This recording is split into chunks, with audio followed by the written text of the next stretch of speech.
Oh dear. There we go.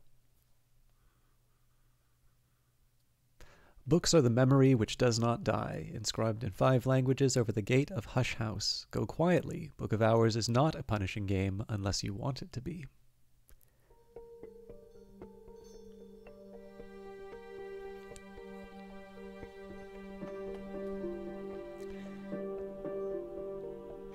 Here we are. Now, some of you have already seen the demo that we did of this. But earlier this week, Weather Factory gave out a handful, not just a handful, but they gave out a number of beta keys for Book of Hours. For those of you who are not familiar with why I'm very, very happy to be in the beta of this, the way back when Cultist Simulator was still in an alpha, really, I tried out this sort of prototype. It wasn't the very first prototype of Cultist Simulator, but it was the first prototype that had the desk on it. And I thought it was pretty interesting. It was a very... it's actually hard to say that it was a different game from what it became, but many things that we take for granted in Cultist Simulator weren't there. Maybe weren't even thought of at the time. And, slowly over time, I got to know the developers, I got to play the game, engage with it, and I had a lot of fun as a backer of the game to be able to, play it, to see it through its different stages. I had a lot of fun with the interactions over, filling in the different bug reports and that. Likely, I didn't really identify anything new so much as I kind of repeated some of the things the more eager testers found out. But we've obviously been really looking forward to Book of Hours for a while, and this game is due for a release in June. Now, I'm going to be honest, I was really surprised to hear that that was still the target when the demo had come out. And they were, I think, fairly clear that, this Weather Factory feels that that's a manageable target, but sort of just. And if the feedback from the beta, or if the, if circumstances change, they are going to, they're going to probably delay in that situation. And I think that's fair. I mean, this isn't exactly a... this isn't the sort of thing that you're trying to build an entire hype cycle around, right? This isn't Bethesda. In fact, I seem to recall, I think Fallout 76 wound up getting a kind of an announcement just shortly before Cultist Simulator came out, if I recall correctly. There was something there, there was basically this really heart-stopping moment when the game was getting ready for release, and there was this worry that the news cycle would sort of be swallowed up by this very large release that nobody really knew. It's basically just a please stand by sign that had come up. So, again, who knows? I'm very much looking forward to this game coming out in its full form when it's ready to come out. But I would not be lying to say that I'm really looking forward to being able to see Book of Hours take shape, more so than it has already, obviously, and to be able to share that process with you over the course of a few streams. So there are a few things I want to get out of the way, though.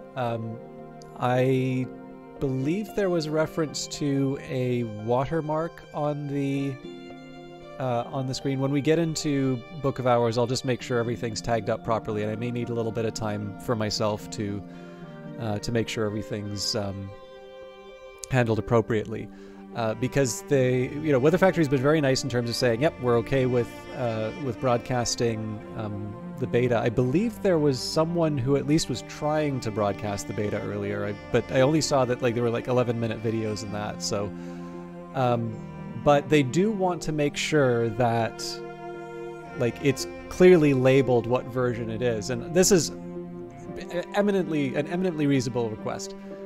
if you go through my historical stuff, and I know a number of you who are watching this will have found me through my Cultist Simulator stuff, a lot of my old videos. Hey, the distinguished gentleman. If you can just give me a second, I'll finish the introduction, and this will potentially be something interesting for you. But thank you very much for stopping by. You're right, it has been a while, but I'm very happy that you're still stopping by. You must be up of university by now. Maybe you were out the last time that I saw you, but this is actually this is a developer from the UK that made this. So, but anyways, I want to be really clear up front. So again, a number of you will have found my stuff through Cultist Simulator, and a lot of the videos that, you know, I made for Cultist Simulator were back when it was a beta. And of course, you know, the developers were known, but probably it didn't quite have the same sort of groundswell of support that, let's say, Book of Hours does. And I think it's also fair to say that Book of Hours is a much larger game. I think with that comes expectations that it will have a larger return. And the one thing that I don't want to do, and I hope that no other broadcaster wants to do as well, is represent this game as, you know, being less than what it actually is. And so today, I don't need to worry about any past releases such as Curia. But I can definitely tell you, over the course of Cultist Simulator, there were some branches or some versions of the beta which were very, very rough, and I still had a great time doing it. But of course, the last thing you want to do is have a big marketing campaign, some of which is going to be through, through broadcasters, through influencers, and to have an old version of the games just because the YouTube algorithm picks it up. You don't want that to sort of represent the current state. So just to say as clear as I possibly can, if you've not noticed that from the front page here, this is the Curia beta. There will be further releases, which I will hopefully cover as well. And of course, if you're making a buying decision about the game, you're probably going to want to make a buying decision based off of the release version of the game, not the beta version of the game.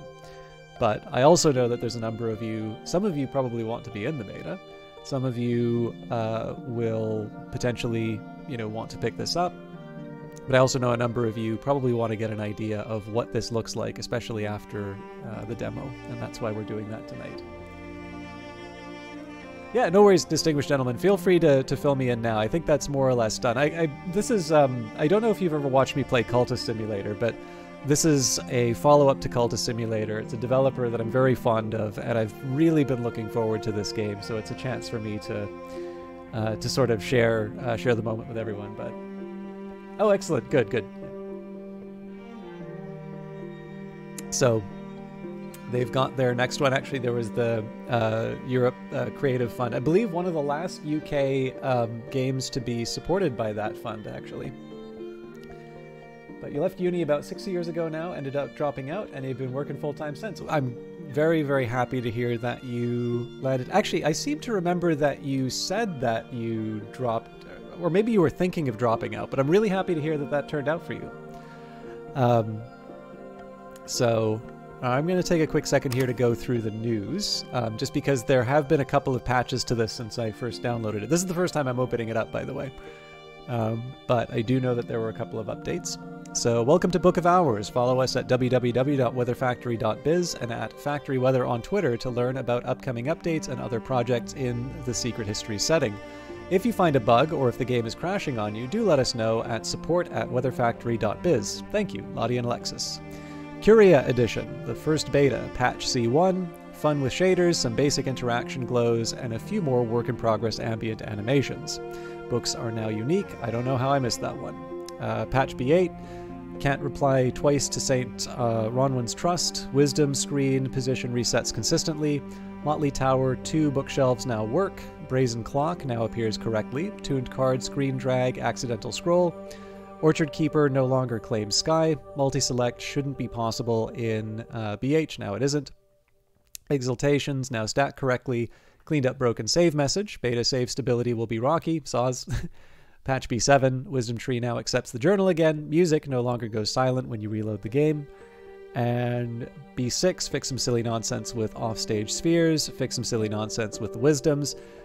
You know, if you clicked and dragged in a wisdom node, it appeared to do nothing, but actually scrolled the hidden map. Well, now it doesn't now, though. Plaques less obtrusive, work in progress, though. Abandoned objects harder to lose. Fix ridiculous bugs where an object would sometimes slide mischievously behind a portage slot and become inaccessible. Lone autumnal tree in summer now retains summer coloring, and postmistress will now charge a ½ crown.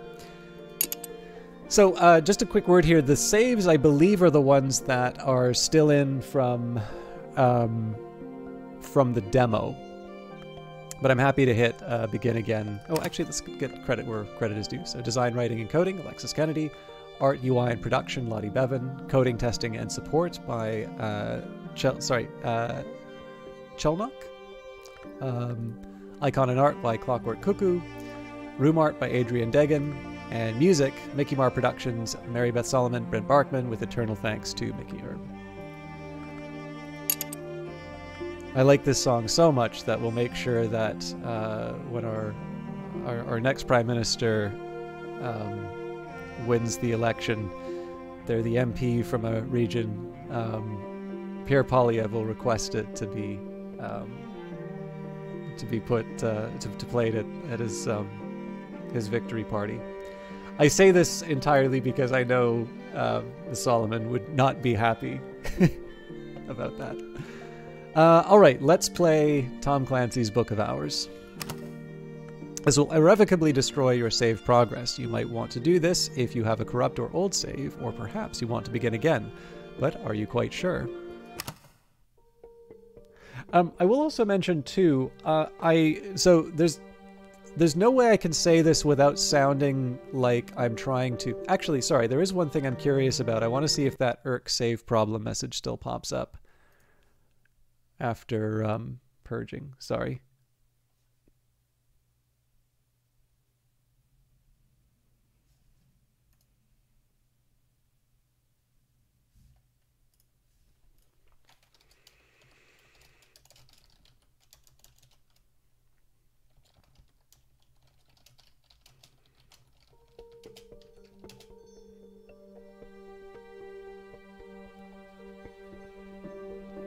I should actually mention, distinguished gentlemen, I finally got a chance to visit the UK last year. Oh, who did that? Erasmus, thank you very much for the subscription.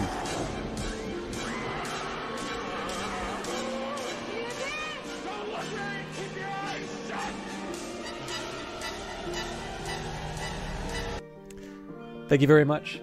Sorry, that was covered for a little while.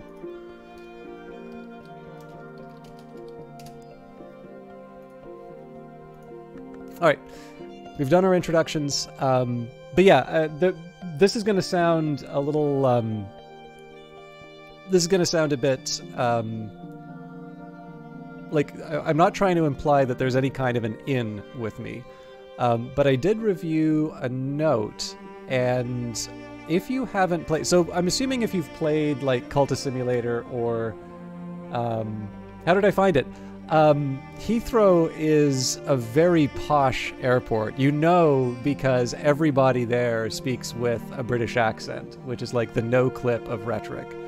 But it's actually the first time I was outside of the country without, like, as an adult. So I went to an event which I like very much. I've been trying to keep this under wraps, but I know there's only a couple of you in chat right now, I think, so. I went to that. But I was very busy. I didn't get any time in London other than basically landing and taking off. But I enjoyed it a lot, and I really wanted to go back, like for a proper visit. Well, it wasn't a proper visit the last time. Just it was very busy, and I wish that I had sort of booked more days. But I was really uncertain as to whether or not I could make it, just because of all of the passport office stuff. But I had It is absolutely both, Erasmus, and I had a wonderful time, and there will be a video about it. It's just taking a very, very long time to make due to both technical problems, but also there's a lot of work trouble. Yeah, I don't want to spend too much time talking about it because I kind of wanted that to be a surprise. It's not like a very good surprise, but so the original plan was I was going to try and do a video about it, but I did get a request for some shorter videos originally, which is fine because, you know, obviously the people doing the event kind of get what they say. But the drawback is, on top of having some of the technical problems, so that was around the time that all my computer upgrades were going wrong, I had sort of a set of time that I thought I would be able to do this stuff with.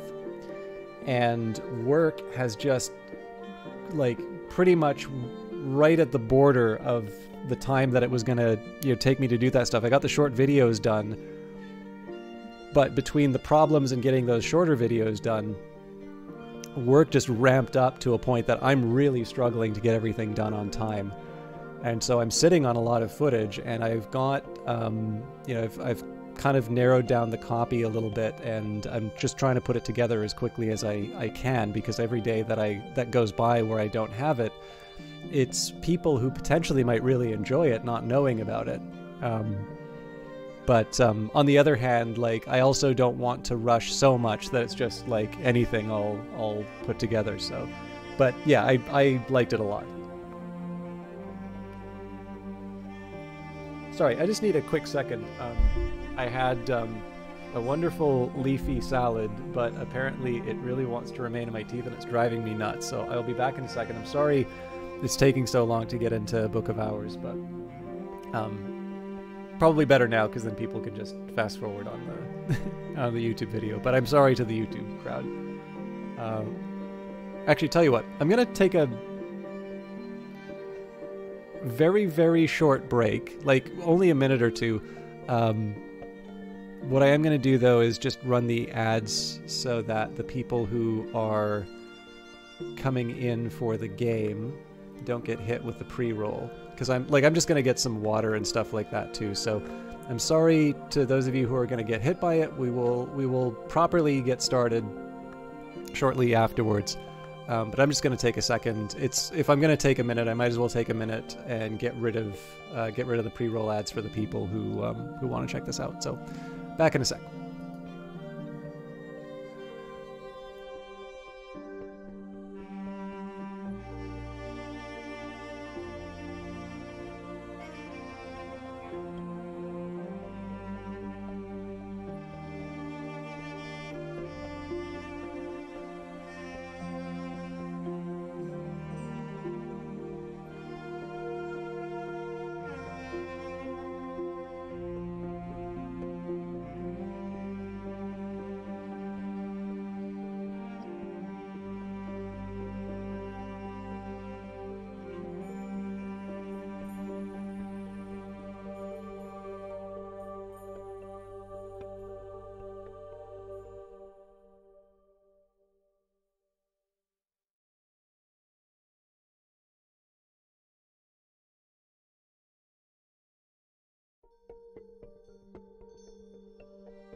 Okay, sorry about that. I'm hoping we're on the other side of the 1 minute of ads. But I do appreciate everybody's patience with me on So, yeah, just like I said, just on the odd chance that somebody's just coming in, this is an early beta of the game. This is the Curia release. I hope... Oh yeah, so actually I don't think I said the one thing I wanted to say here. If you have not played Cultist Simulator, and you think that this is something you might want to try out, like to help, you know, make it appealing to new people, get in touch. I'm assuming some of you who are already familiar with this and want to be in on the beta have already like gone in on and for the requests and that. But the one thing I don't want to have happen is somebody who might be checking this out for the first time and like wants to kind of help test the game. I don't want the fact that they're not familiar with the like with the Weather Factory site or anything like that to keep them from, you know, being able to look at the game, like try and help out the game. Because like this is the thing, right? You know, I don't know how you get random people off the street to say, hey, you want to check out this book about this game about an occult library? And I figure if there's a chance for me to do a little bit of outreach,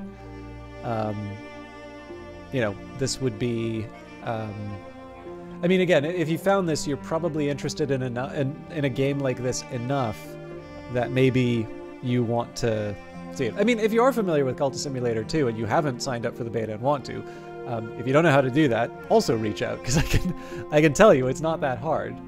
I do believe that they will be doing other ranges of beta stuff, but I did want to particularly just call out to people who may be interested in this, but this might be their first exposure to the Secret Histories setting. If this seems like your kind of thing and you'd like to help develop the game, you don't get a copy of the game as part of the beta. Like you get the beta for testing, but the beta will be disabled on release. So like this is absolutely helping to develop the game. You're playing a less than perfect version so that when it's released, we all can enjoy a full version. And I mean, let's be honest here, right? Like the people who are making this have to make a living, right? So I prefer this to what happened to me during a Kickstarter for a game called Deliver Us the Moon, where they did a big push for influencers, you know, got us to help out with the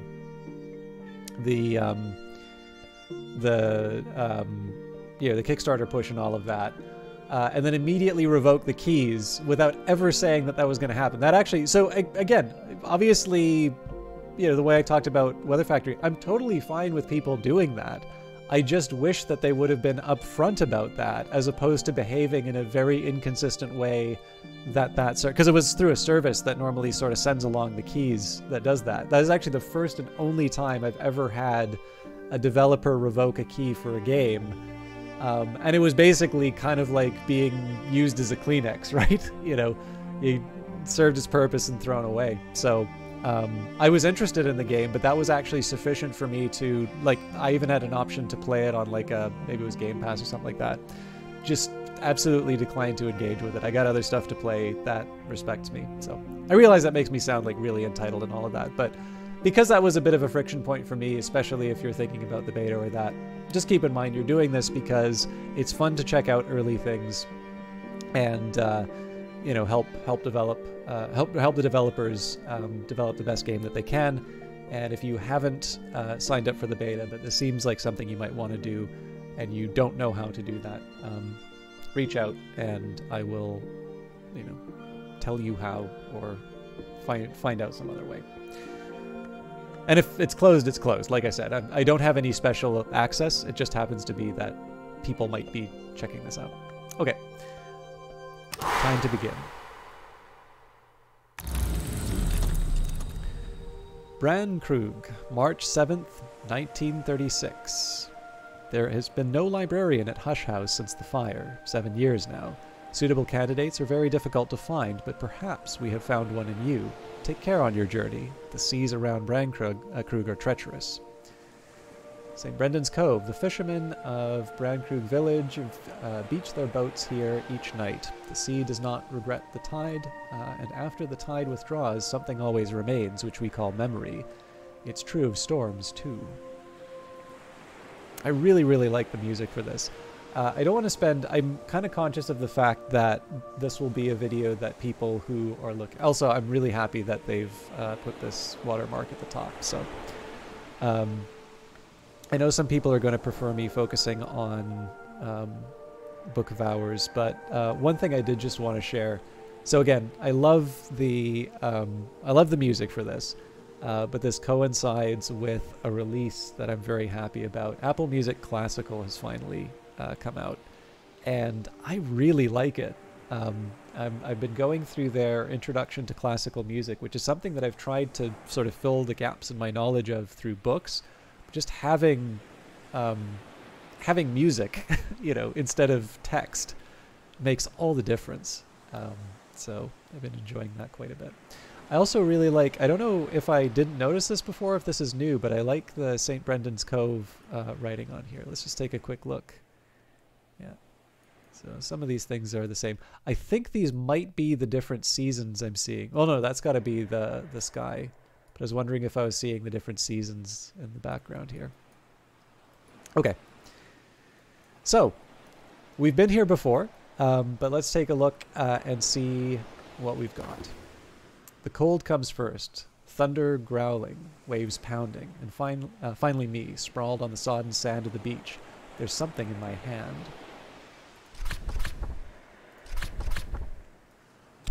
So we have a memory of the storm. There are storms great enough to shake the moon from the sky and one's thoughts from one's skull. This has got knock. Knock permits no seal and no isolation. It thrusts us gleefully out of the safety of ignorance. The knock is the principle that opens doors and unseams barriers. And moon. Secrets are soft. Night is softer still. The sea speaks. It is not always wise to listen. The nocturnal, the forgotten. This is also sorry, we know this is a memory. We were reading this before. Here we have a drowned book. The one possession I kept from the shipwreck. It must be important to me.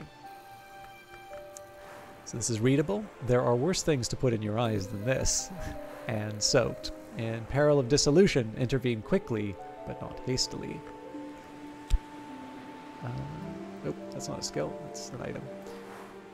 And health half drowned. Shivers rack my soaked body. Your health is failing. Find somewhere to warm up. Heart. The heart relentless beats to protect the skin of the world we understand. The heart is the principle that continues and preserves.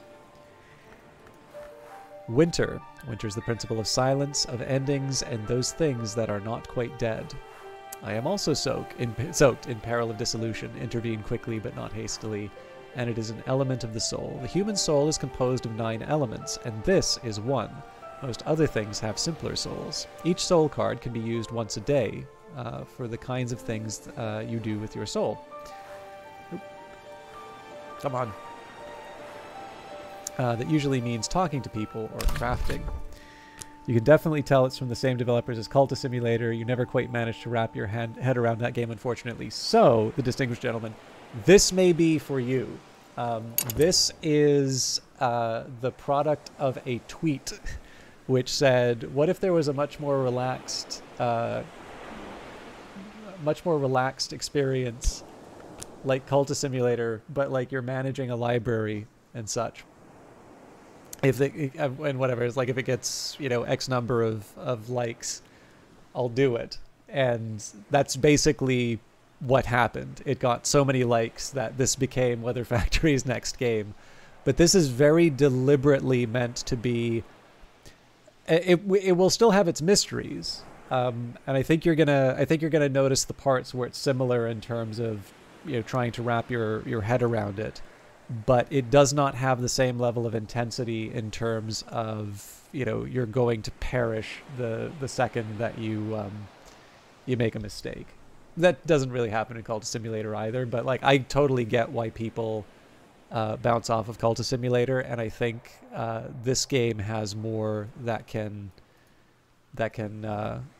help you manage. Brandkrug Village Sanctuary in the storm. I'll need help to climb the cliffs in the dark, and the locals are suspicious of outsiders more than ever so since the restoration and the new king. So, one last time, depend on the kindness of strangers. So this will accept assistance. Now, I am a little curious about something here. I'm just going to mess around for a second. I know this is going to mess with the stream, and I apologize, but I want to see... Interesting. Okay.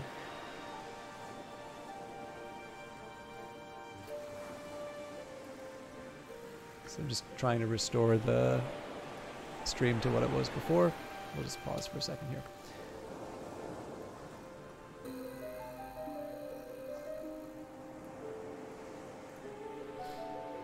I am trying to be a reasonable tester as well.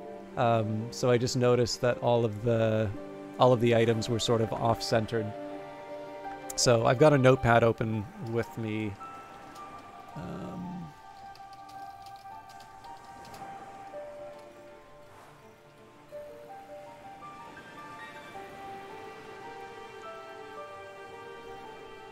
Oh, come on.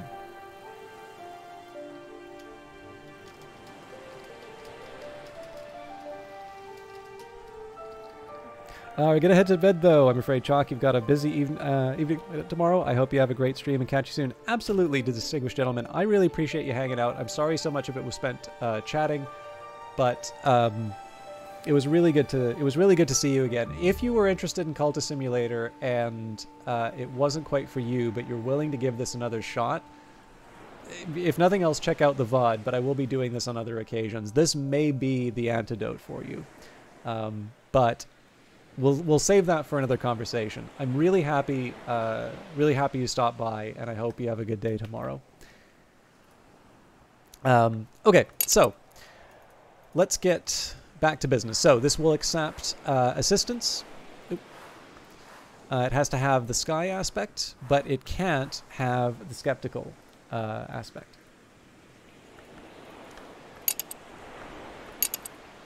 But where do we find such a thing? First of all, let's do a reminder. What do I have left to work with? So this will accept soaked memories and elements of the soul. So I could put alive approximately. I'm soaked, I'm freezing, but as far as I can tell, I'm still alive. You still have some health. Don't lose it. You need it if you want to be alive. What else do you have? So we could put the memory of the storm, scattered memories. I can't get my thoughts straight. Perhaps there's something in the book. I remember, perhaps this book will help me put the pieces together. So we've got the salvage, but we need something else. The storm didn't take everything. So we've got elements of the soul and we've got memories. We could try health, freezing fingers. The book's in bad shape and I'm not much better. We're both in need of a warm, dry, safe place, and soon. Or we could try the storm. Now, I don't always like, in games like this, to brute force everything, but one of the things that's nice about the early steps in a game like Book of Hours and Cultist Simulator, if you've done it earlier, is that you only have a small number of cards, so you can actually try brute forcing your way through things to solve the problems. And that helps you find your feet in the game. If you had 20 cards at the start, you're going to just feel like it's hopeless and moving on. Because, like, obviously, the first time I played this, it took me a while to even consider clicking on the eye. So you have to start somewhere, and one of the things that can be helpful is trying to remember what you were like before you were a fanatic for these kinds of games. And as a result, it's nice to to sort of mess around with these things. So there was a storm. It smashed the ship like an egg, but I seized this book as the sea seized me. Then the sea brought me here to Brandkrug. Oh, I like this touch.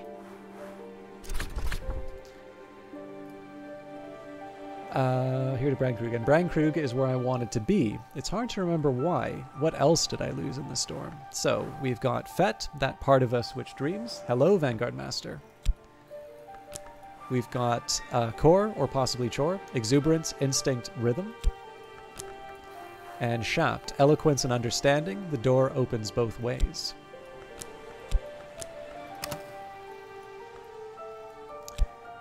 Now, I'm not going to... just stopping by to learn. Okay, if you don't mind, Vanguard Master, we are going to do a quick quiz for those of you in chat. And this is true for those of you who are watching on YouTube. Feel free to say in the comments what you like. But one thing I really like about this game is that it's kind of like a personality test at the start here in terms of the elements of the soul. So I'd like an idea. We've talked before in terms of what aspects you kind of align with the best.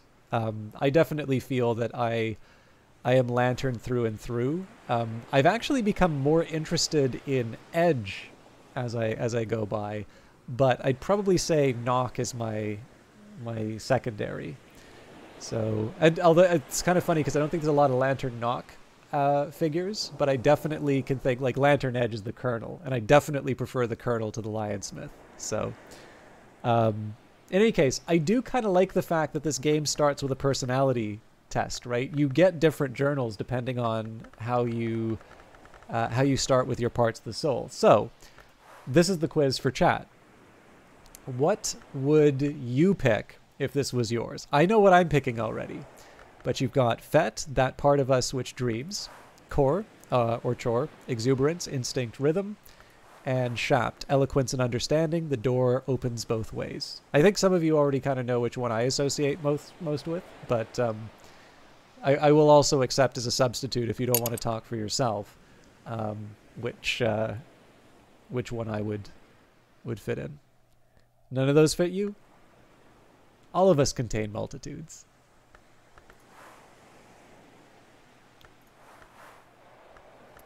As a game developer, you don't consider that part of us which dreams?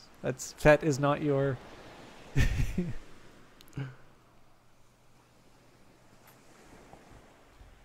documentary game maker. Actually, even documentary. Having made documentaries, there is as much creativity and craftsmanship that goes into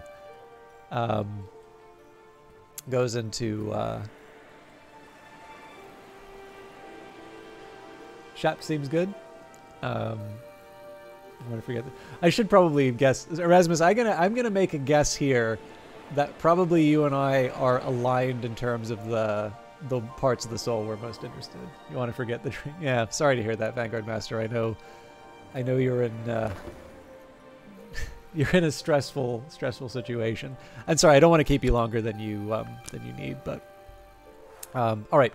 Yeah, I was actually going to wind up picking Shapt anyway. So yes, that's me. What else is me?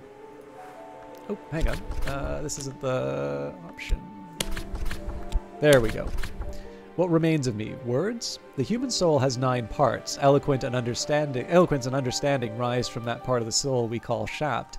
Is my Shapt strong? Recover this. The other 2 will be lost to the sea for now. Have a good one, Vanguard Master. Freezing. It's not even cold anymore. I could just lie down right here. I could sleep right here. You really need to find shelter. This is the coast where Brankrug Isle lies. My sources briefed me thoroughly about the place, and I know there's no way I can cross the isle in these seas. I'll need to find shelter for the night. Alright, so we have a few other entries here now. So we've got Arab, pride, compassion, hatred, and fear. Faust, sight, perception, inspiration, all the glory's gifts. Whist. I feel like there may be one extra one here. Maybe I'm not remembering correctly. Whist, name, memory, the part which remains. Most librarians know that books have souls. Most librarians hope for books with simple souls of whist and nothing else. And metal, the capacity for meaningful choice.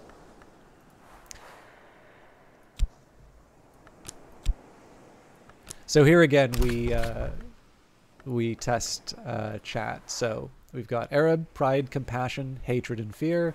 Faust, sight, perception, inspiration, all the glory's gifts. Whist, name, memory, that part which remains. And metal, the capacity for meaningful choice. I won't spend too much longer in getting chat's feedback, but I am. This is always the fun part, to see where people are, because, again, just as a reminder, if you've not seen Book of Hours before, the combination that you choose as your initial elements of the soul. Ah, interesting. So for me, I actually go Faust.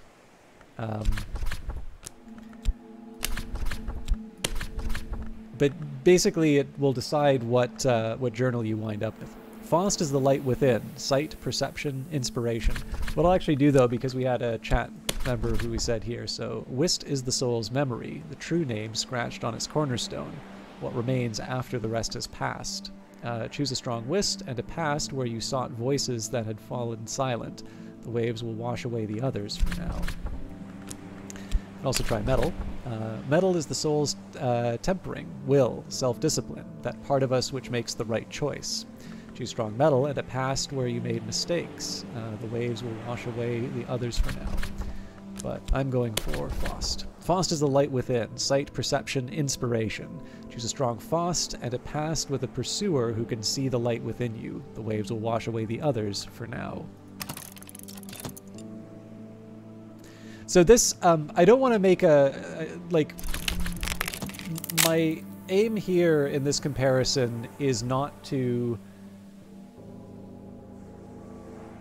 Oh, fair enough.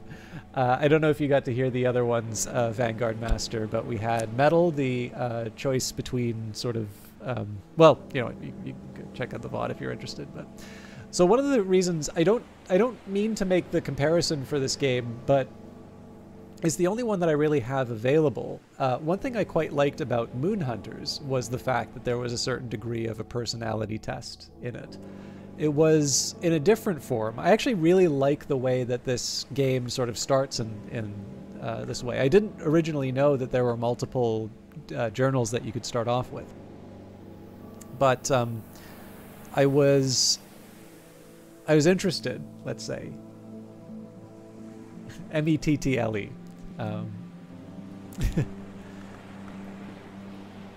Although now I have to do the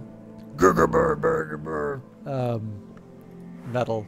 That'll be a future playthrough. Okay, there's our Faust. We'll take a look at the aspects for that. That sounds good too. You'd pick that. But yeah, no, that was actually one thing that I found very appealing about Moon Hunters, and one reason why I actually replayed it a lot was sort of the personality test element to it. And from what I understand, the lady afterwards actually has a very similar idea of personality test. So I think Weather Factory's onto something in terms of its introduction. But it's something I really like, and it's something as a broadcaster I actually kind of like the ability to sort of have some back and forth with people in terms of what they find the most interesting. And that was absolutely present in terms of Cultist Simulator, right? Because I have my own opinions in terms of what, you know, what principles are maybe a little bit more interesting or which ones I find a closer alignment with. But once you take a look at the wisdoms, actually we can see... oh, wonderful. They made it so that you can... actually, I'm going to test something here. Yeah, it still does it. You can see here kind of the connections with different sides. So, you know, if we were talking about Lantern and Edge, we've got Hushery. And do we have a Lantern Knock? I don't know if this counts or not, but Nyctodrome, Dromi probably is.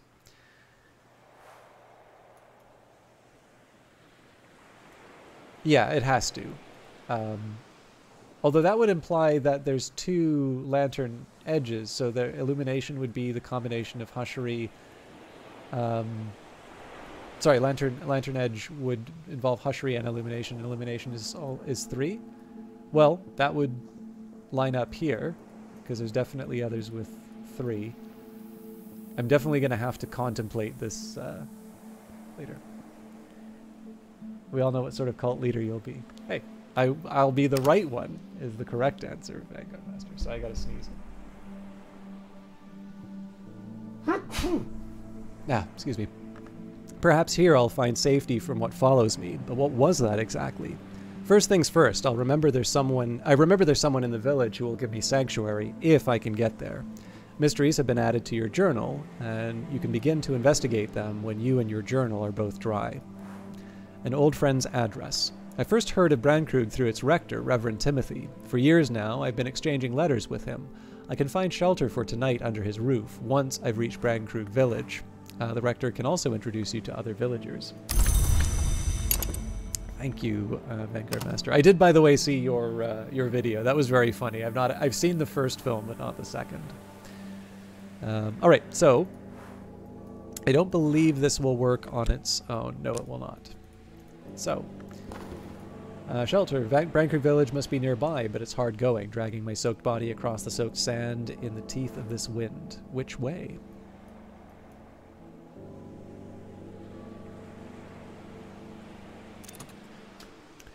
Memory, fear. Help. Brandkrug village, then shelter lies nearby, if I can only muster the remaining strength to find help. So, what's nice here, I've noticed that they've added the indicators in terms of things that line up. So if you have heart, knock, rose, the rose which encompasseth all, 9 directions to new horizons, exploration, enlightenment, hope, element of the soul. So basically, it has to have an element of the soul. It has to have an element of the soul with heart, knock, or rose. And it can't have winter, which would mean that... sorry, just give me a second here.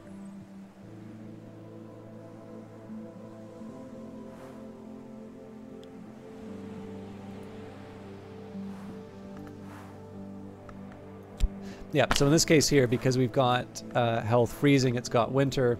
So in this case, Shapt is our only option.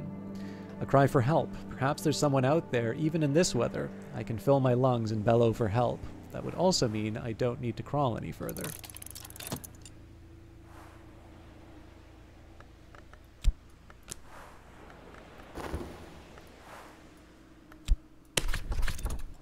Am I alone here?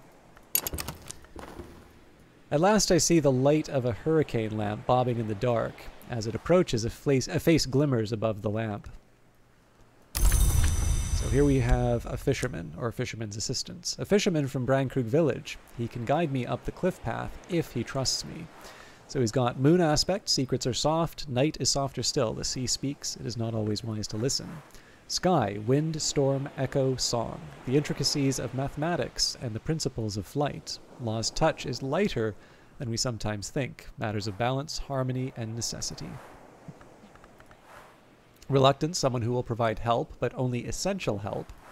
Assistance, the librarian lives alone, but there's no shame in seeking assistance from others. And skeptical, trust can be bought or earned. So, if we wanted to try and make it to the village, keep in mind that we do have the assistance, and we do also have Sky, but we've got skeptical, which means that the fisherman won't work quite yet. But we can try to talk. Allaying suspicion? Come no closer. What's thy business? So, a name. Is there someone who might vouch for me with the villagers? In this case, Reverend Timothy. Be someone that'll speak for ye? Of course, since 1930 and the Restoration, the locals have grown ever more suspicious of foreigners. But there is someone in Brandkrug I know.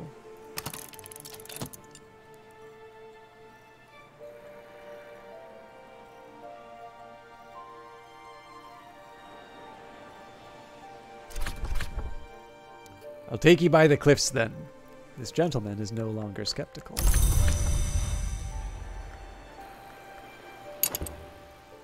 So now I will take the guidance. Brandkrug village, sanctuary in the storm. I'll need help to climb the cliffs in the dark, and the locals are suspicious of outsiders, more than ever so since the Restoration and the new king. Here we are. Alright, so one of the first things that happens in Book of Hours is unlocking all of the different areas. So here we've got the Crowcross Sands. Brandkrug is a tidal island. At low tide you could walk there, though you probably shouldn't. So for this we would need assistance with 2 moon and 2 winter. These sands can be treacherous. Ask a guide the way. We can also go to, is it Cucurbit Bridge? Every so often, someone builds a bridge to the isle. Each bridge lasts 100 years, or 200, then the sea disposes of it. This was built in the 1890s, and that makes it the newest bridge, but that doesn't mean it's new. So we can repair that with assistance and forge lantern or sky. Yeah. And then there's a number of different buildings here, but this quiet Cornish fishing village has lain long in the isle's shadow. It might be as old as Hush House itself, and like Hush House, Brancrug Village has provided sanctuary over the years for its share of misfits and exiles. So part of the fun of Book of Hours is the unlocking of all of the different areas, and Hush House itself has many, many rooms. But one of the other things that's so neat about it too, I can take a minute to talk about this. I can't remember what makes... I actually don't remember which one means time is advancing and which one means everything's stopped. It doesn't really matter though. I don't believe there's a timer. Oh, no, there is a timer on this. So, okay, well that means it's paused. So I think one of the things that I like about this is, you know, you've got a character. So when I did the demo, we covered one of the essays. It might even be an essay that was in Against World Building and Other Provocations, but maybe later than that. But it talked a little bit about how healing is different in video games from like what it is in the real world.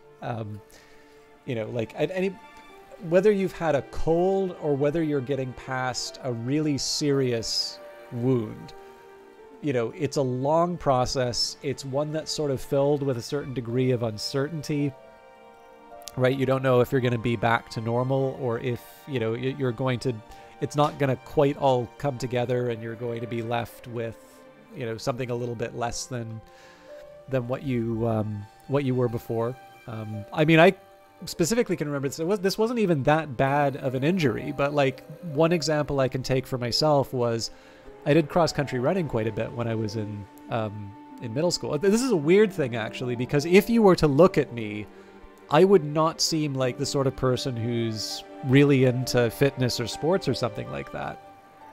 But when I was in, you know, basically from elementary school up to about middle school, I was very into sports. You know, I do floor hockey, volleyball. I was in soccer once. I did not like soccer at all. I did some football. And one of the big things that I did pretty consistently was sort of cross-country running. So there was sort of a big event that was going on that was related to the school. And kind of stupidly, like again, when you're a kid, you know, you do stupid things. And in this case, instead of walking, you know, around the edge to like a proper bridge, I just figured, you know, I'll jump over the gap, and just landed in a really bad way. Like I kind of missed it a little bit with one of my feet, and I didn't fall in, but I like really just felt everything up along the back of basically kind of the front part of my foot landed and kind of supported everything as like the heel went down about as far as it possibly could without me falling in. And like I could just feel everything all the way from the heel up, you know, take all of that force. And I knew something like really, really bad had just happened to me. But it's like, okay, you know, this is painful. I can walk it off, you know, get ready, you know, get to the starting line, get ready to start running. And I tried to like, I really tried to push through it, because like I am very much of that temperament to like just get it done. It doesn't matter how tough it is or whatever. But I actually insanely tried to even just lightly jog on it, and I got like a couple of meters before I was like, no, this is like this is a kind of injury that I've never really understood before. Like this is very different from when I've been hurt before.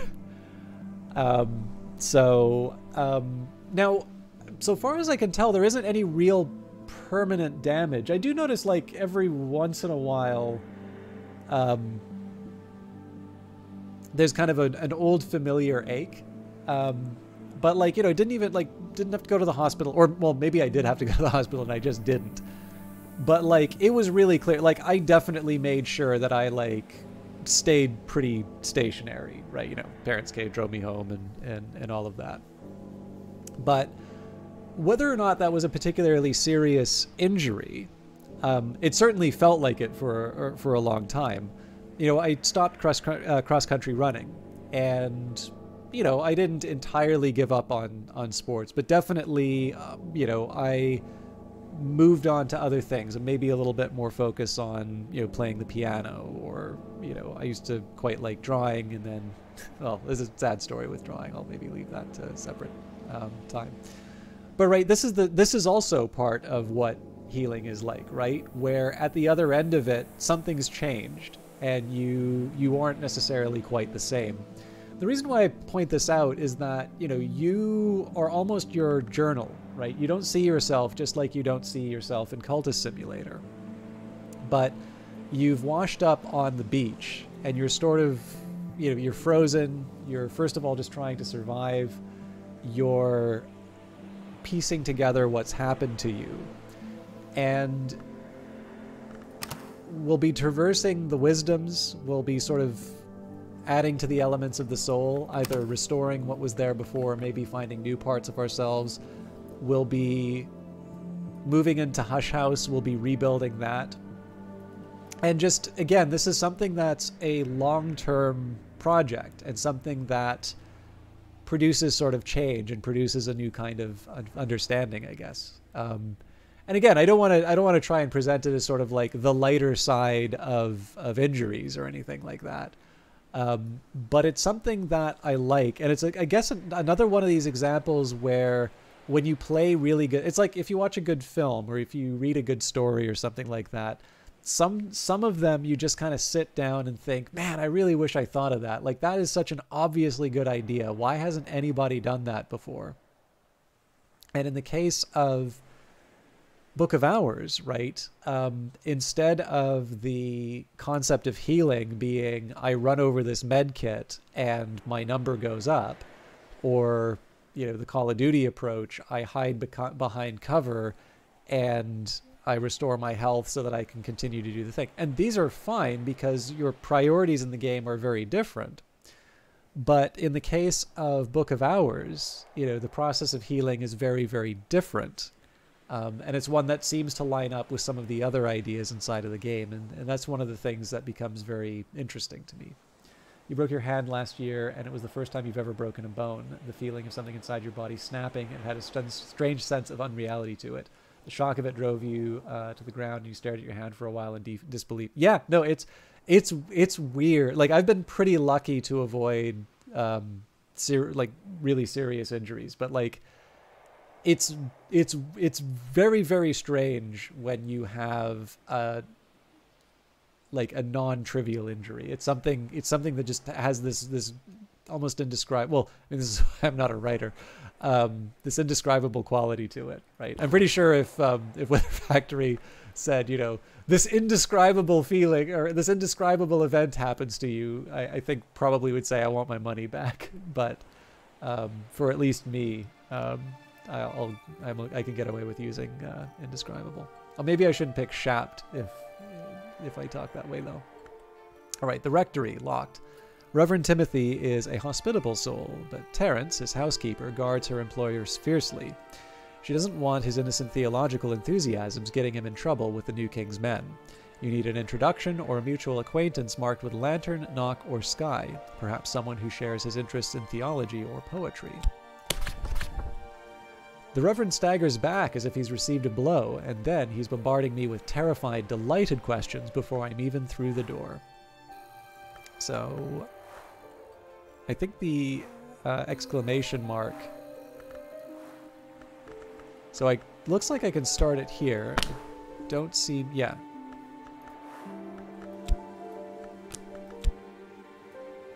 Now that's interesting.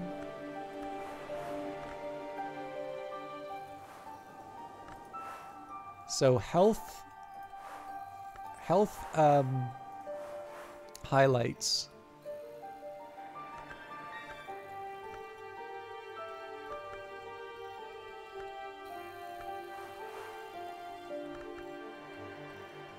All right, let me just take a note here.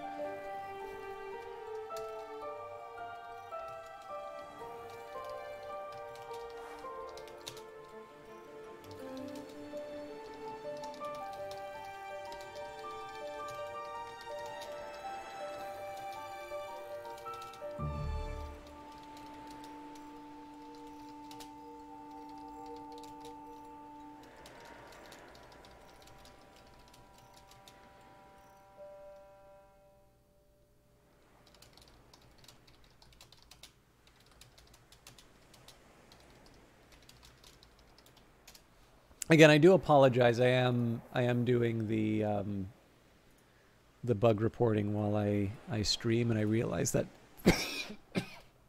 excuse me. I realize that doesn't always make for the most engaging viewing, but I mean, I was given a beta for it, right? And the beta wasn't so that I could stream it. The beta was hopefully so that I can contribute these things too. I also have an Apple Silicon Mac, so I should maybe run it on here and see if any strangeness happens.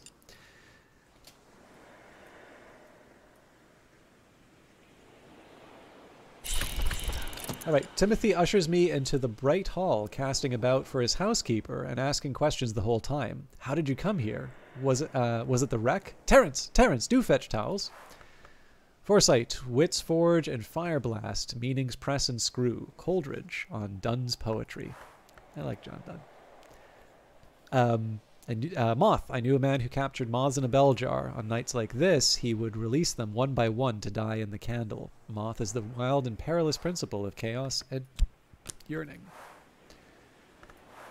Nectar, the green wealth in the world's veins, pulse of the seasons. Long ago, someone called this principle blood, and it is a memory, but apparently it falls under sundries?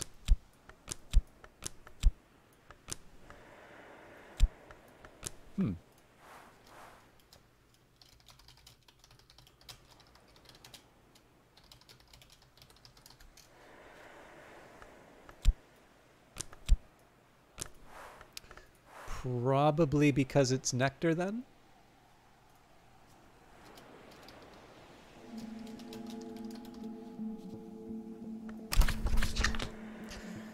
All right. Also, right, Reverend Timothy is always pleased to see you, so we'll accept elements of the soul. I need to dry out the book. Speak with Reverend Timothy. Reverend Timothy's door is always open to me. Timothy will offer help for free as a friend. Reverend Timothy always jumps at the offer of my company, so I can take I should probably take shelter first. So Reverend Timothy flutters fussily while Terence, the housekeeper, busies herself with practicalities. She shows me to a warm room at the top of the house where a fire is already made up. In the meantime, let's see if we can... So what's this mean? Visitor... employable and assistance. And memories of memory foresight and memory fear. Actually, I think probably I could have used memory fear with taking shelter at the rectory.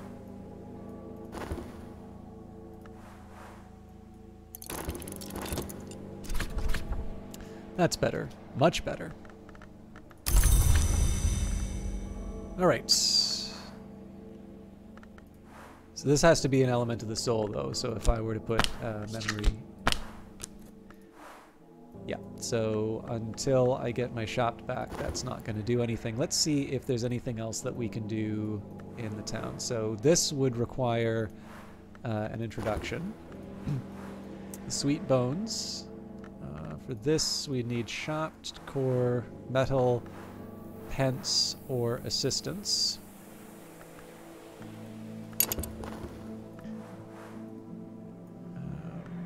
Okay.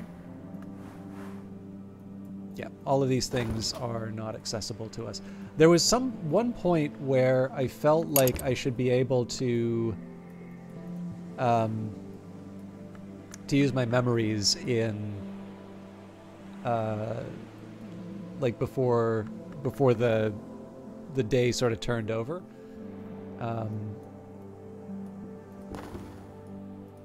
At least I had that impression from the demo.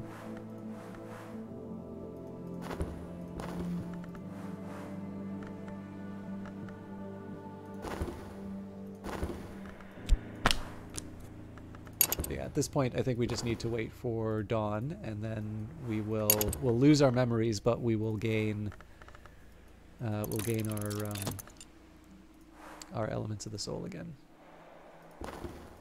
Spring, the world warms.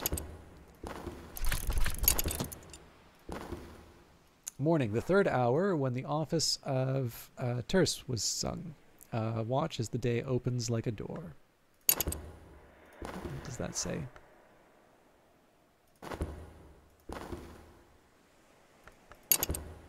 We can, of course, speed things up. We should just get reacquainted with...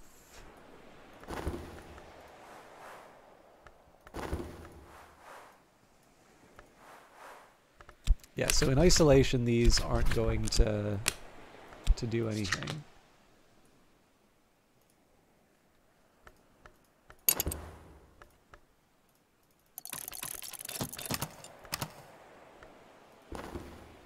Oh, midday before the Great Division, this was the 6th hour when the priests led hymns to the sun and splendor. Now noon, as they say, is not as it was. Perhaps the new king will change that.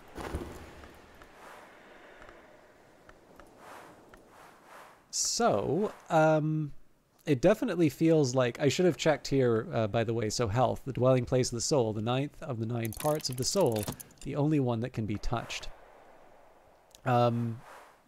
So this also has nectar. Scale, hard without, hard within, hard to rouse, harder to subdue. What is left of the crude powers of the deep earth. So without the ability to gain assistance, and it's easy to see why why I would want to take care of the health first. It does feel like I'm sort of sitting around waiting for things to happen in the first day. So that, maybe I'll make a note.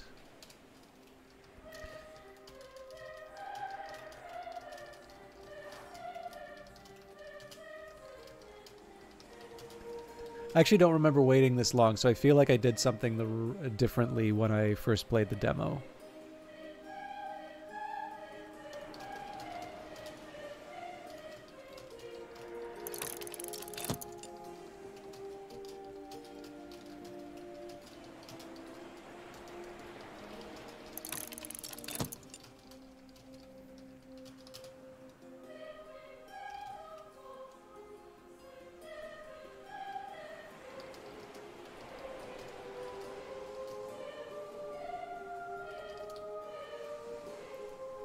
Okay.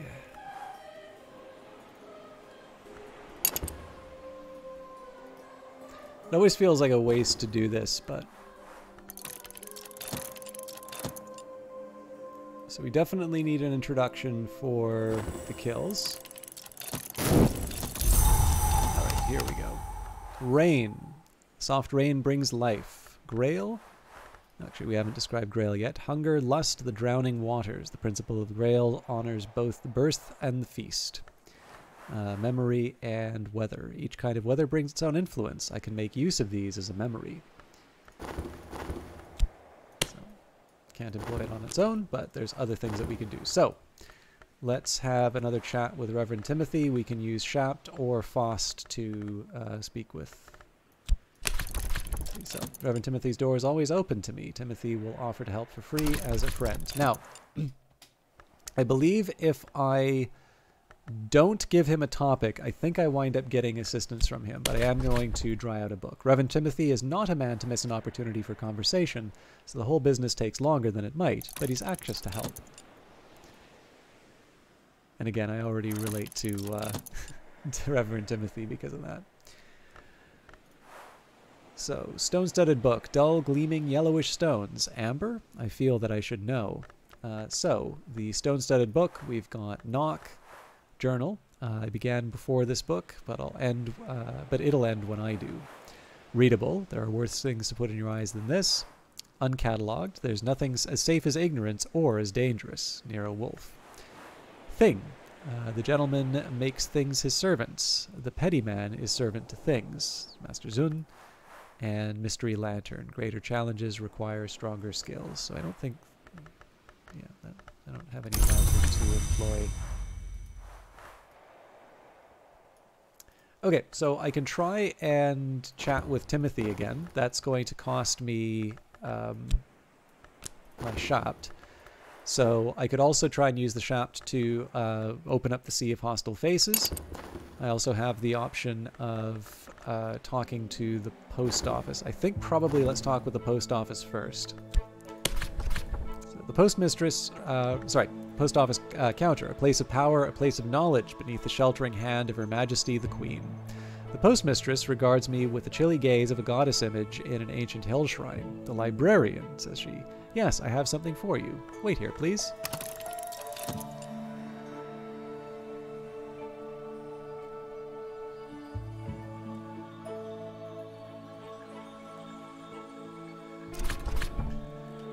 Postmistress returns with an envelope addressed to the Librarian, Hush House, Brandkrug Isle, postmarked in Wales a week ago.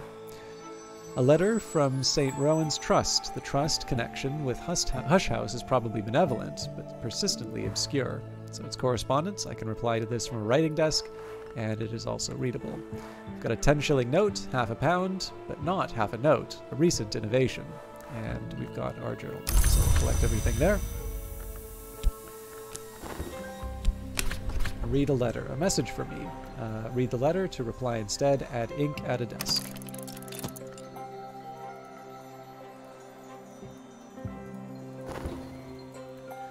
So again, the question is, do we go to the Sweet Bones with our shaft, or do we use Reverend Timothy for introductions? So it would probably get us to the smithy, I suspect.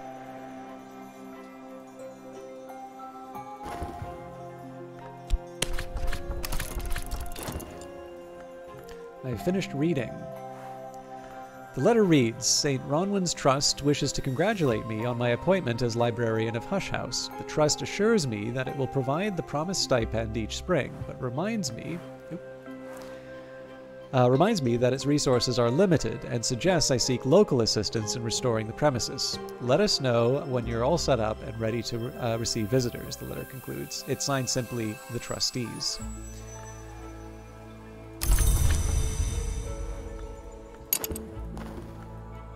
Okay, so we're not going to talk about any topics. As it is, we can only talk about soaked things anyway. I can also put the journal in the... Oh, hang on. Did I get that wrong? Rescue journal? Ah, but it has to be cataloged. Interesting. That is definitely a change from the demo. Assistance from Reverend Timothy. Reverend Timothy always jumps at the offer of my company. So, Rector's assistants. Reverend Timothy, Rector of Brandkrug, ordained by the Church of the Unconquered Sun. A learned man, blessed in the tally and the gate and the light. Make use of the Rector's help before the dawn. So, Reverend Timothy will give me an introduction. He will also provide assistance. He's got knock and 2 lantern. Life is a pure flame, and we live by an invisible sun within us. Thomas Brown. Lantern is the principle of the secret place, sometimes called the House of the Sun, and the light above it. So, a few options that we have here. We can use the introduction, potentially use the introduction, but the problem here is that Timothy is only knock and lantern, so we can't go into the smoky room. I believe Timothy may be able to give me an introduction to the kills. The introduction to the Sea of Hostile Faces seems to suggest... Okay, fair enough. And then we have Crowcross Sands, so Timothy does not have the tools we need. However, Kukurbit Bridge, we would be able to get Timothy to help with those repairs. So I suppose the question is, do I want to unlock more buildings, or do I want to move ahead? In this case, I think we'll introduce ourselves to the kills. Mrs. Kill, the midwife, is tall and gloomy. Mr. Kill, the undertaker, is slight and wry. In these troubled times, both are wary of strangers. You need a suitably marked introduction. Check the slot. A mutual acquaintance has induced the Kills to invite me for a fish supper. If I'm lucky, fish supper may mean Mrs. Kill's celebrated gallets.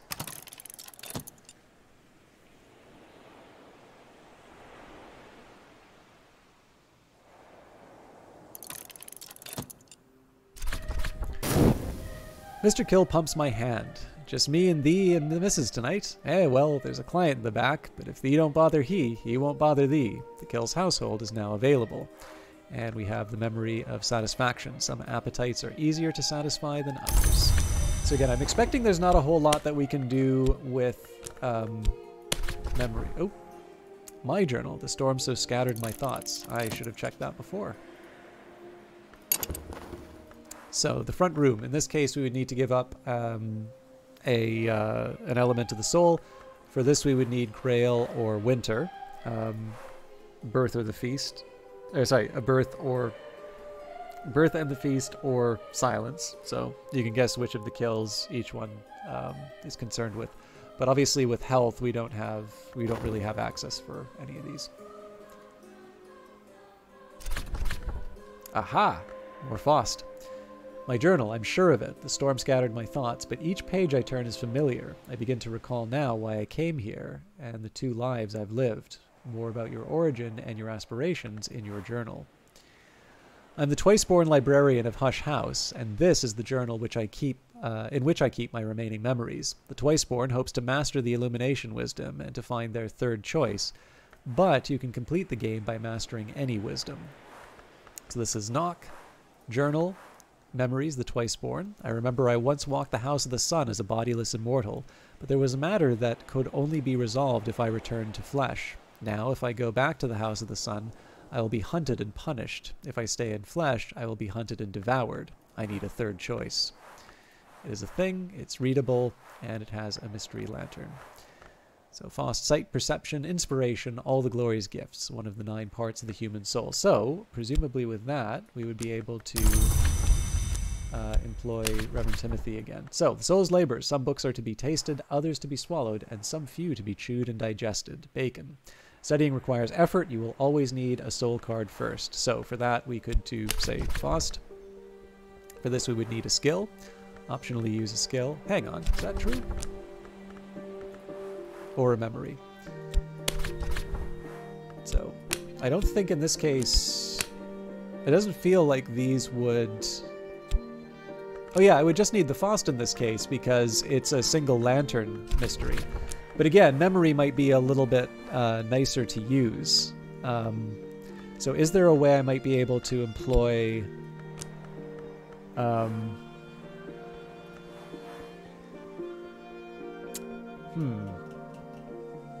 Yeah, so I gotta think. Do I want to try and get Reverend Timothy to do something else for me?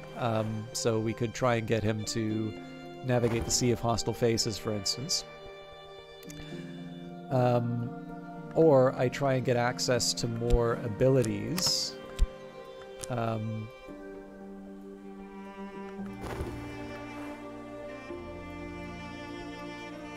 Here's what I'm going to do. I will have a chat with Timothy with Faust again. Reverend Timothy's door is always open to me. Timothy will offer to help for free as a friend. So the logic behind this is I want to try and get access to as much as I can on the theory that I may get new memories. Alright, so collect all of that. And we'll get the introduction. Having come alone, Reverend Timothy's presence demands respect.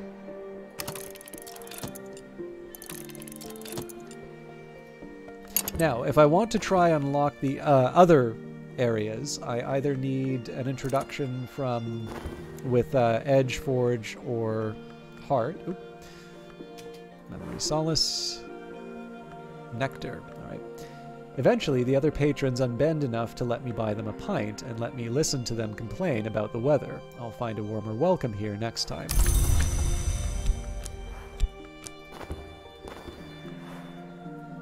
So I can employ my health, manual labor.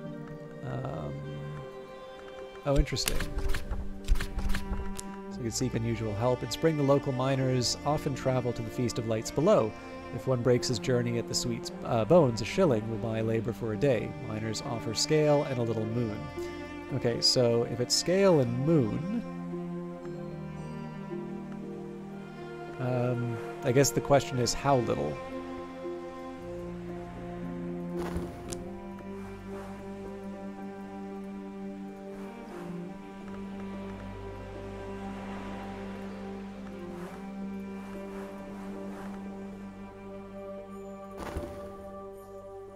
I think I'm going to work. There's not much work on offer here in Brandkrug, but I can find sixpence worth of odd jobs. And that's just because I don't have much else to do.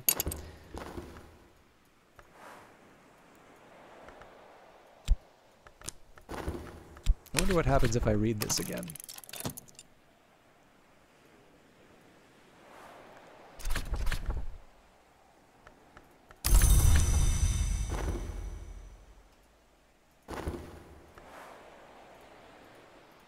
So I may wind up wasting the memories again. Yeah, so in this case it was the Faust that was causing it to succeed with the lantern.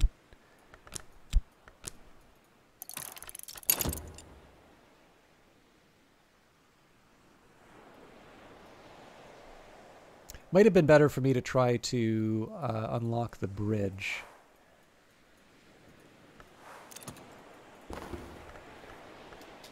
As I used to say in my youth, the day is done and so am I, but I've earned my pay.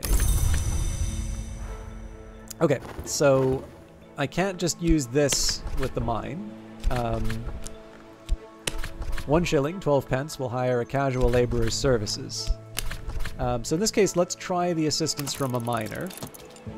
This may be a waste, but in spring the local miners often travel to the Feast of Lights below. If one breaks the journey in Sweet Bones, a shilling will buy his labor for a day. Miners offer scale and a little moon.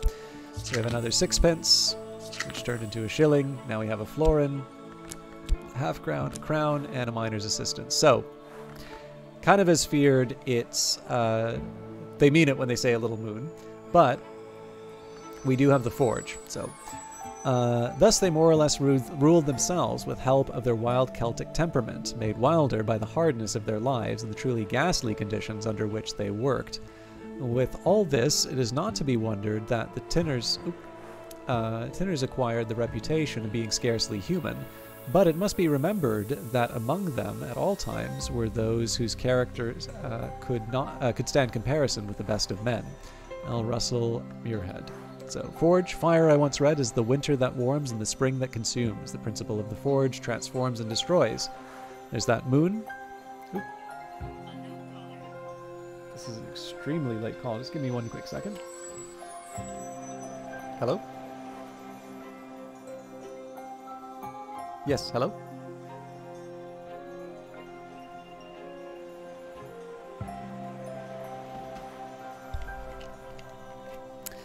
Telemarketer at this hour? Fair enough.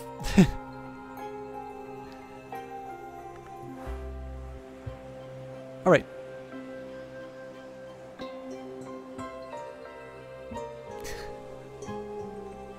Hello, is it Kernf Nomkop?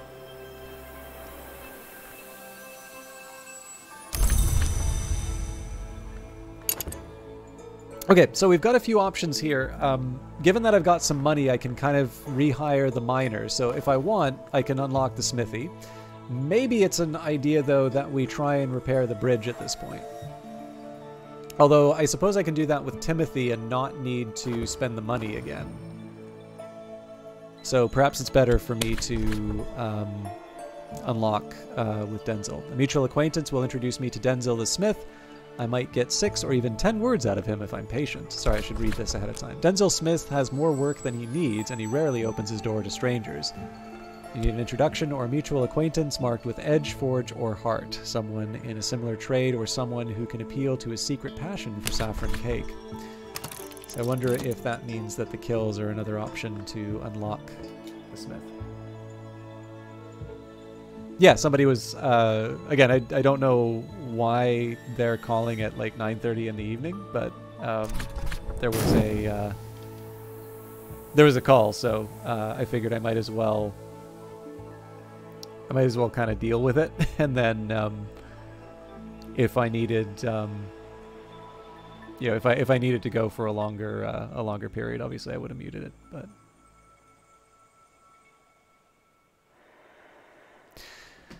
All right, Denzel is a surprising source of practical advice. The smithy is now available. Okay, so we've got foresight. Unfortunately, doesn't have the aspects that we need. So, I could use heart to get Denzel in future. In fact, that might have been smarter for me to do rather than use up the heart and the sweet bones. So that's life. I think in this case here, unless I want to hire You know what? We'll hire a miner again. We'll probably wind up hiring them twice.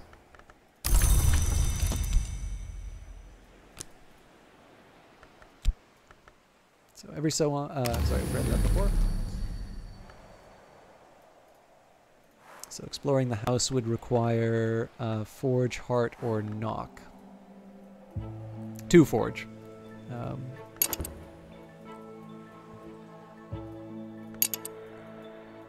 So it turns out the gatehouse was just one step away. Hush House has been many things over the centuries, including, in the nocturnal period of 1896 to 1932, a jail. No one remembers that period fondly, but at least it meant Nocturnal Branch paid for a new bridge. So yeah, in this case here, maybe the hope is that because we don't need Timothy for... well, we may need Timothy for exploring the Keeper's Lodge.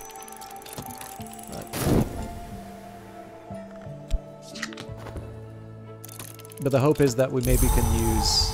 Clouds have moon, moth, memory, and weather. Okay. So, again, the hope here is that because we spent the money on the miner, we will be able to...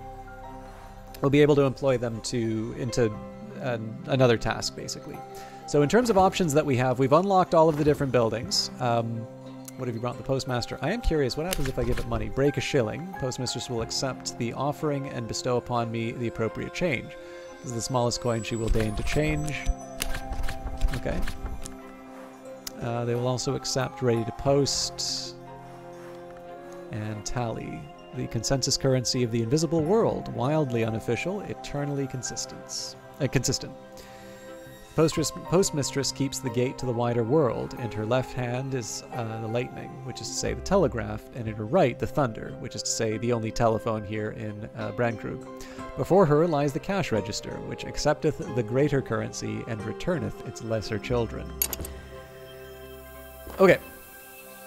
So let's think about how I want to use my abilities. In this case here, we don't have anything with winter yet. So if I want full access to, all of the options in Brandkrug, maybe I want to think about getting something that will give me winter or grail. But we can do, given the fact that the only real thing I can do with my health otherwise is to work, let's see what I can get from the smithy. Speak with Denzel. Denzel will talk about practical matters, though he prefers to sit in silence. 2 shillings will buy his help for a day. Interesting.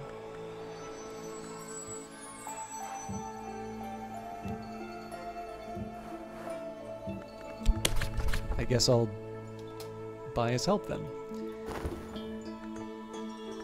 And we will use 1 Fost with Reverend Timothy. So speak with Reverend Timothy. Reverend Timothy's door is always open to me. Timothy will offer help for free as a friend. Okay, so I've got a 6pence. We can work in the find work in the Sweet Bones if we have to. The blacksmith gives us 2 edge and 2 forge. Also an introduction, but we don't need an introduction. I can't remember what we needed for the sands. Right. Winter or moon. And this is kind of overkill at this point. So maybe we'll hang on to the blacksmith because I think Timothy will be sufficient for the Keeper's Lodge.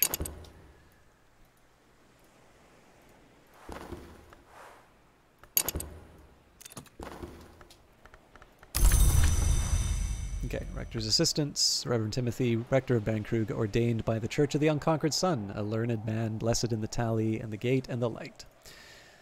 So here, we can use Timothy to explore the Keeper's Lodge, a cottage where Hush House's groundskeeper lived until the fire. If I can get into that place and make it habitable, I can use it as a base for reclaiming more of the house. So we've definitely got a few things that we can mess around with in here, but what I do want to see is the Watchman's Tower, a gatehouse, and that needs 2 knocks, so the blacksmith assistance is basically wasted at this point.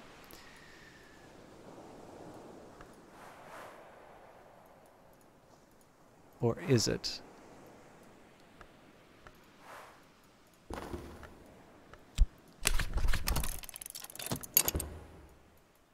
I have an idea in terms of unlocking the beach, but...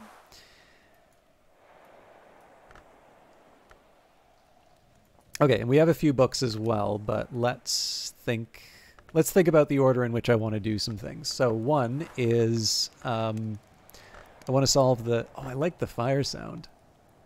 One is I want to solve the lantern mystery, which I would need Faust for. We also have traveling at night, so these are going to have their own mysteries. In this case, this is a knock mystery, which would require Shapt, and this is a sky mystery. We've got an uncatalogued book, Baronial. Catalog this to learn more. And there's a lot more in the building than before. So we have warmly colored yarns. Fnord, as the saying goes, is not as it was. Fabric upholstery can be more adventurous than it sounds. It's a thing, and it's considerable. I can use consider to glean information about this. Well, let's try it. Ah! I have to use the soul card. Mug of cocoa. Fnord, as the saying goes, is not as it was. All right. We have a fractured mirror. Your face in this glass looks scarred, older, harsher. A certain door in dreams, it is said, opens only for a mirror which has just been cracked, but this mirror was cracked long ago. So this has got knock, lantern, wall art, and considerable. Yep. We've got honey scar scented candle, a candle centered with honey scar jasmine. Oh yes, so the mirror was definitely part of the early demo, but there's a lot more stuff in the Keeper's Lodge. There also were different books in the very first version of the demo, but I noticed that they were taken away in a later version. So like there was one that was made available to streamers, which had what felt like some reasonably advanced... If they weren't advanced texts, they were at least different texts, and they seemed to make for some... I don't know, they were interesting reading, and I had kind of an idea in terms of what I would unlock on a subsequent playthrough. The next time I went in, they were no longer available. So part of this is now, I know that, I believe, considering, if I remember correctly, it consumes the element of the soul, and there's obviously other things I want to do, particularly with regards to solving the different mysteries. Now again, I only have the one knock. Oh no, sorry, I've got 2 knocks, so we should be able to read Traveling at Night. The sky will be another matter. And I was hiring someone. Yeah, okay.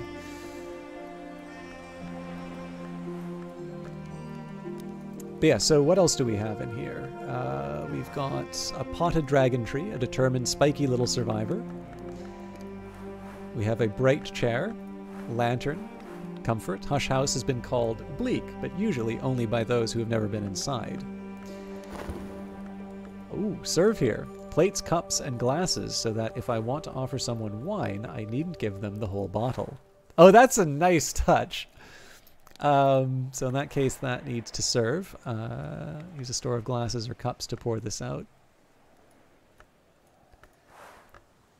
Pillis oat bread, gritty bread made with the hardy ancient oats that grow at Land's End. Shaving mirror, snip snip. And of course this one isn't cracked, so I suppose if we want to go through the peacock door. A glass of Isle water from Brankrug's Deep Springs. So this is a thing and nectar. Interestingly enough, Isle water can't be served. I don't feel like that's something that should go into a bug report, but...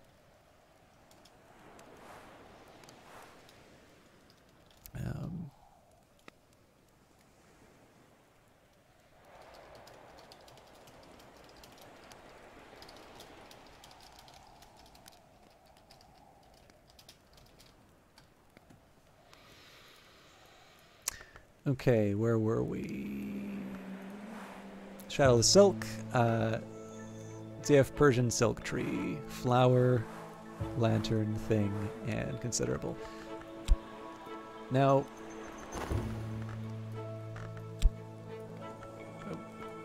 am I going nuts? How interesting. So I wonder if this is just... Hmm.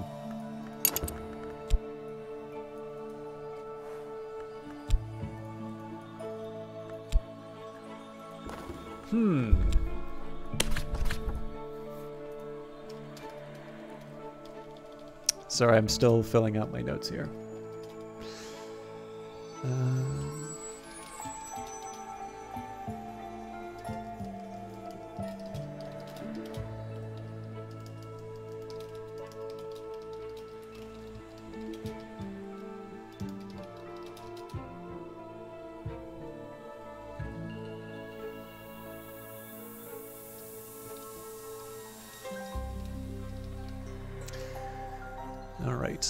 It's a minor thing, but basically what's happening here, it used to be that I could drop this in the side. Now, I actually have a guess if I get to the end of the screen. Oh, nope, we're just going to keep on going. It used to be the case that I could... Oh, this is interesting too. So I actually also have to grab... So, like, this is obviously off the tabletop, and I'm not able to grab that. But yeah, it used to be the case that I could drop the consider, so...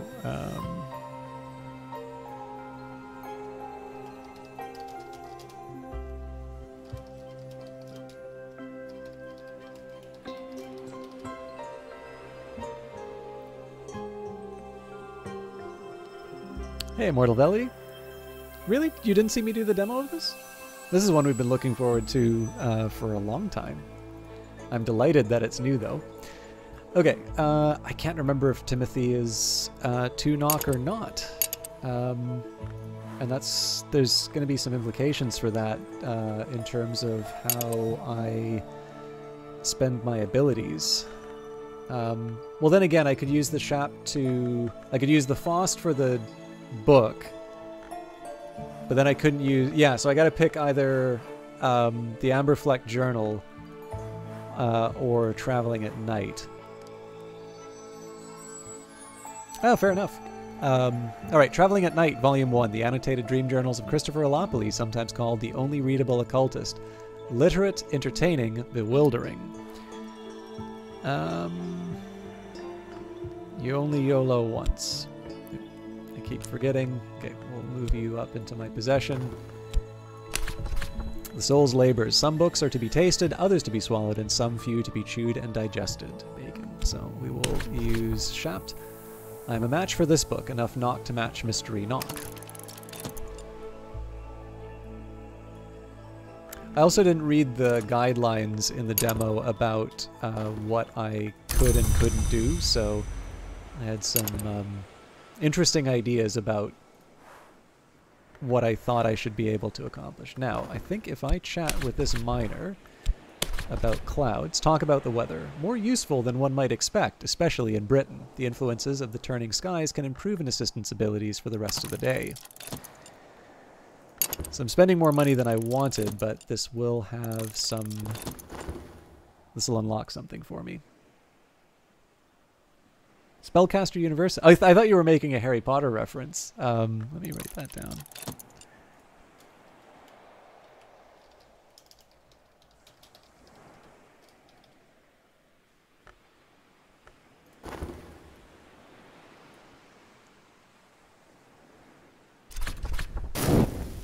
Let's take advantage of the weather while it lasts. So this should give the second moon for the miner, which means I can now go to Crowcross Sands.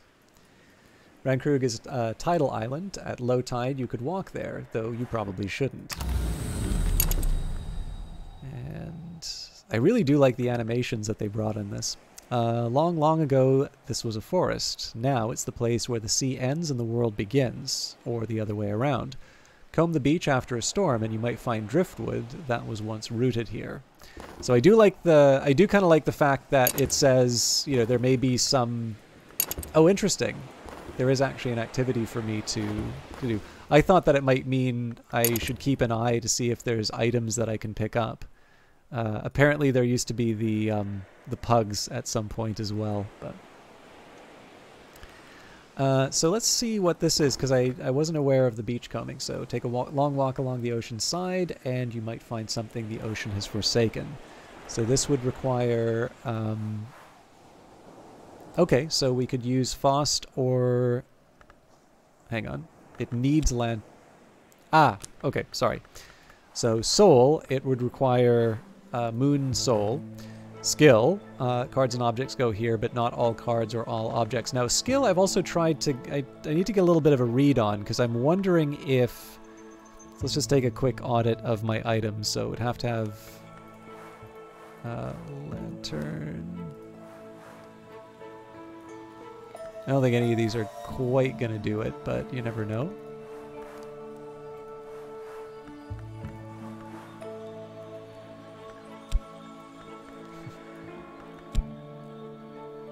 It's worth a try.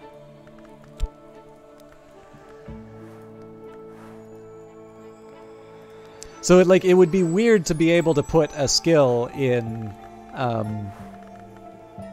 or like an object where skill would go, right? But we definitely don't have memories, and cards and objects go here, but not all cards are all objects. So this thing must have at least one of these aspects, moon or visitor, right? Wait, how would I know visitor from this? Oh, because it says. All right. So I guess the question... Oh.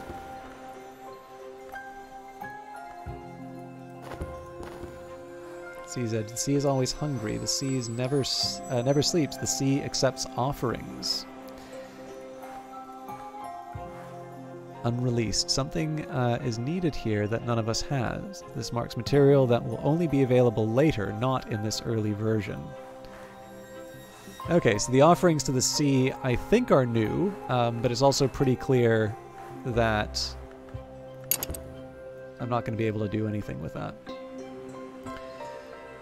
Okay, so I think beachcombing will be something that I want to put on my to-do list for later.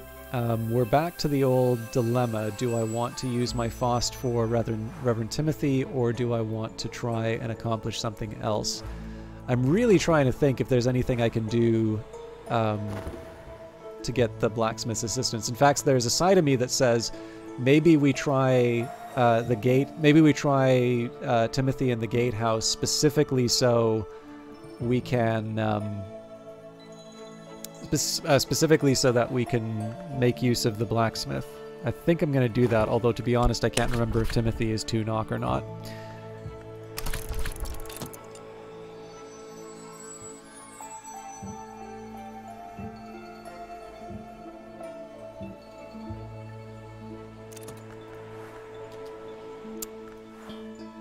Despair! It's only 1 knock. So unless I can find a memory that will make Timothy effective, we've wasted our abilities for today.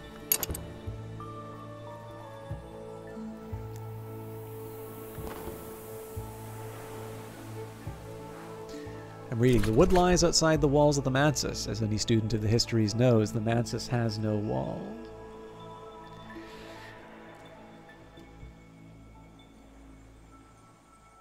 I'm going to take a quick break.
Okay. So, how much you want to bet I... Okay, no, things were ticking along fair enough. Swedish EOD, how you doing? So let's read this again. I've mastered the mystery in this book, and I've gathered the lessons it concealed. The wood lies outside the walls of the Mansis. As any student of the histories knows, the Mansis has no walls. I've read, Elopoli describes how he came to make repeated visits to a dream wood via what he calls silver dreams. Trying to think your way to the wood, he explains, is like thinking your way to being in love. But I did find a secret that helped. Now, one of the things I find so interesting about the contrast between... So the text for traveling at night, at least right now, is the same as it is inside of Cultist Simulator. But if you think about how these things are useful to you, they're two very different games, and they serve two very different purposes.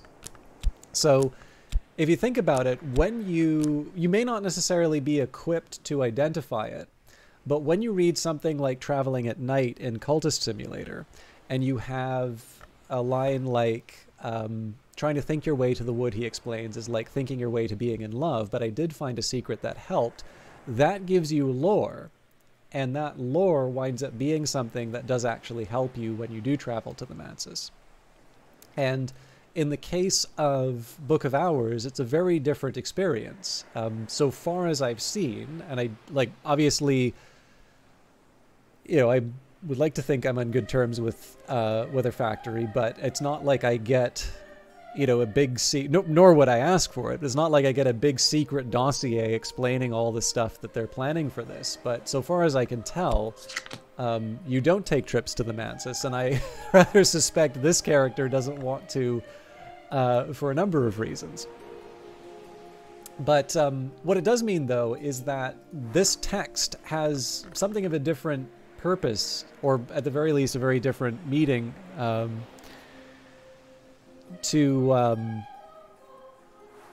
know, than what it would inside of Cultist Simulator. I have no idea if these are going to wind up changing, but in this case here, we've got the lesson of Edicts Liminal. Obviously, we have comparable aspects to them, but I am a little bit curious. Obviously, the text in Cultist Simulator is a bit of a breadcrumb, right? When you hear the idea that there's no tutorial in Cultist Simulator, it's not really true. You've got the square brackets, which is basically the developer telling you how you might want to think about a particular problem. But on top of that, you have got you've got these little suggestions in terms of what the previous authors... I mean, it's a little bit like doing research in the real world, right? You have these insights from the people who've come before, and especially, I'm by no means an expert on, you know, on anything occult, but you have people describing things in maybe not the clearest terms, but there is a certain consistency. They're trying to describe... I mean, the best I could say, obviously I have my philosophy interests, so, you know, if you are reading, you know, the Neoplatonists, let's say, it sure helps if you've read thinkers prior to them. And even then, you know, you're going to have to do some work on your own. And then, I mean, obviously, it's entirely possible to read something like that and say, this is a bunch of nonsense. I have no idea what they're talking about, and it's not worth it. You know, then you get the Glover and Glover ending. But in this particular case here, in Cultist Simulator, you would read something like Traveling at Night, and that would maybe even only in retrospect be, oh, this was actually a guide that tells me how I can make a little bit of progress. And then, of course, Elagabalus, or references to Elagabalus and Winter, and you know, you can make these kinds of connections, and they are the way, in theory, that you can find your way to an Ascension ending in terms of Cultist Simulator. It doesn't necessarily always work out that way, but to me, I always took it as if there was something that was telling me something that I already knew, it was just a signal to me, okay, I need to pay a little bit closer attention to what these books are saying. So, of course, what becomes interesting to me is this is a game which has books as very, like, they're a big part of it. It takes place inside of a library.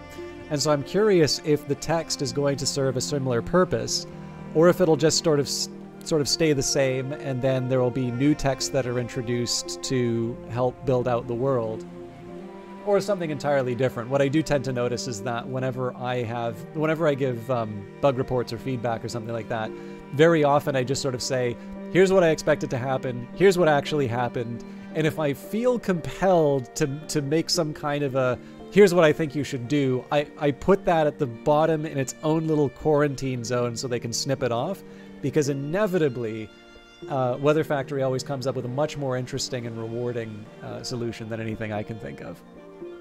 So, and sorry, Swedish EOD, I saw you wrote something else. So, looking forward to the release of this. Enjoy Cultism and enjoyed your different series on Cultist too. Watch most of them on my YouTube. Thank you very much for saying that, Swedish EOD. Lottie and Alexis put me to absolute shame when they streamed this on Steam. I think the only time that I may have hit a comparable audience was the very first time they invited me on their Steam channel. But obviously they're much more interesting to watch play this thing anyway. But I will be back with more Cultist, and of course, as you can probably see from this, there will also be some Book of Hours as well, although this is a chance. This is my very first time to play the beta. There's definitely a couple things that have changed, and I've clearly forgotten a lot. I've got Wasted Rector and Blacksmith, but I'm looking forward to this. Like I said, it's going to be a lot like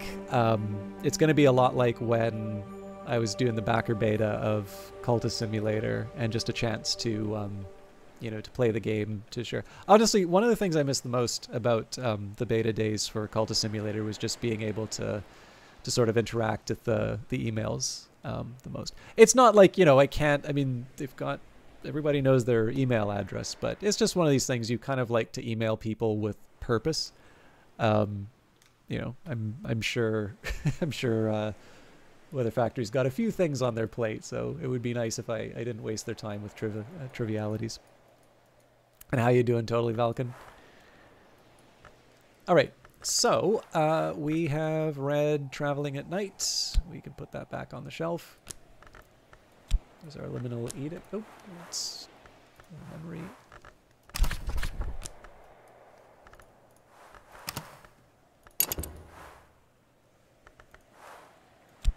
And we can finally put this in the center. I've actually been able to do this for a while, so I suspect I made another bad call in terms of the order in which I did things. But the roots of memory, there are always choices, and so there are always regrets. Trist. The change and the longing, one of 9 parts of the human soul. So 2 moth and 1 moon.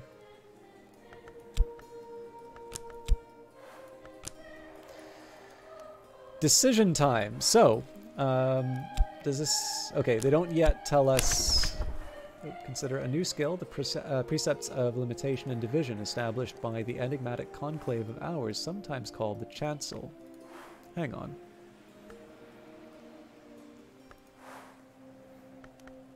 I feel like I'm getting this wrong. Another leaf on the Tree of Wisdoms. Okay. Precepts of limitation and division established by the enigmatic conclave of hours, sometimes called the chancel. So we've got Nyctodromy or Skolakosophy. So we've got traveling at night is neither faster nor safer. That's why we do it. Knowledge of the ways and byways of the transmundane. And Skolaskophy. The study of things that should not be studied. Some call this a wisdom. Right, this is why this counts as a skill now. So I suppose I can go back to beachcombing. Oh. Wait, but it doesn't have moon. This does, though. The moon governs the tides. Your knowledge of the moon's ways will help. You might find oddities or rarities. So scholar level challenges, more advanced techniques require power as well as significant skill for more challenging recipes. Why is this number so high? This is... okay. I feel like this will probably wind up wasting my tryst, so let's make sure I don't have anything else that I can employ. Wait. Huh. Well, I mean, if I really wanted, I could turn that sixpence into something. I feel like it's better to get some information in terms of what's going on, though. So we don't have Grail or Winter from this yet. I think all we can really expect from the blacksmith is a chance to hire him. So let's start with this. The moon governs the tides. Your knowledge of the moon's ways will help. You might find oddities or rarities. And then we can choose which of the wisdoms we want to follow.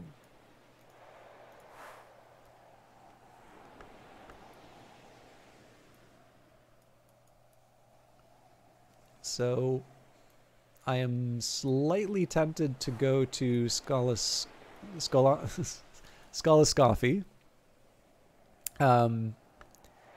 because that seems a little more aligned with Winter.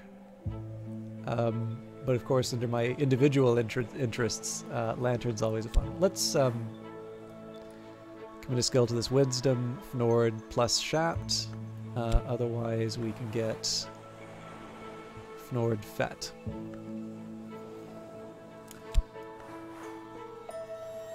Well, I mean, I do already have my Shapt, so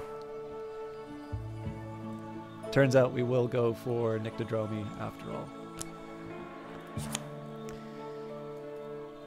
Alright, that part of us which walks and dreams, one of the 9 parts of the human soul. So, for that we get Moth, 2 Rose, the rose which encompasseth all, 9 directions to new horizons. So, I suppose if nothing else, this gives me another chance to earn a sixpence at the tavern.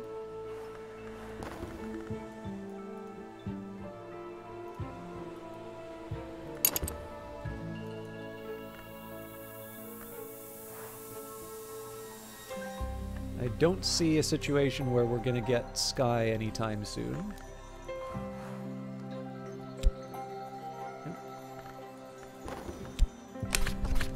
Catalog, Baronial Period book. This book was probably written around the time of Hush House's Baronial Period, roughly the 1500s to the 1700s. If I examine it, I can learn more about what knowledge it might contain.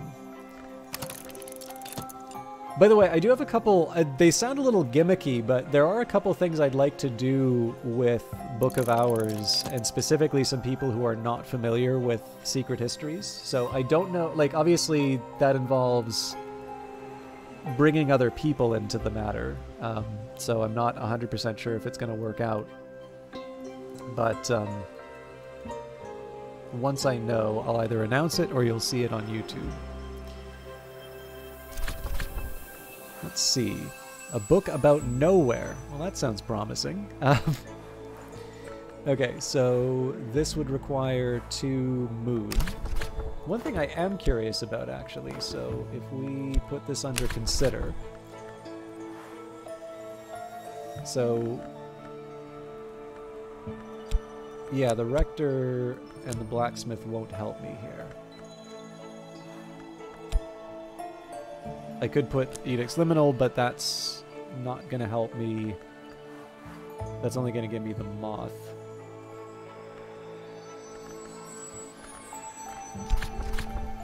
Okay, so what I'll do is I'll keep these in my inventory for now, just as a reminder that there's something that I want to work on. But I think I'm going to have to leave them be. One other thing I wanted to try.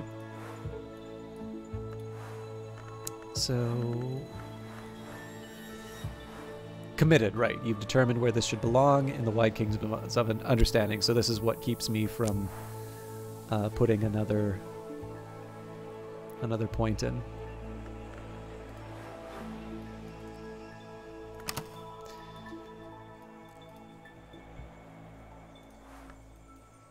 So, I think, unless something special happens from the beachcombing, I'll probably want to put the Fet to use in the Sweet Bones and combine. I'm quite happy that they changed the way the currency works. I like the fact that I can put it on a stack and it'll move up to the next level. But I haven't been a very good steward of the trustees' money.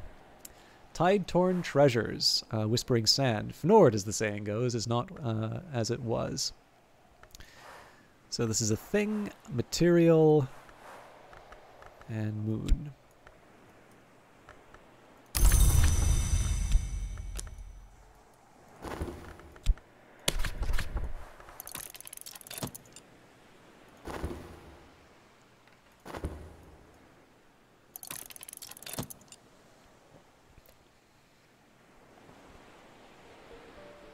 Some of this is coming back, just memory-wise, some of this is coming back. So this is a live role-playing experience, a book of hours. What I may do for future plans is I might actually go...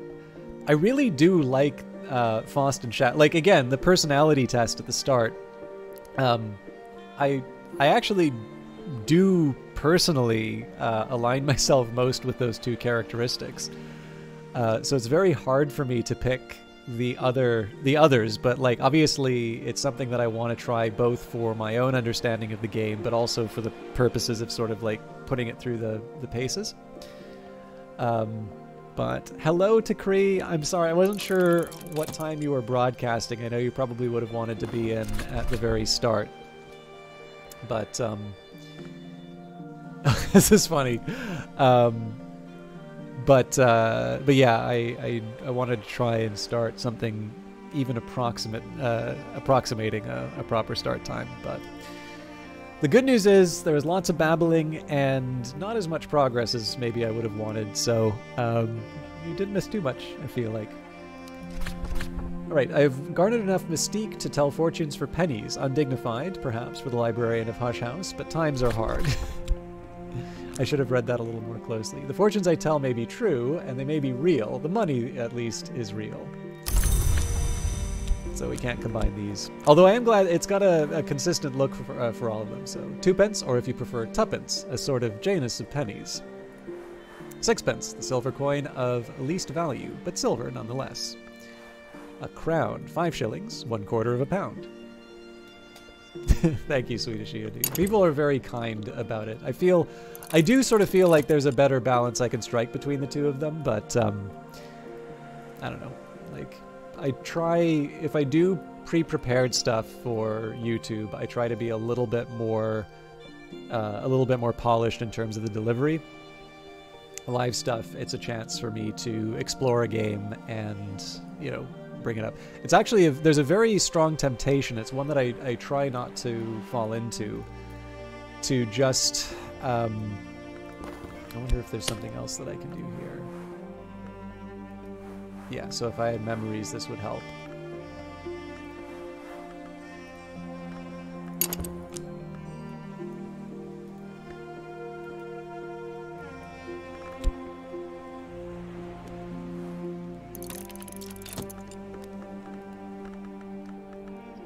Again, I love the sound of the fire when you zoom in. This is such a nice touch.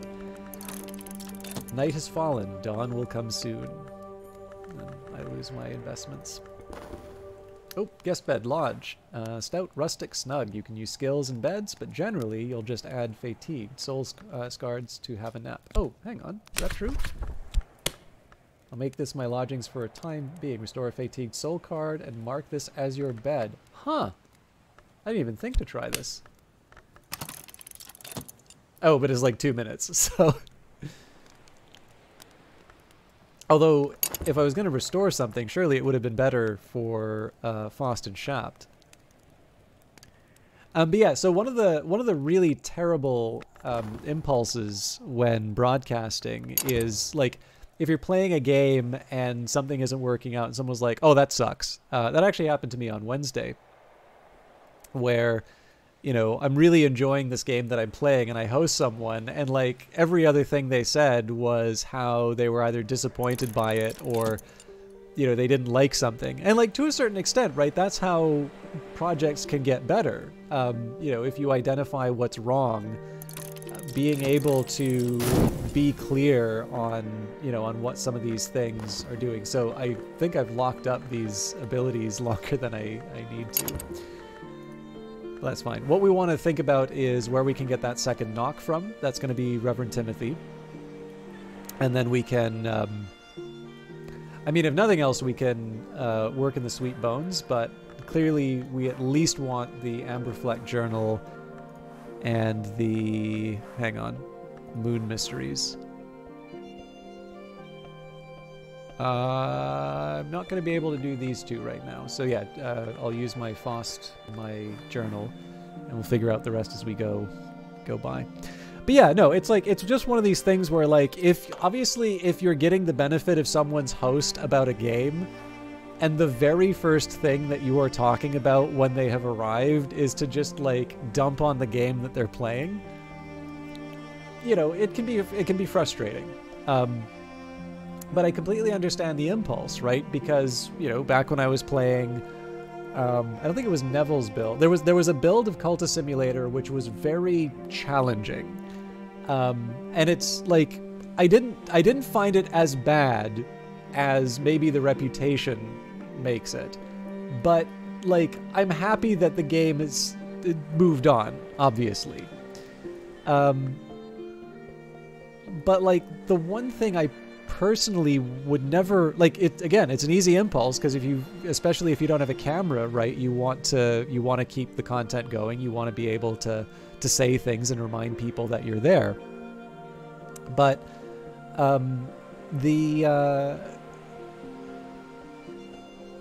you know, just kind of having that short distance from like a thought in your head to babbling it out aloud, you know, it can actually make you sound like a bit of a jerk.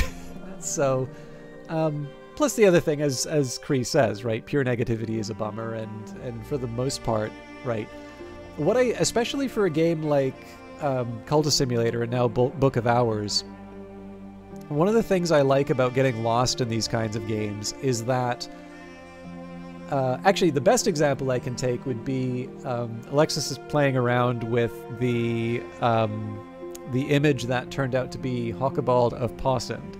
So he kept giving clues, which was really pushing the idea that it was Marlon Brando. And I'm certain he knew what he was doing. I certainly fell for it, thinking it was Brando, because like all of the other ones lined up. But it wasn't. And I mean, the clues that he gave were absolutely consistent with this other actor. I can't remember their exact name, so let me just find it here.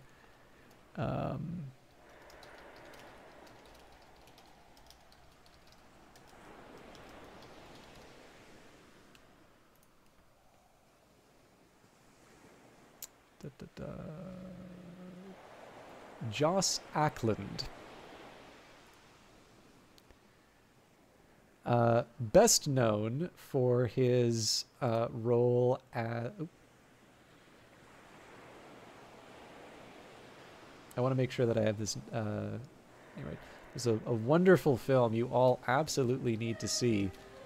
Mr. Tops and the Hippie Leader from The Apple. A absolutely insane musical retelling of the story of the Garden of Eden.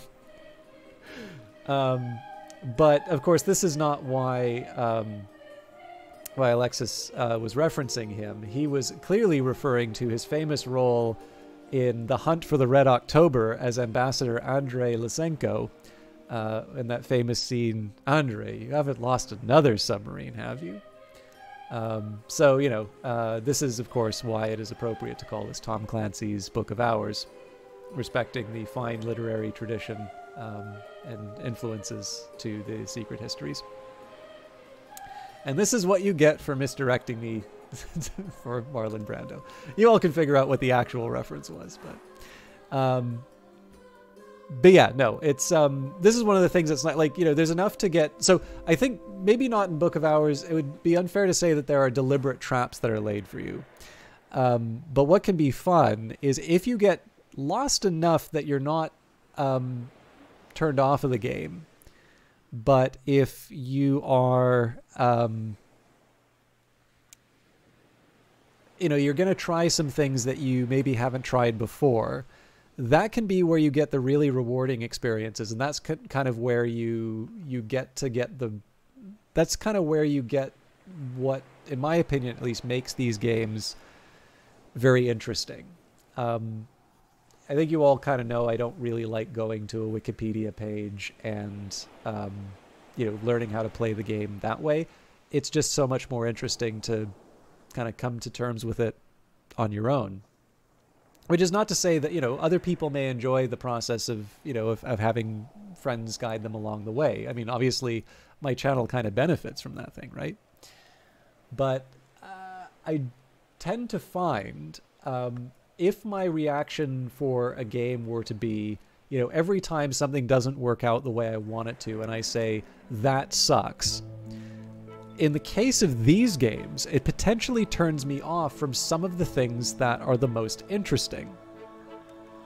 And, I mean, again, there's plenty of other reasons to do that. Number one, not to be a jerk. But particularly in this game, if you walk in sort of feeling like you know everything already, then you miss the stuff that makes it really special. So, anyways, I do want to see what happens when I can. I am delighted that there is something in the game that makes me talk about mixing skills in bed, because obviously as a role-playing game, I like to have characters that are consistent with my own abilities. In fact, there may need to be additional skill slots, but I'm sure there will be modding support later. Storm, thunder roaring, lightning lashed skies. So heart and sky, but I don't think I'm going to be able to use those for my investigations. So we'll at least consider with Faust. Lantern, revelations! I can master the mystery in this book. A bit late, but... Now the big question here is going to be whether or not I want to go down the illumination path, which is sort of the main goal of my character, or if we want to go sort of on a detour.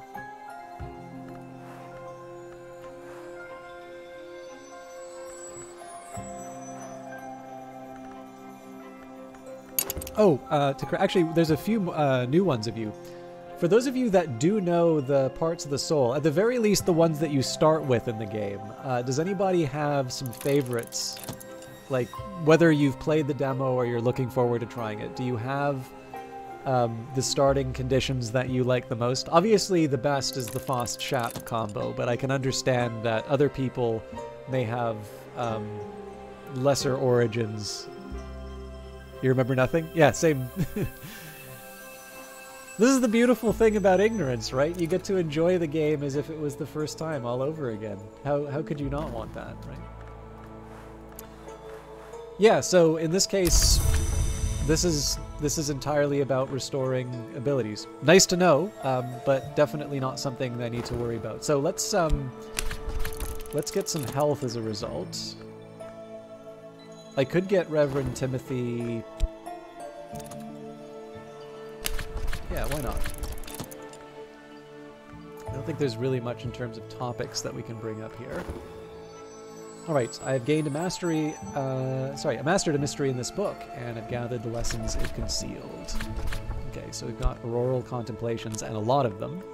So I believe in this case we will want to consider them to make them stronger. A new skill to know what will be passed in what has passed. Oh wait, no, I remember how this works now. Another leaf on the tree of wisdom. So, to know what will pass in what has passed, the practitioners of this discipline see endings and beginnings, passages and transitions in the same mode as dawn and sunset. So this is Edge and Lantern. We have Illumination. Illuminates, purify the self and its surroundings. Eventually, they often cease to see any difference between the two. And Nyctodromy. Now, we've already got Nyctodromy, so I suppose this more or less gives me my answer. I mean, if I wanted, we could... Oh, nope, because we don't have enough. I would need to add one of these others, but... The first sunrise. Yesterday's light determines the colors of tomorrow, and through illumination, we learn that we all begin in light. There's another Faust for me. Now, what I believe I can do here is I can consider and add 2 additional understanding. There's always more to learn. Improve the skill to level 2. This will increase its aspects, which will help with crafting, and allow it to be assigned to higher branches in the Tree of Wisdoms.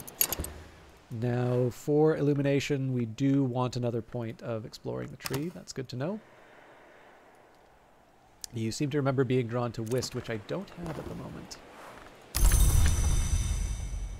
So this may not be the best for my current goal. Oh, hang on. There's level 3 lantern. Right, but because it isn't committed... Oh, sorry, because it is committed, I can't put this in here.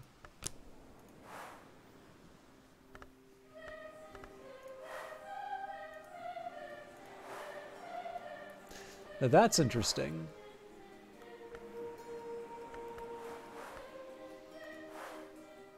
So I wonder where I would get the extra... So obviously I've leveled up the Auroral Contemplations. So what I wonder now is how would I go up exploring the tree if I've already got... Well, presumably there's more skills.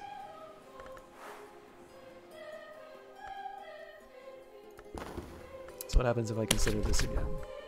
Some books are to be tasted, others to be swallowed, and some few to be chewed and digested. So if we go fast again, I've already mastered this text, but I could reread it and perhaps recall a memory. That sounds like a good use for it.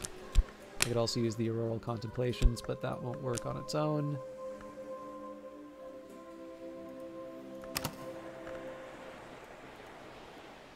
So one of the things that I'm doing here is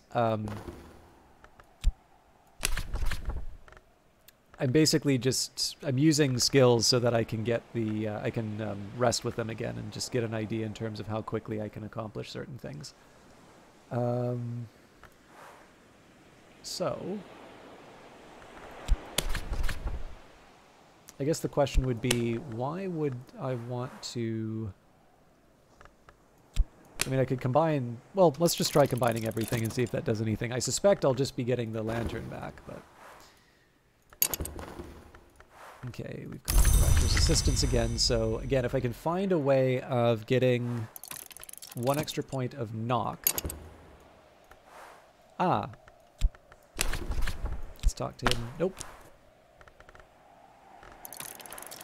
But, how much you want to bet if I talk... if I recall traveling at night, I can get the knock memory I need. Let's put this object on the...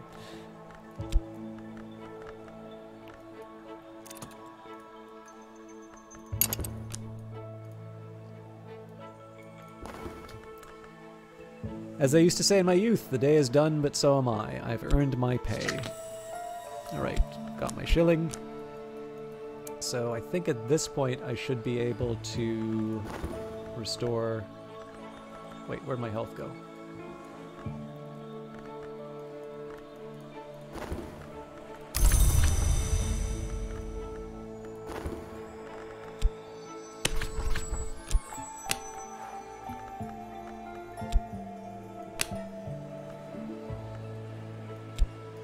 So this doesn't count as a part of my soul? Hang on.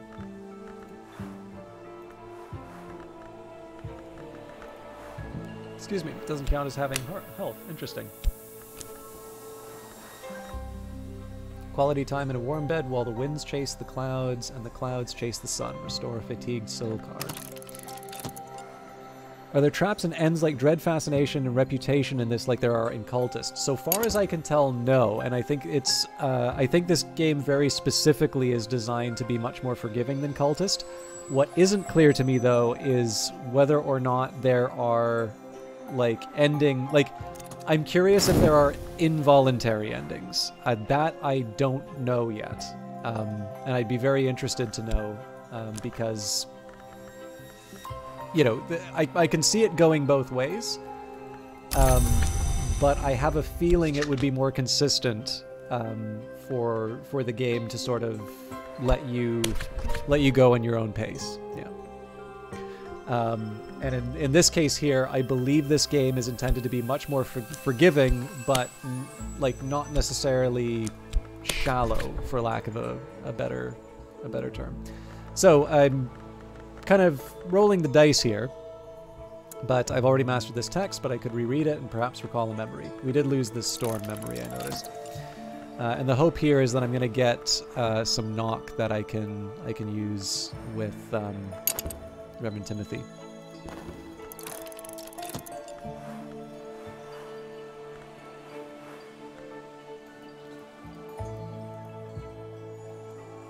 Yeah, so I haven't encountered any yet, and the game is quite clear at the very beginning that it doesn't intend to be cruel.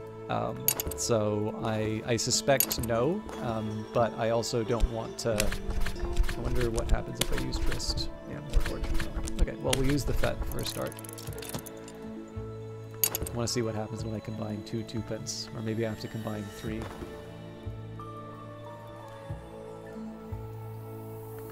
Mind you, it'll be interesting if there are, as I call them, involuntary endings.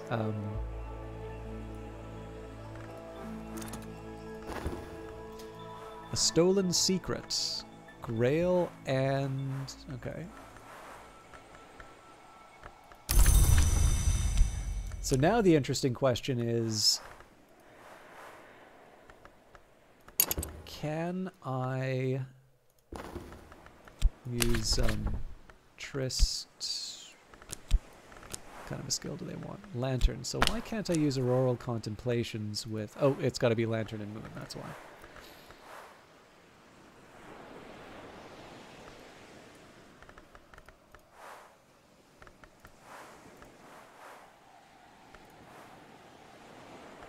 Yeah, so now I need to think about a way that I can get knock for Reverend Timothy.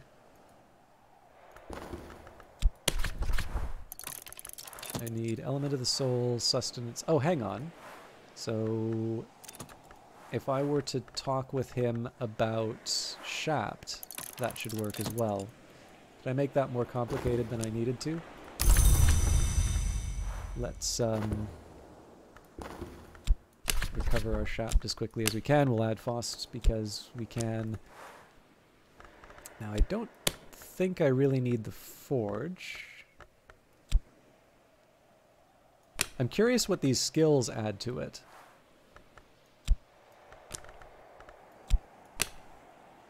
I'll probably want to use the health. I was going to say, I kind of wanted to use the health at the Sweet Bones, but I'm actually going to try it here just to see what rest gets me. I do notice that it's a shorter timer. I think it was 2 minutes the last time we did this.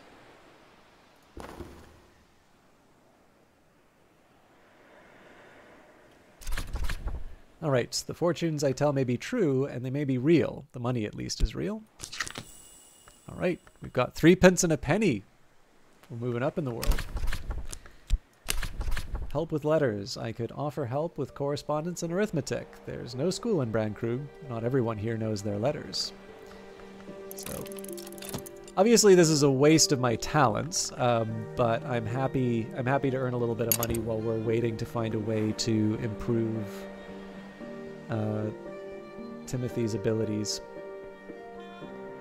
I do feel like I should be trying some other things, though. So we found bittersweet certainty. Eventually, the sun in rags will always brings its beautiful ending. So yeah, beachcombing I feel is something I will do quite a bit. And I should see, so...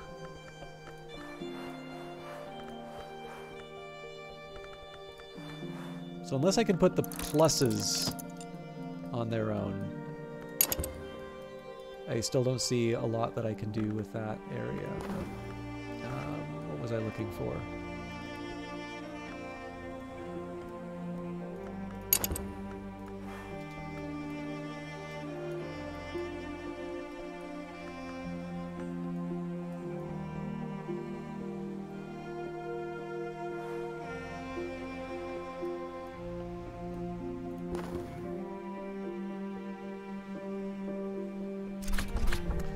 An afternoon spent profitably, reading newspapers to the curious, writing affectionate letters for the lonely, steering farmers through the requirements of the Ministry of Agriculture.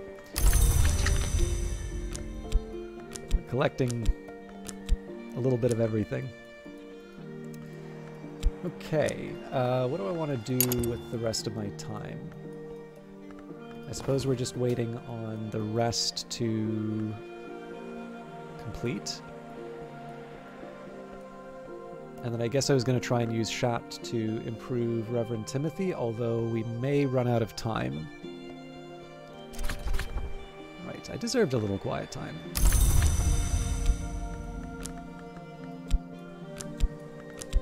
So it won't be that hard to get Timothy back if it comes down to that. But let's see what we can do here. So, talk with Timothy, talk about Shapt, an unsociable hour. Tremendous yawn. You can't speak with assistants at night. Make use of them quickly or let them go home. All right, fair enough. We'll let time pass. I wonder if I can use my Faust at this hour. Yep. It's not the smartest thing in the world because we'll lose this for Dawn, but I've already got 2 Faust, so. And we are moving on to... I guess we're still in spring? Yeah, I got another 5 minutes. Daybreak, memories fade, assistance departs, but the soul is refreshed. Okay, so first things first, speak with Reverend Timothy. Reverend Timothy's door is always open to me. And it's a sunny day, so we've got 2 sky and a lantern. And we'll try and use it as profitably as we can.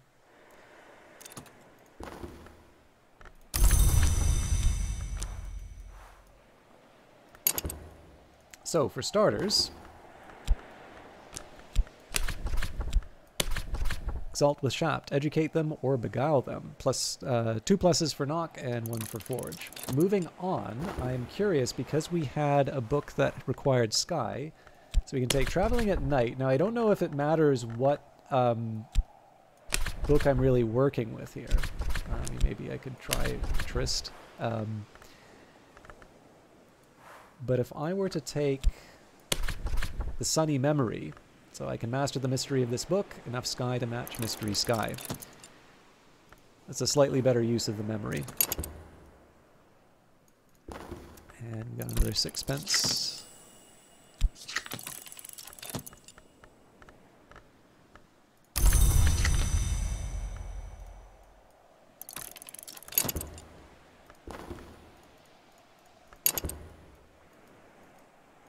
So once we have exalted Reverend Timothy, we will now unlock the Watchman's Tower, the Gatehouse. I'm curious if it says anything. So, books are the memory that does not die. There we go! Now we've moved beyond what we had access to in the demo. So, what did we find inside this room? We have got an expansive chair, upholstered in a velvet of peculiar richness that invites the hand. Sit down a while. You've earned it. That also has 1 point of moon.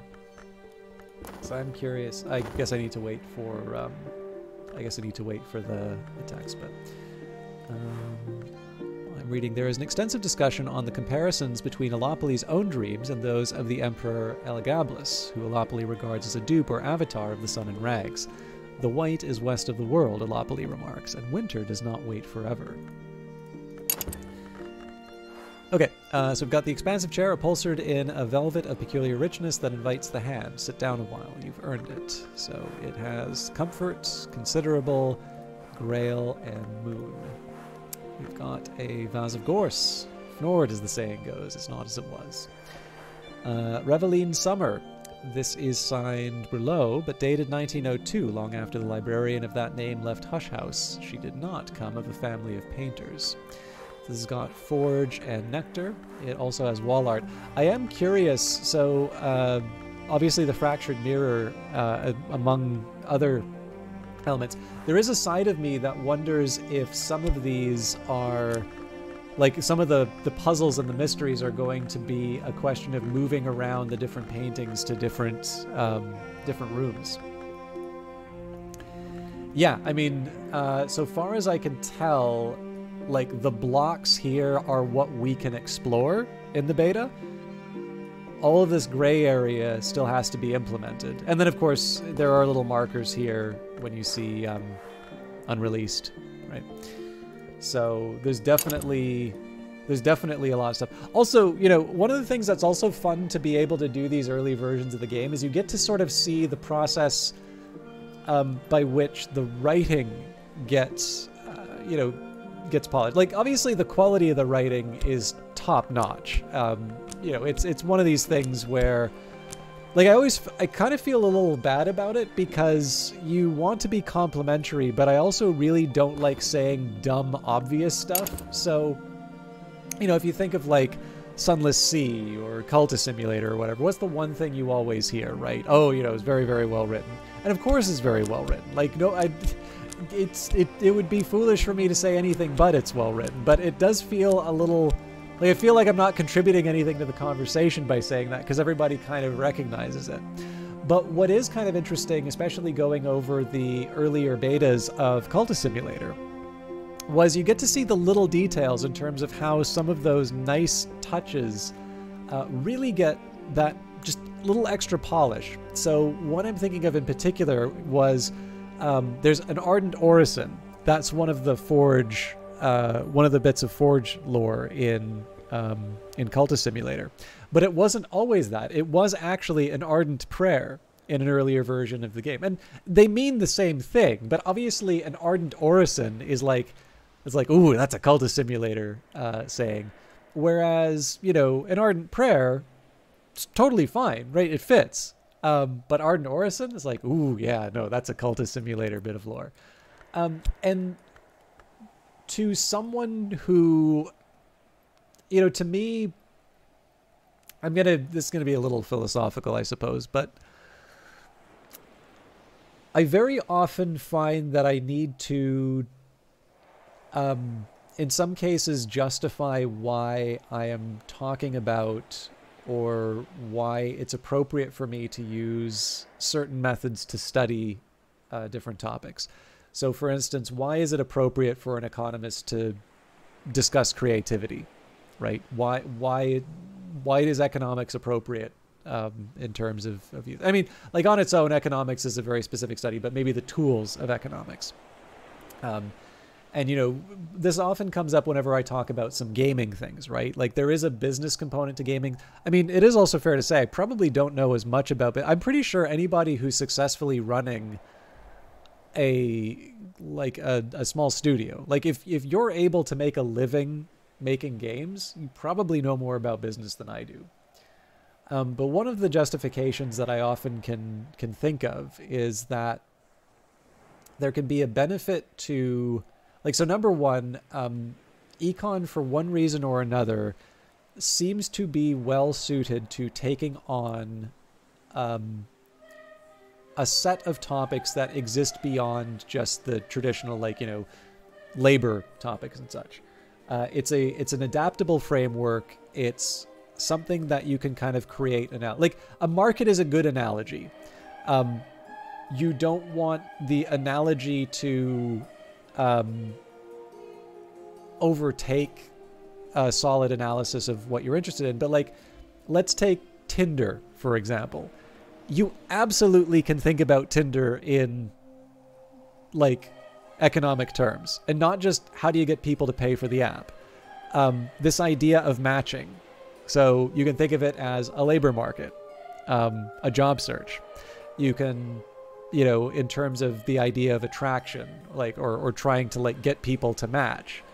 Again, market mechanisms are ultimately trying to get the people who want something with the people who are offering something and finding that market clearing price. Now, you also can't use the stuff that you learn in a first year, which assumes that there's sort of, like, no frictions and that you have knowledge of all products. And I mean, one of the things about dating apps is that you only, like, you'll only ever see a subset, right? You don't, the existence of the dating app essentially is contradicting one of the assumptions of the very introductory models that you learn, which is just sort of this knowledge of all of your alternatives. Now, I mean, sometimes it's useful to say, are people behaving as if they had that knowledge? And at that point, then it applies again. But, you know, why am I babbling on about this stuff? The best I've been able to sort of articulate in terms of why it's appropriate to be able to apply these things is that there are people who, for whatever reason, seem to be endowed with these abilities that, you know, often leave us in sort of awe of what they do, right? So I don't exactly know what set of circumstances and studying you need to do to be able to make something like Book of Hours. I know I don't have it. And I suspect that there's like 3 people in the world who are currently working on this game. Who actually more than 3 if you count some of the others. But yeah, like there's a very small number of people that will ever have the qualities to produce, you know, a Book of Hours. But it can still be like, again, and you know, if you read the Weather Factory blog, like they're not just good at writing. They're not just good at writing games, like articles and updates and all of that. They do practice open development, and so you can get a bit of an idea in terms of how these things are constructed. But the way that I try and sort of explain why I study things the way that I do and sort of justify the approach that I take, it's essentially to say that people have got these abilities, and whether or not they can articulate them, they're ones that are probably unique to them. And maybe they just, like, you know, another example I could maybe take would be Brace Yourself Games. Brace Yourself Games really seems to have an ability to identify good hooky ideas that people want to buy. They've also articulated a bit of what their method is, but clearly everybody who's watched, you know, Ryan Clark's videos has not gone on to make Crypt of the Necrodancer equivalents. A number of them have watched it, and they've gone on to make games that aren't successful. And, you know, because I am not endowed with those abilities to make a Book of Hours or to, you know, understand hooks the way that, you know, Ryan Clark and company do, instead, I need an analytical framework that will help me understand the way that these things come about, right? There are people who have very good intuitions about things, and they wind up sort of creating the things that we enjoy. And then people like me are sort of left to try and develop a framework for sort of understanding what they do, you know, insofar as it's an interesting object of analysis. And so being able to play a game like Cultist Simulator and realize that even the writing that everybody kind of considers to be, you know, very, like, that's a Cultist Simulator phrase, and that's not a Cultist Simulator phrase, to see that that didn't start off that way, but there are varying degrees of polish that get applied, that becomes very interesting, right? Because, I mean, I probably don't really have a talent for creative writing. You know, every once in a while I'll do an essay I'm kind of happy with, but creative writing, I genuinely have not tested that in any meaningful way. But the great danger whenever you read writing you really like is to assume that, you know, it's somehow created, you know, it comes out fully formed that way. And it usually doesn't, you know, even for an essay, right? I at least know an essay, you know, my better essays usually are the result of a bit of editing and polish. And usually if I do some editing and polish, I also get the word count down, which is a really tough one for me, as you can tell from this dialogue. So again, it's a really big, long elaboration on something that's quite straightforward, but it is one of the things I enjoy quite a bit, which is to just be able to notice the little details that change, even just single word choices, and to realize how, you know, it goes from a, okay, I know what that thing is, to, ooh, I still know what that thing is, but that feels like it fits really, really well. And to be able to see that process over the course of a few patches is kind of neat. It's one of the reasons why I want to share this experience of trying out the betas, even though it does mean that I wind up going on these long digressions. Okay, now, Watchman's Tower, Gatehouse. Back in the 11th century, Brian of Brittany built the tower and its gate to protect St. Brendan's Abbey, as Hush House was then known. Later, the Barons de Wolf strengthened the gate against their many enemies, but it's a long time now since Hush House was any kind of fortress, and by the time the scholars of the Curia took possession, this place had long been a comfortable waiting room for visitors to the house too minor to merit immediate attention. Let's continue to examine the contents.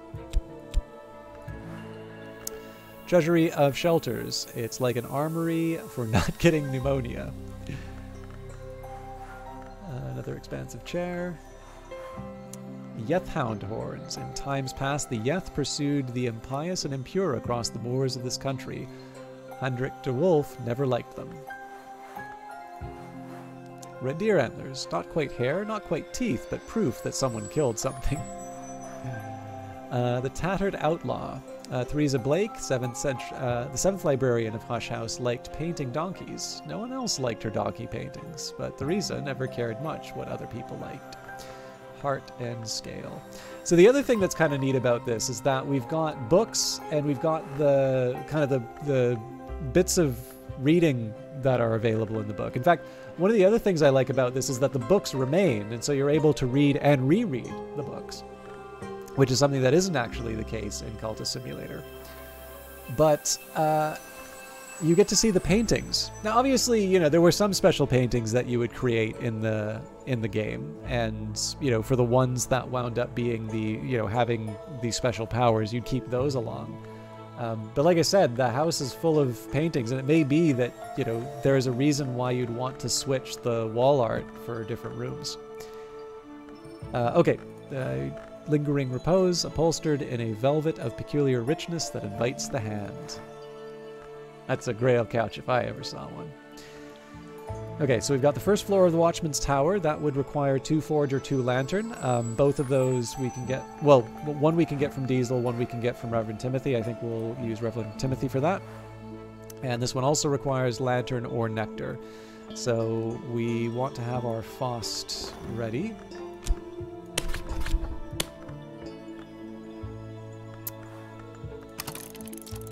Okay, that's just a minute and a half. Talk with Reverend Timothy. Reverend Timothy's door is always open to me. Timothy will offer help for free as a friend. And I suppose the question is, do I want to try and do anything with my health? I think not, so we'll also work.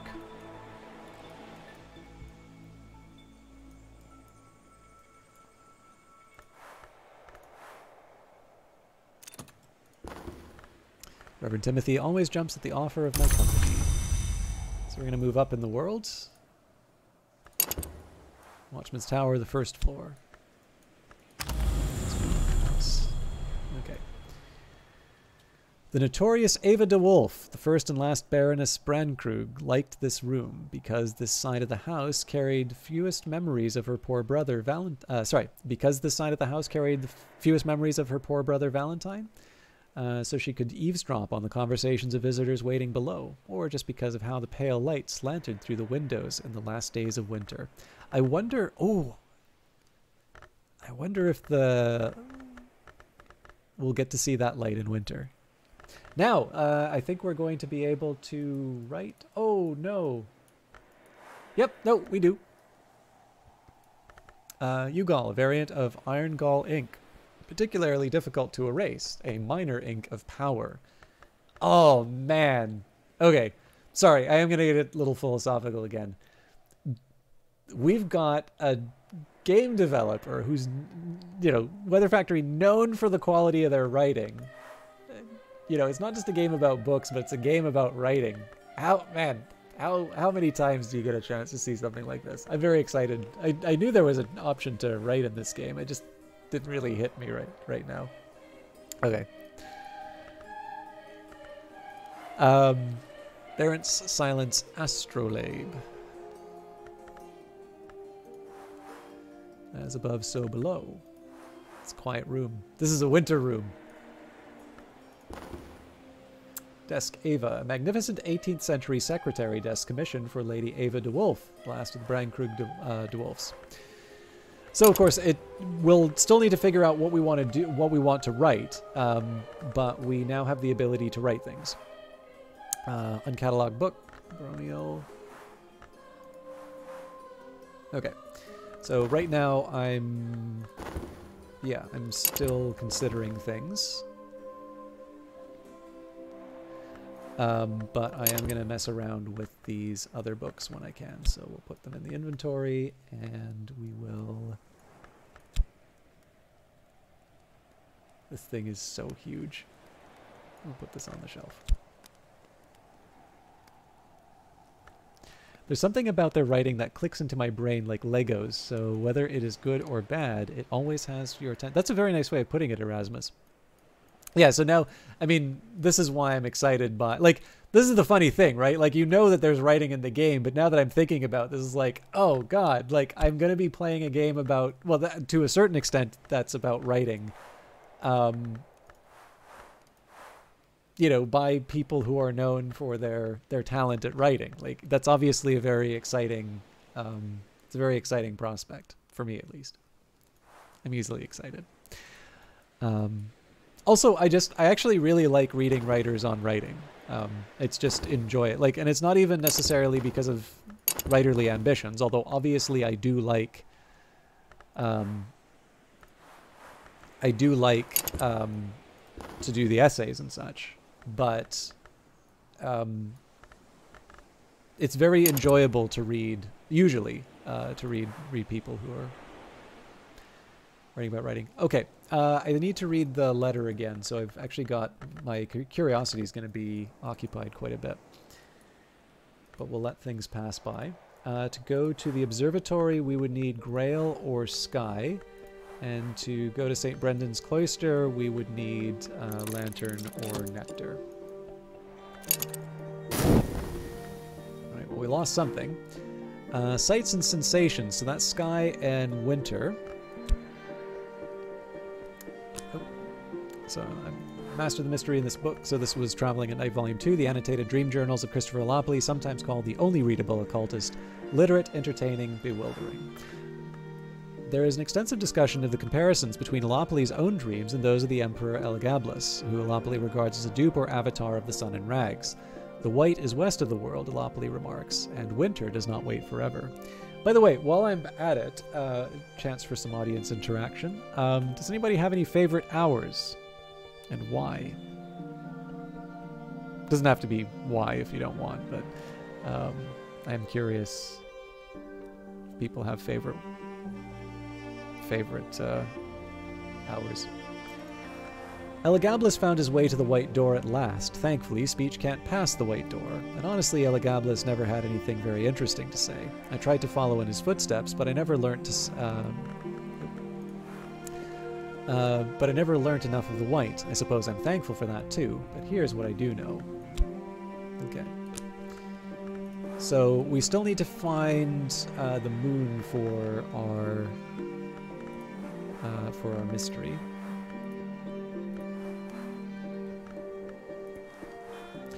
So lesson sights and sensations. I've gained more understanding of sights and sensations. Use this card with consider or at a desk.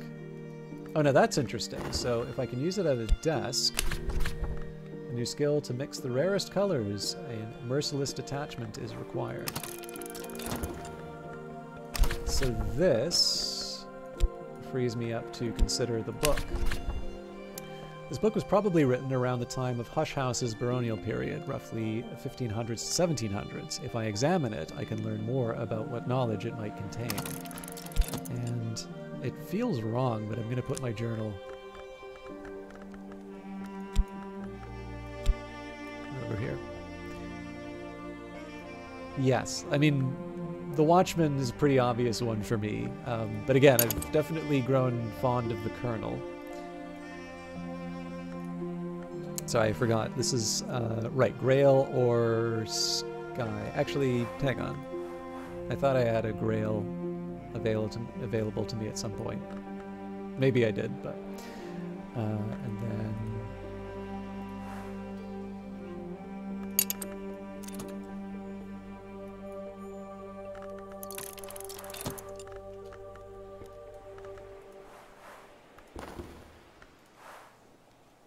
Okay, to mix the rarest colors, a merciless detachment is required. So for this, it's either Nyctodromy, of course for that we would need the lantern, and Hushery. The great art of Hushery understands the beauty of silence and of its sundering.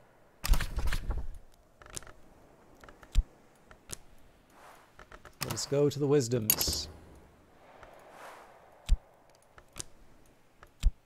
So if we found a way to... So we could follow... we could try and upgrade sights and sensations to move further down this tree, which I'm not opposed to. Alternatively, we could go down Hushery, and this would get me another tryst. So I suppose the question is, how badly do I want the tryst? And I honestly haven't decided yet, so I'm gonna stay put on that one for now. What I am going to do, though, is try to restore... Oh, we are already resting, so much for that plan.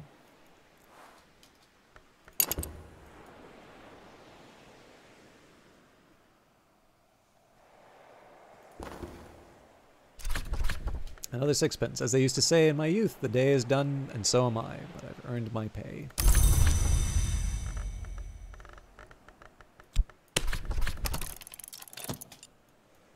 This was really dumb because I might need that fet for one of these books, but Vagabond has the whole not dwelling in the mantis thing, which is cool.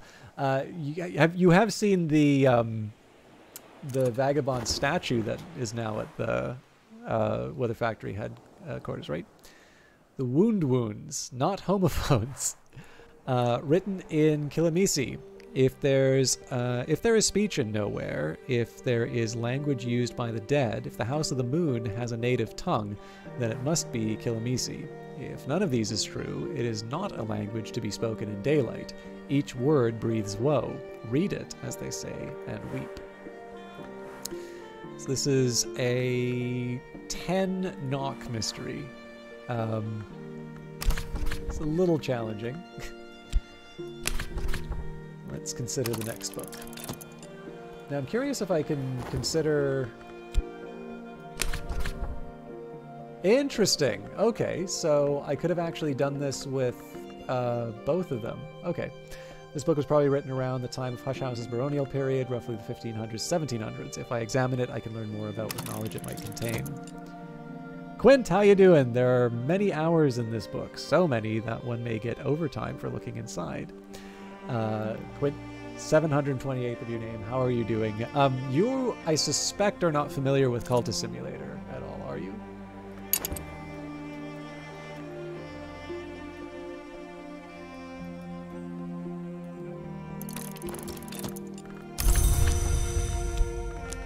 I'm trying to remember who I've gone on my mad rants on this game.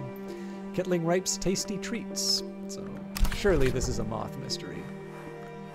Well, it shows what I know. It's a nectar mystery. We can probably use our health for that. Oh, you've heard of it? Okay. So this is the follow-up to Cultist Simulator. So there used to be 30 hours. Actually, isn't there a suggestion that there may be more than 30 hours? 24 now. And I was quizzing chat about what the ones that they were most interested in were.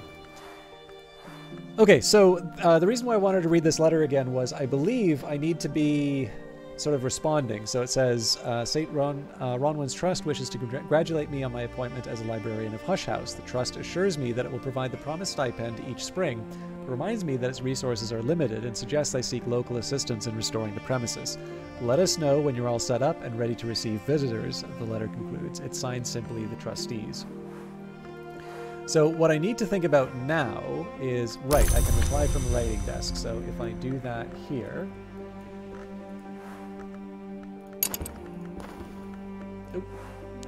Seven Faces of Icarus, more on Heart Victory and the connection to Feather, also Sendings and Masks. So this is a 4 Sky book.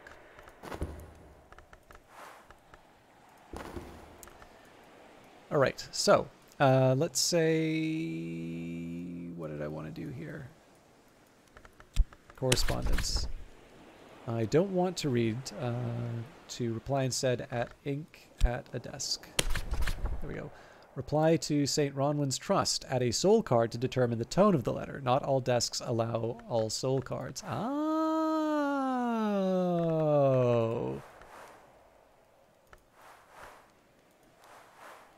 Interesting.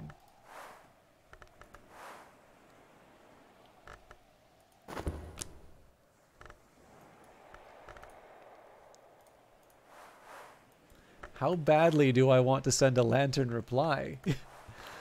Okay, let's think about the most likely book that I'm going to complete. Probably Kittling Ripe's Tasty Treats. Maybe Seven Faces of Icarus. Staba, how you doing? Multiverses are popular now, but I like the idea of the histories and the way they kind of lay on top of each other. Absolutely. There is something I've talked about with someone, which is, I mean, it's easy to have ideas, but there is something related to the sixth history that I think would work very well. And maybe I'll follow up on it one day. But like there aren't parallel timelines or different worlds. There is one world woven together of contradictory sequences of cause and effect that are all true. Yes, that is by far the most interesting thing. Especially, it's not really explored in the games, but this idea that there is actually a process by which the contradictions are worked out that I like a lot.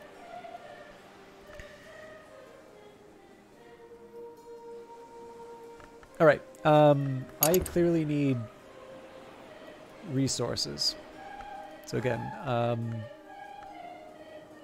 lantern or nectar. Oh, hang on. Should have employed Timothy for this.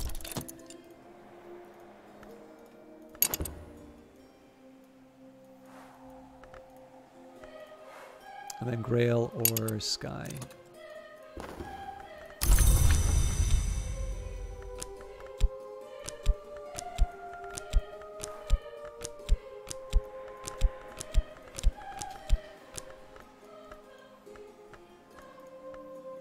By the way, I'll just say, Weather Factory's obviously very good at writing, but they clearly do not understand how to balance a game economy. No serious country would ever employ such an insane system of money. Like, you'd never get business done. Shilling per side, 5 shillings, 1/4 of a pound, silver coin of least value, but silver nonetheless, 3p or threepence, or a 3-penny bet, like 2p, but more so. Or if you prefer, tuppence, a sort of Janus of pennies, and the smallest denomination coin, except for the smaller ones. Yeah, so Erasmus, I said this in the Discord, and people thought I was serious.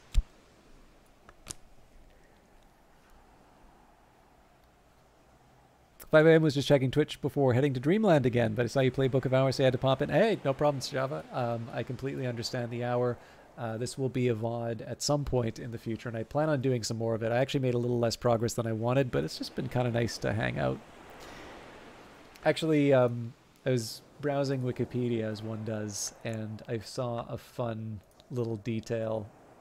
It's just in the introductory sections, but let me see if I can... Yeah, I mean, I try to be as clear as I can in terms of, like, the statements I make, but... what I really loved was Lucian. Lucian of Samosata was a Hellenized Syrian satirist, rhetorician, and pamphleteer who is best known for his characteristic tongue-in-cheek style, with which he frequently ridiculed superstition, religious practices, and belief in the paranormal. Although his native language was probably Syriac, all his extant works are written entirely in ancient Greek, mostly in the Attic Greek dialect popular during the Second Sophistic period. Here's the important line. "Everything that is known about Lucian's life comes from his own writings, which are often difficult to interpret because of his extensive use of sarcasm." Which I had to send to a couple of friends, and they... they definitely had to hold their tongues to say what they really wanted to. But, I have not read A True Story, by the way. I really want to, but the libraries in Ottawa are not quite what they were in Vancouver, so I need to find a way to get my hands on it. But yeah, when I read that description, I was like, I know a couple people I gotta send this to. I appreciated them holding their tongues, because I was fully expecting to to hear some unkind things. But All right, let's open St. Brendan's Cloister. The sisters and brothers of the Abbey built these... Hey, the pugs! The sisters and brothers of the Abbey built these gardens in the 13th century, at the height of the period we now call Solar Gothic. Walk here a while and breathe the peace they left. Okay, I'm just going to write this down.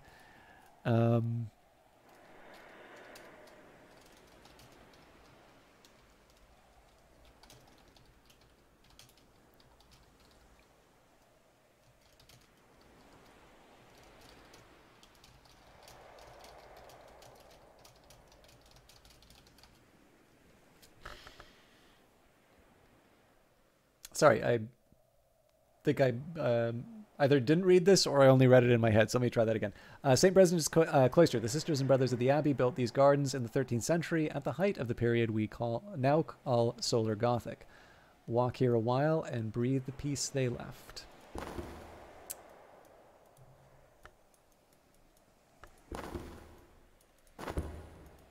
So I guess these are buttons for the garden. Okay.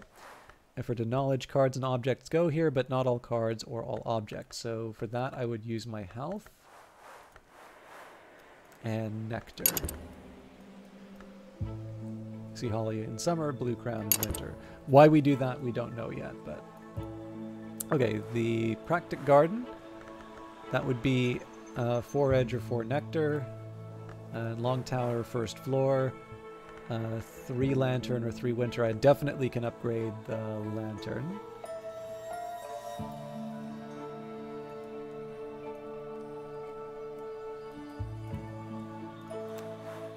And knock's gonna be a hard one.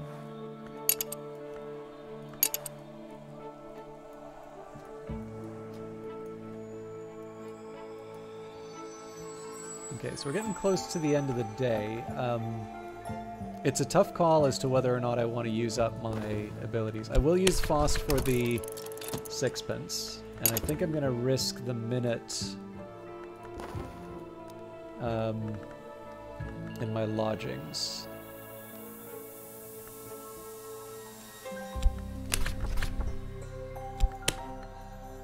But I'm only going to put the stuff that I don't value as much.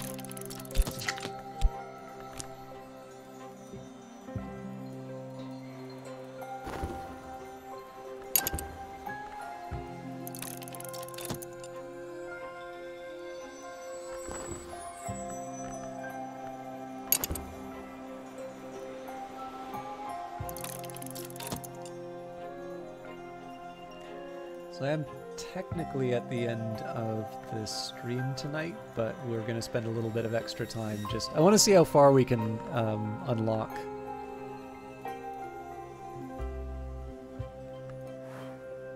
So let's, again, it shouldn't actually be that hard to read Black Nephrite, so I'm wondering if I can take advantage of one of the chairs.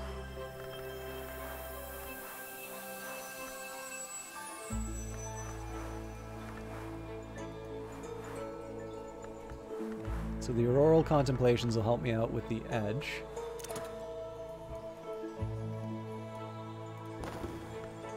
An afternoon spent profitably reading newspapers to the curious, writing affectionate letters to the, for the lonely, steering farmers through the requirements of the Ministry of Agriculture. Shilling? What is it, man? So inventive, making up all these different money. Who would have thought to call something a shilling? 12 pence, or if you prefer, 1/20th of a pound.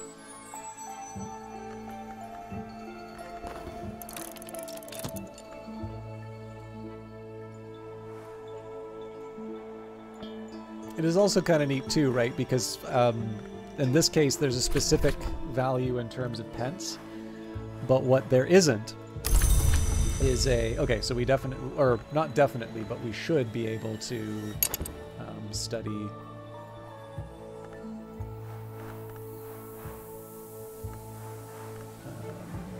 Black Nephrite. So if we can consider... Nope, because I need a soul and a skill, so I don't see how I could combine the chair here.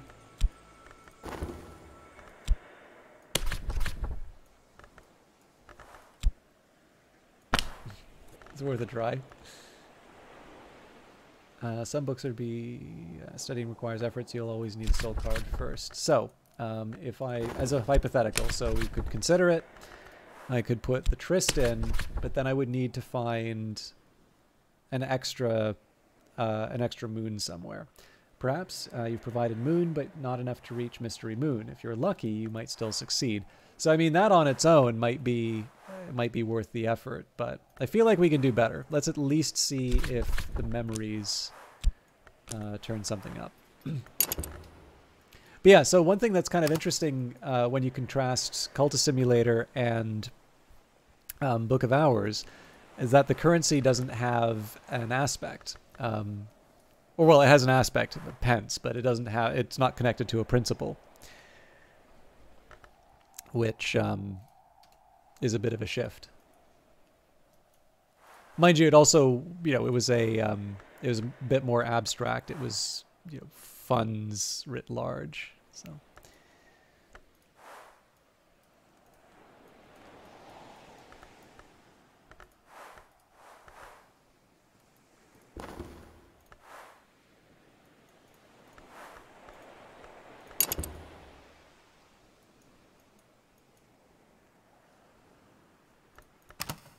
Could have probably remembered to unpause.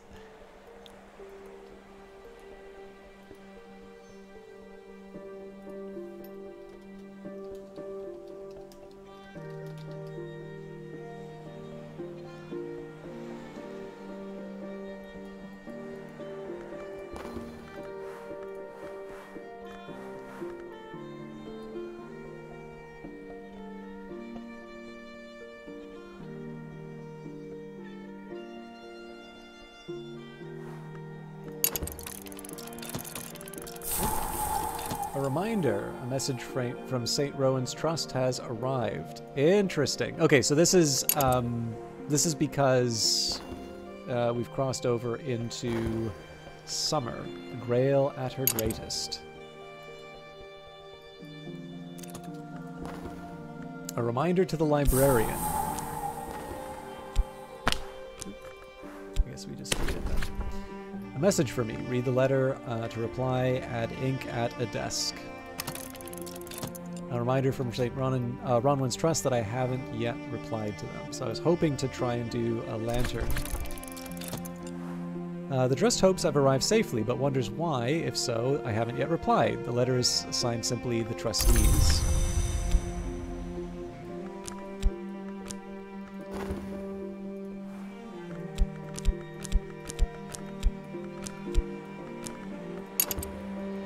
Okay, let's pass over. Here we go. So, definitely having a chat with Reverend Timothy. I guess there's no memory for the weather today? Oh, sunny!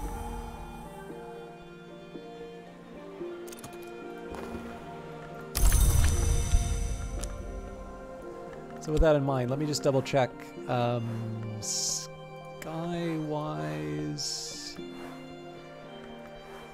Alright, so this could be interesting for the sky. I just don't think... Yeah, so I've got the font. So, like, what I could try here would be the Seven Faces of Icarus.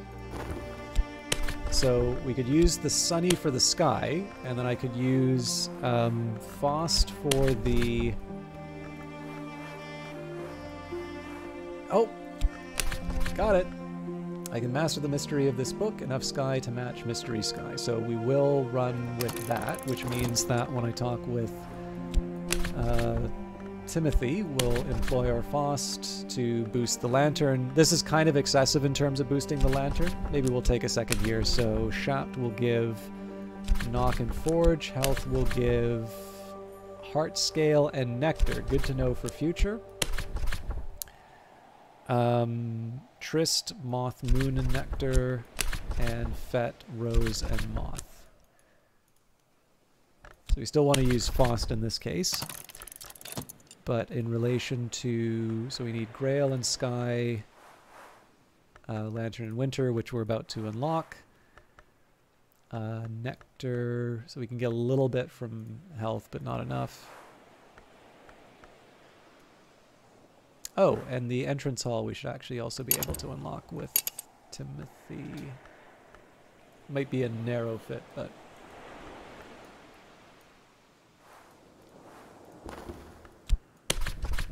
let's see what the garden lets us do.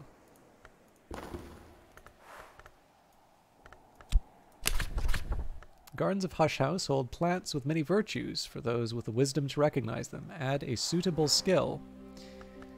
So I don't think we have any nectar skills. Today my assistant will be vigilant.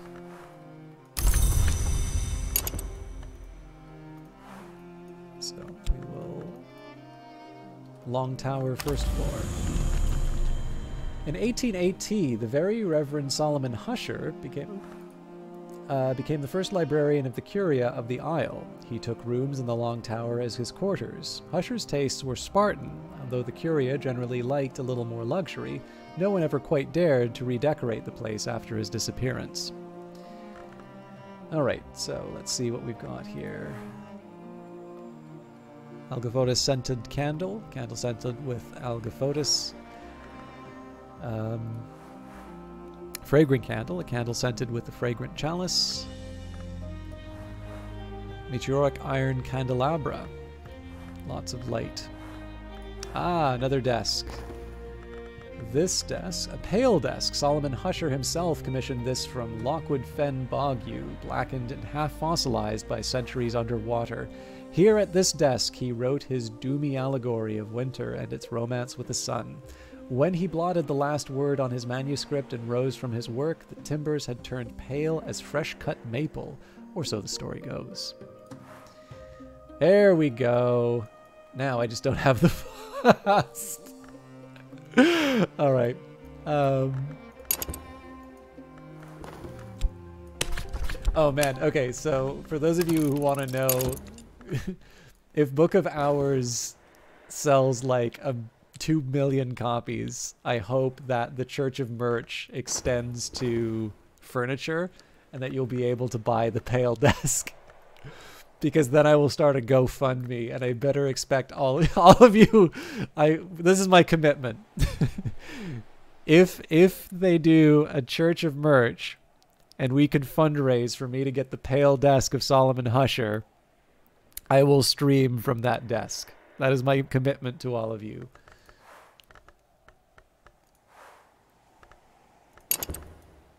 Did I read this?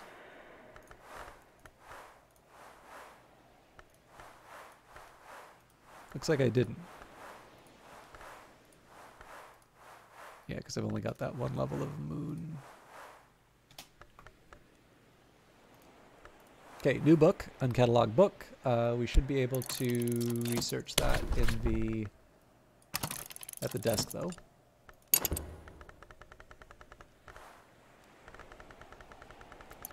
That's interesting.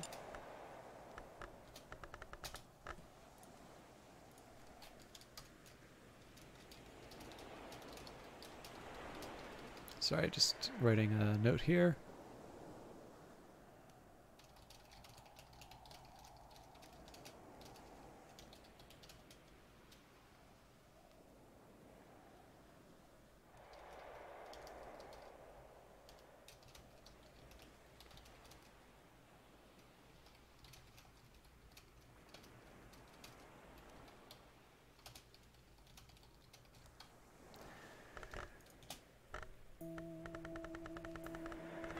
It's so interesting that it just happens here.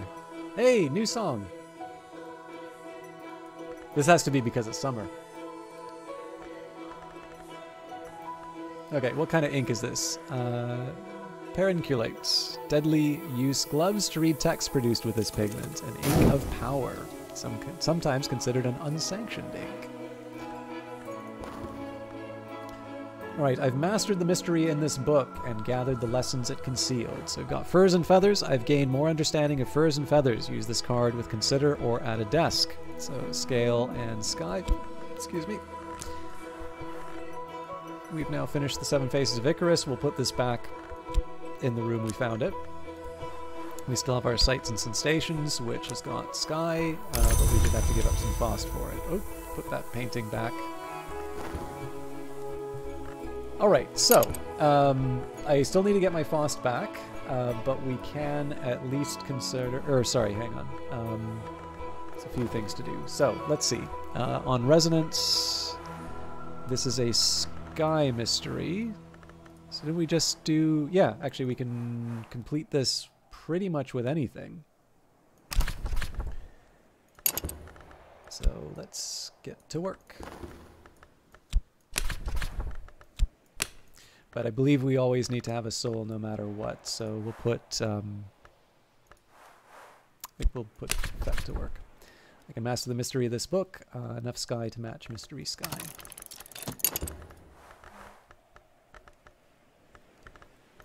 Which of these two desks? So that takes sky and that doesn't. So it feels more appropriate to study this at the pale desk. A new skill, beasts, birds, husbandry, harvest. Another leaf on the tree of wisdoms. Furs and feathers, beasts, birds, husbandry, harvest. So again, if I would like to go down the Nyctodromy path, I have that available. I also now have more sky, so I think that helps me with... Nope, I was thinking of something different. This also has the Bosk, the wisdom of the primeval wood, rarely written, often felt. So again, if I wanted to go further down a given path, in fact, let's take that and up. Oh.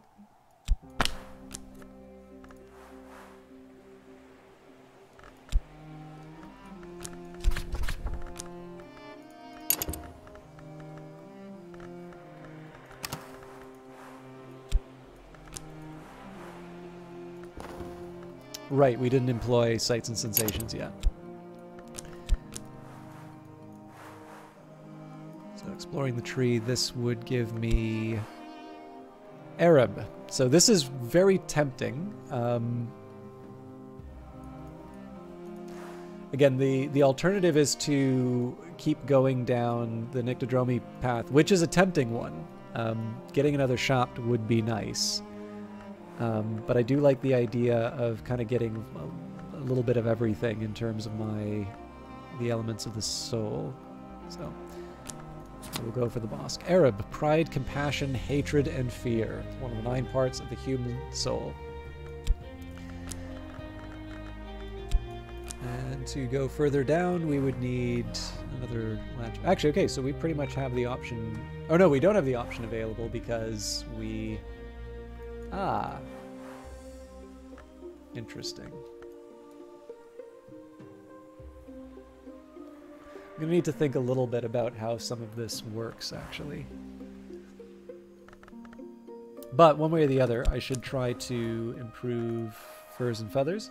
I should also see if this grail unlocks anything for me.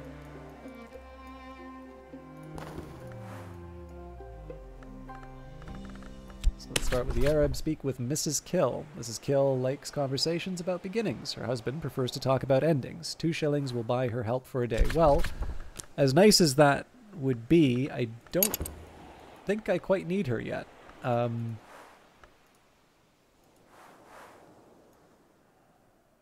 Not true. That grail will probably help.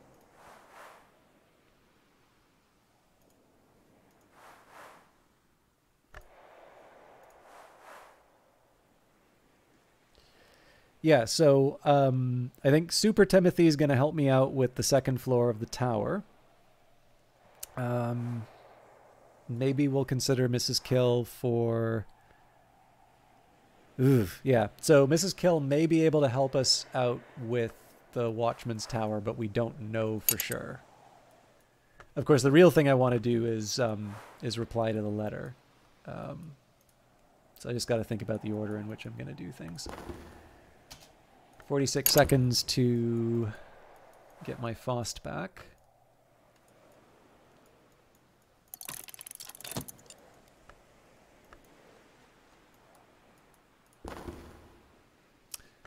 Let's experiment.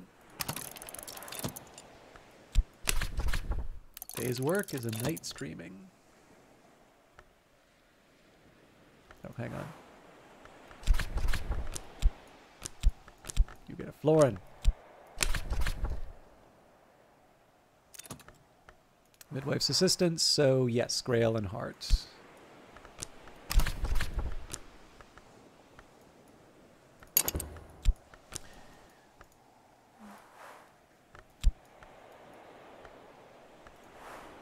As somber as Autumn, as kind as Autumn. She also likes her beer. So that's got me the observatory. Telescope. The scholars of the house watch the courses of the stars to determine their paths and understand the future. Not surprising that that's a lantern skill. And sky, of course. And as always, the question is, what do we do with it? But we've got another book to examine. I'm currently working on one now, though, so maybe I'll leave that be. We've got a Glass of Domain Reveille. Again, not servable. Oh, right, of course, because it's a glass.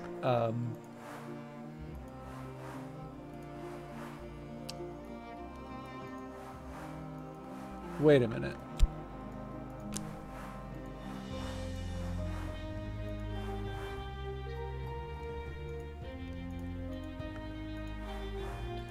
So all of these count as slots for some reason. I also don't think I read the text for the Watchman's Tower. Watchman's Tower Observatory. Thomas de Wolf, the second Baron Brankrug, who they call Baron Silence, built this observatory in 1576, by happy coincidence just in time to observe the passage of the Great Comet in 1577. Now this seems like it's a bed that yeah, hang on. There's no way that's a telescope. That's definitely a bed. Okay.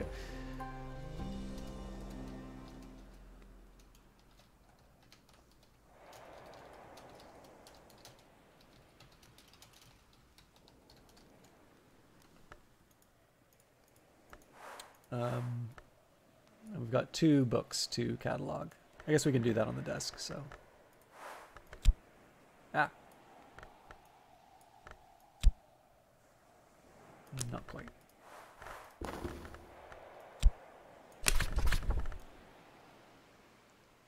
Can I do it to both books? This book was probably written around the time of Hush House's baronial period, roughly 1500s, 1700s.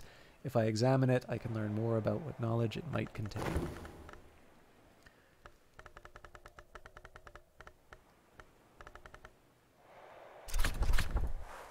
I deserved a little quiet time. Okay, so there's specific reasons why I did that. One, I want to write a letter. And then I'm also going to want to talk with Reverend Timothy. However, if I want to talk with Reverend Timothy, I'm going to have to upgrade his lantern. So I think we might not have the time that we may not have the time that we need, but let's give it a shot. Okay, so let's get going on the...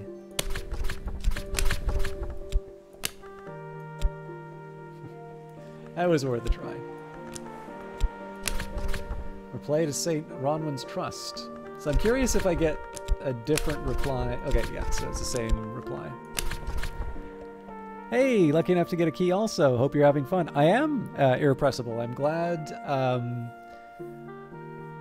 I mean, I'm glad you got a key, but I hope it's also leading to some good bug reports and feedback. How are you enjoying it so far? A soul card to determine the tone of the letter. Not all desks allow for all soul cards. So, an inquisitive reply to St. Ronwin's Trust. I am here, but my situation is precarious, and there is so much I do not yet know. Is there anything more that you can tell me of the house, of the locals, of their pasts? What else can I add here? Actually, it's easier if I just... Okay. I am curious about the other tones. Of course. I'm going to give it the 11 seconds just because I'm a little curious.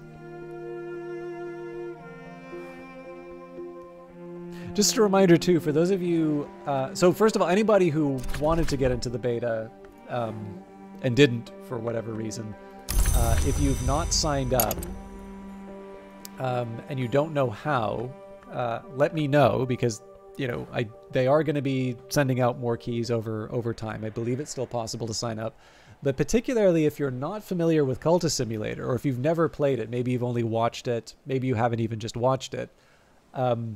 I don't want the fact that somebody hasn't, just didn't know to follow up on the email to sort of deny them from a pool of testers. So again, I don't want that to sound like, I know a guy and I'm going to get you in or something like that. Basically, I'm just going to be directing you to the normal resources that are available to anyone. But in particular, because I realize that broadcasting can be a way to potentially reach people who otherwise wouldn't necessarily sign up for a, for a beta key to test. Those are some of the more valuable testers, I suspect, because obviously if you're already a fanatic for Book of Hours, you're probably already going to buy it. And there is some value in terms of taking a game like this and getting a really clear idea in terms of what someone unfamiliar with how Cultist Simulator works, what their perspective on it is. So, try not to sound too desperate for that, but I figure if that's a little bit of help that I can give, it's something I want to try and do. Okay, so we want to see what we can do reply-wise. So I could add Trist for that. The sea remains, the house remains. What else remains, we shall learn in time. I am something new, and in time I will learn what that means.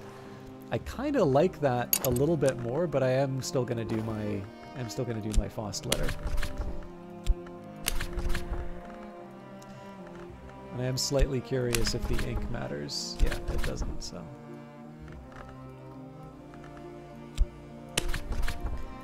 I'm here, but my situation is precarious, and there is so much I do not yet know. Is there anything more that you can tell me of the house, of the locals, of their pasts? Now, of course, the lantern may... the lantern would have been helpful in terms of bringing Timothy along. But speaking of, yes, I am working on my Faust and my Arab, so we'll do our best. Actually, one thing I can do right away is Faust with Timothy.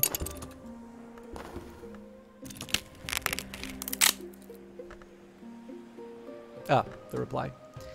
I've mastered the mystery in this book and gathered the lessons it concealed. So, bells and brasseries. Sights and sensations. There's our exhausted fet. And on resonance, I don't remember which room this came from. I think it was one in here.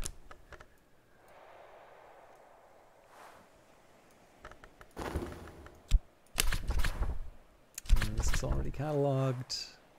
Nope. Okay, Kittling Ripes, Tasty Treats, and The True History of Valentine de Wolf. So a few of these actually seem achievable. So I need to find the nectar somewhere.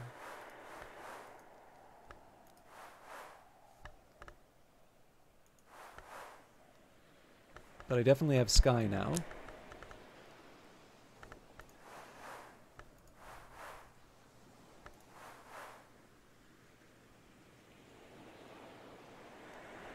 But then I also wanted to sort of upgrade my abilities. Okay, so there's a couple things that I can do. First of all, we've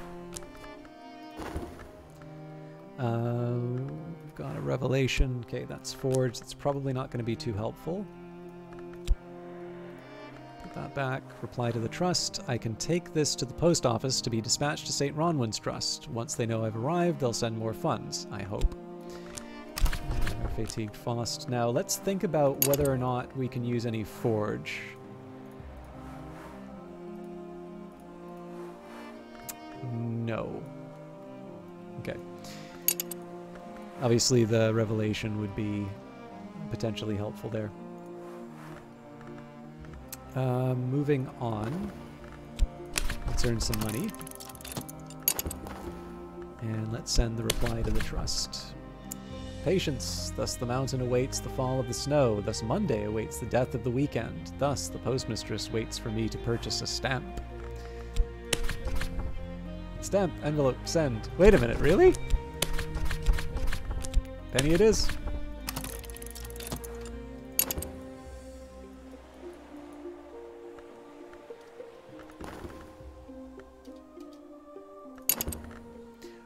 Sorry, I had other things I wanted to do.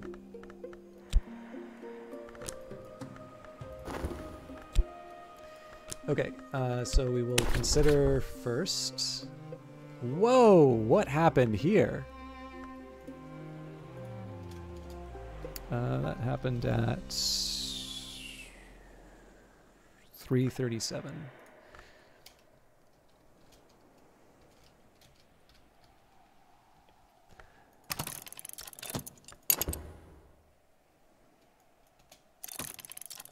Sorry, Irrepressible, if I didn't ask before, I definitely wanted to know, what do you think of it so far?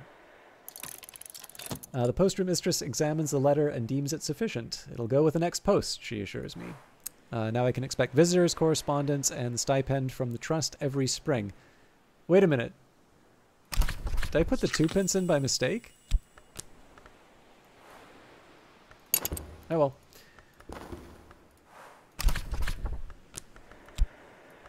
Okay, we will put that onto the pile in a minute, but I do want to start upgrading these things before... Oh!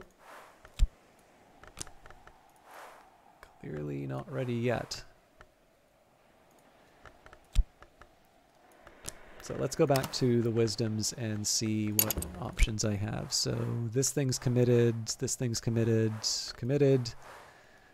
Sights and sensations, I think I was trying to decide between upgrading this and going down the Nyctodromy path or the Hushery path. Hushery gives me an additional Tryst, I think? Yeah, so we already have Tryst, which means I have some options available. Now, what about this one? So we have... Ethistry, alchemy, metallurgy, pyrotechnics. Ethistry is sometimes called the art that alters, that resonance which lingers from the hammer's touch. Or we have horomachistry. Its wisdom is concerned with the laws and disagreements of the hours and their emanations. So we get a Whist, which we don't have, and I believe is Curia aligned. But also a metal. Ah, tricky, tricky.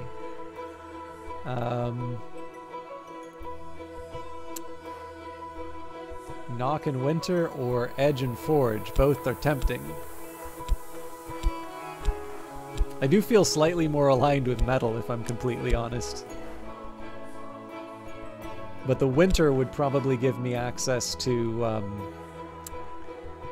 The Winter would probably give me access to Mr. Kill.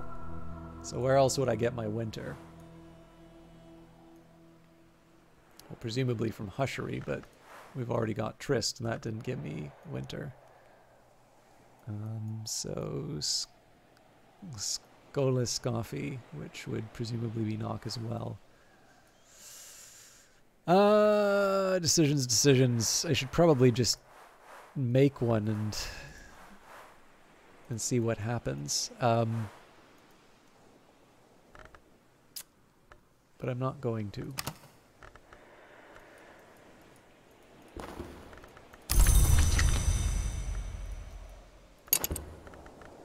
So again, we'll produce a Super Timothy when we can.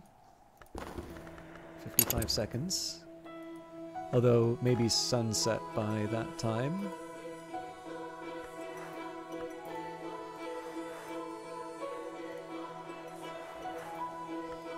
Just trying to think about these others where I might get the points. I feel like... Actually, hang on. So if we talk to you about Edict's Liminal...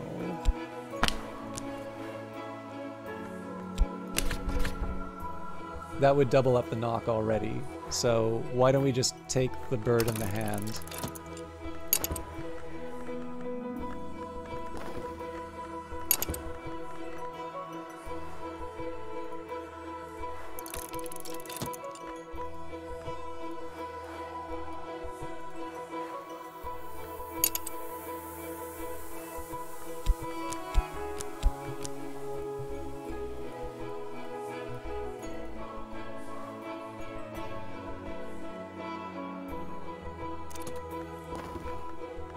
My assistant understands what I want from her. Okay, the entrance hall. What do we have here? Hendrik de Wolf. Hendrik de Wolf, first Baron Brankrug, known for his pious, merciless justice, granted Brankrug Isle in 1536 after the dissolution of St. Brendan's. Valentin de Wolf. Valentin de Wolf, 6th Baron Brankrug, known for his eccentricities. In the sky he sought his friends, an inscription reads. Lady de Braus, sometimes known affectionately as the First Ava. Lady de Braus never visited the Isle, but it was her generous endowment that allowed the abbey to thrive and grow in the 13th century. Lady Rowena, for as long as there has been a hush house, there have been stories of its enigmatic protectress. Leaves in the Wind, a soothing but undistinguished work in oils. Someone evidently was good at trees and wanted you to know it. Sister, priestess, oracle, queen, a very old image from the dawn period with a simple inscription. The boy prays. There's no sign of a boy in this distorted, menacing image, and no one seems to be praying. Fireplace. Fire always accepts gifts.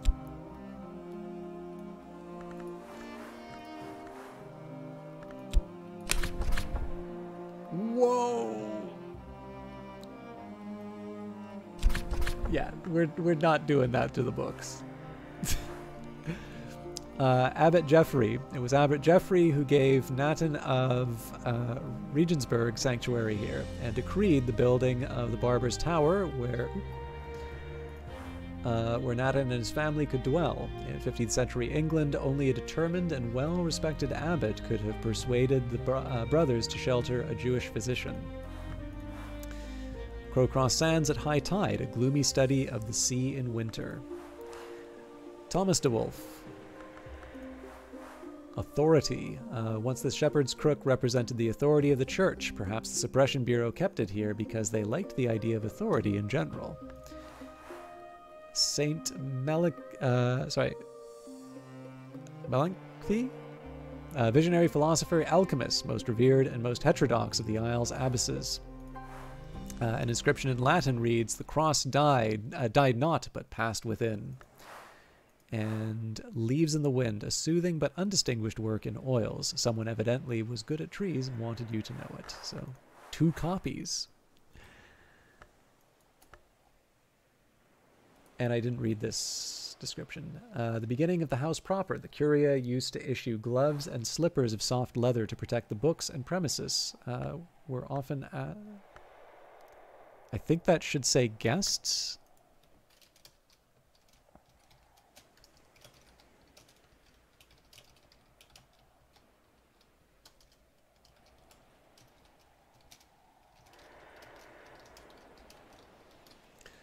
Pause a moment and listen to the histories. Okay, 3 heart or nectar. I feel like that's one we can achieve. Grail or nectar might be a harder one. And for... yeah, that's going to be a tricky one. So our best bet is to probably go for the super lantern for the long tower. And of course to continue reading books. So let's just take a second to figure out where we're at. We've got 21 seconds of rest. We've got a book that needs 2 sky. We've got a book that needs 2 nectar. A book that needs 10 knock. And a book that needs 2 moon.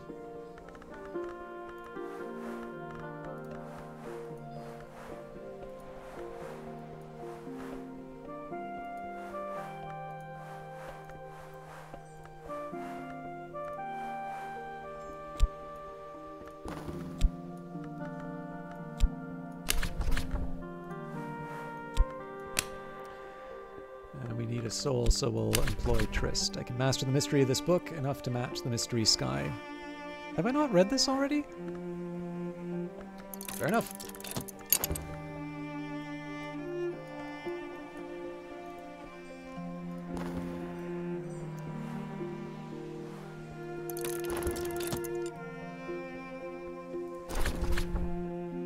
And as they used to say in my youth, the day is done, and so am I, but I've earned my pay.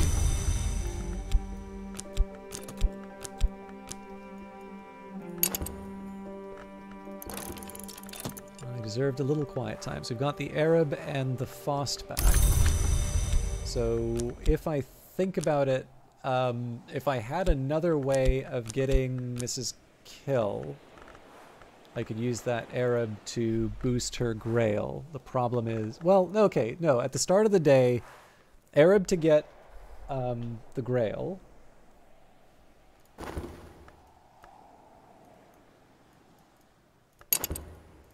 Then I renew it. Okay, yeah, I have an idea. I'm gonna leave. Well,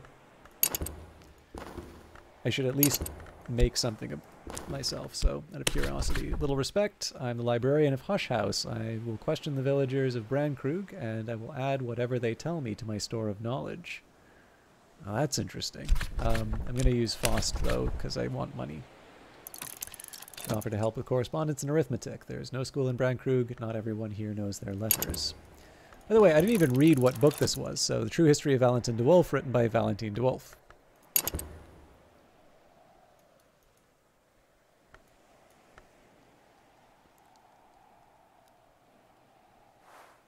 And I should catalog this other book.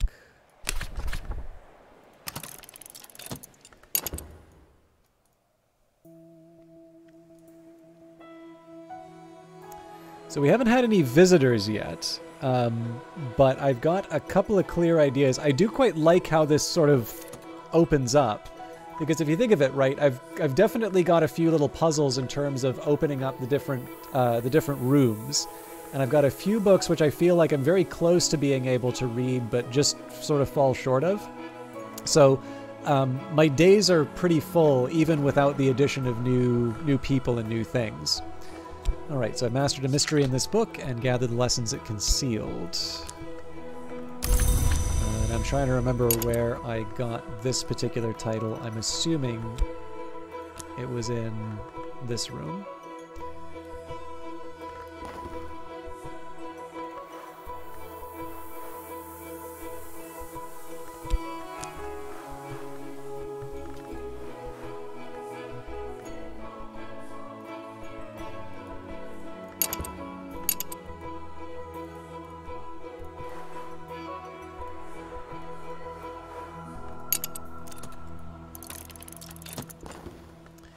Let's see, deaths and their evasions. So that's a 4 heart. That's going to be a tough one for us to learn, I think.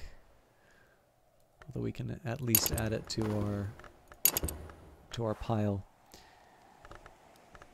Okay, so it seems to me like we can at least upgrade furs and feathers.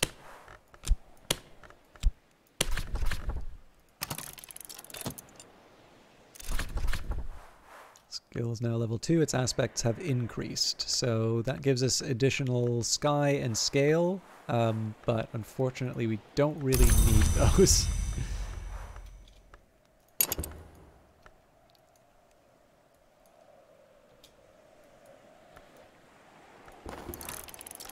Night has fallen, dawn will come soon, so we don't want to...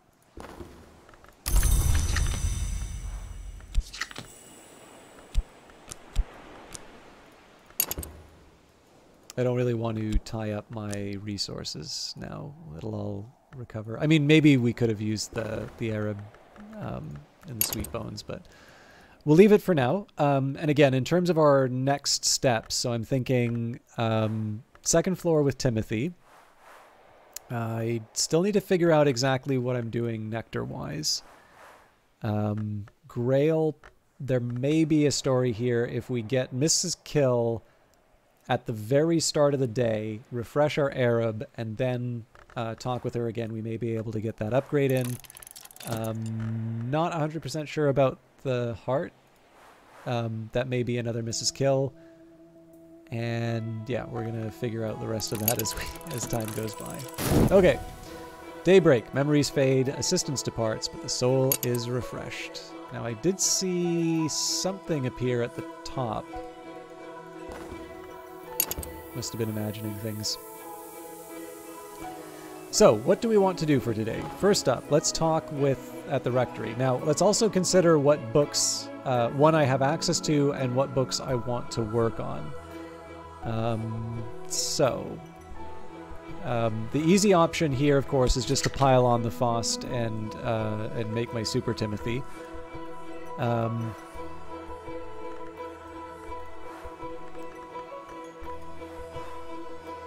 Okay, so this health is actually only just 1 heart and nectar, so that's, well, and scale. That's important to remember. So where do I get the other nectar from? Either upgrade my health somehow.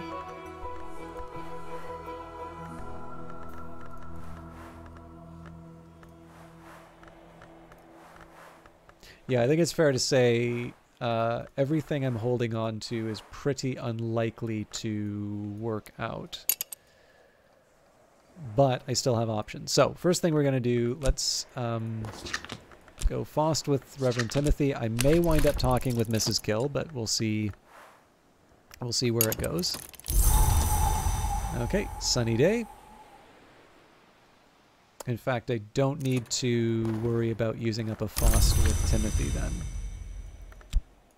But what I am going to do, I'm going to get a quick view as to what kinds of upgrades I can wind up giving. So we've got an Arab, which is 2 for Grail, so that's going to help with Mrs. Kill. Trist will give 2 Moth, Moon, and a Nectar. Rose and Moth, 2 Knock. Lantern and Sky,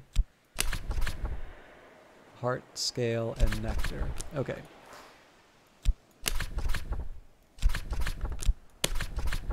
So Trist gave Nectar, so if I do a combination of Health and Trist, that's 2 Nectar.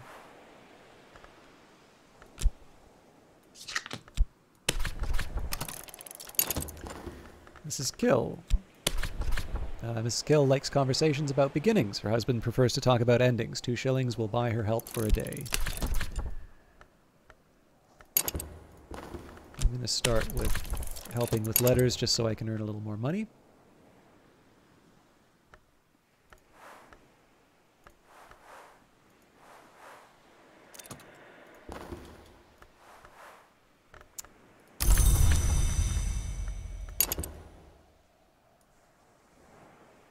Alright, so I want to recover that Arab and Faust as early as I can.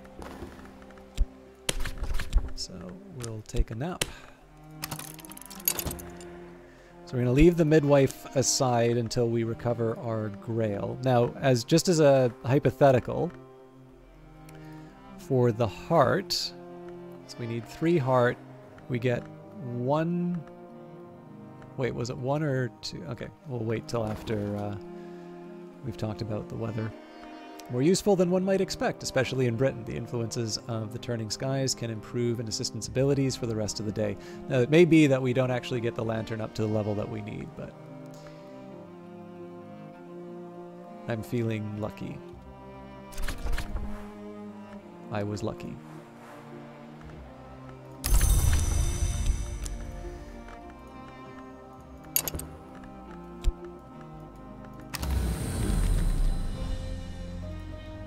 Long Tower, 2nd floor. Generally reckoned as the chilliest room in the house, the Long Tower was usually called the Winter Tower by Julian Cosley, magus, epistler, reputed long.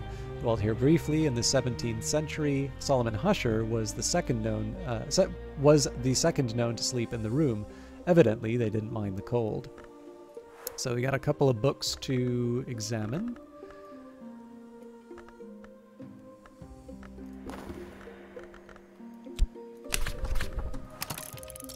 We're not using the desks for anything, so we can catalog them. In the meantime, guest bed, Solomon. Julian Cosley and Solomon Husher, both great sages of winter, slept in this bed, although not simultaneously. No one, the story runs, has ever managed a serene night's sleep in it since. You can use skills in beds, but generally you'll just add a fatigued soul card to have a nap. So I definitely feel like there are other things to be doing with these beds, but I haven't quite figured that out yet. Here we've got a glass of Isle water. Could for nectar. Snowflake candelabrum, an iron candelabrum inscribed with a simple frieze of stylized snowflakes.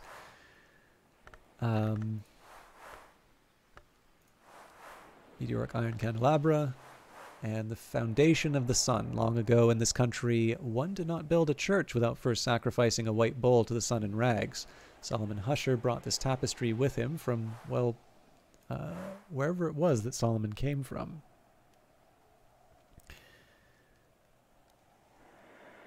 Sorry, I need a minute. What have you missed? Behold.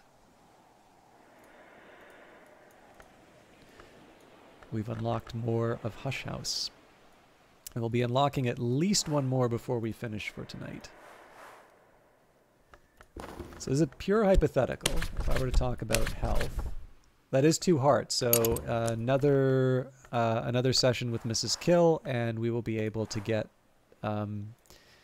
the Physic Garden.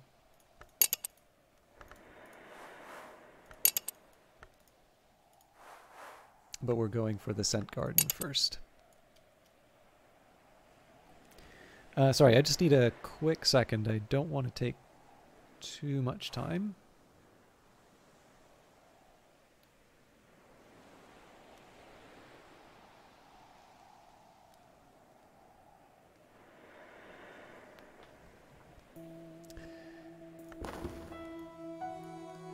So one thing I'm trying to work out is what else do I want to do.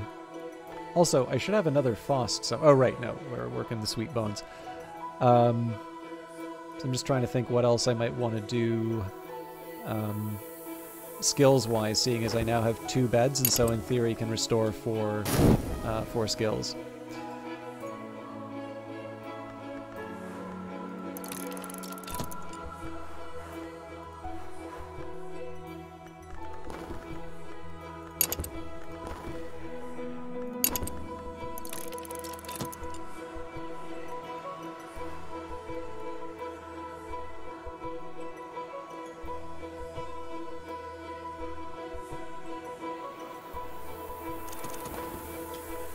Right, an afternoon spent profitably reading newspapers to the curious, writing affectionate letters for the lonely, steering farmers through the requirements of the Ministry of Agriculture. So I suppose the question now is, what do I want to do with the space? I'm not going to use the Faust again, so let's earn some money.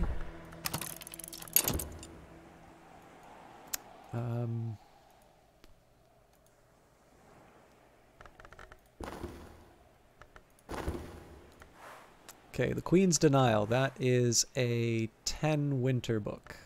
It's going to take us a while to work that one. Was that in this book? Or this room? I feel like it was. I hope it was. And Stolen Histories. This is a 2 scale, I think. An account of the wars against the worms. So, this is an interesting one because we should be able to read this at some point. So I've got the 1 scale. Yep, Furs and Feathers will get me that. So let's try Fet. Yep, that seems right.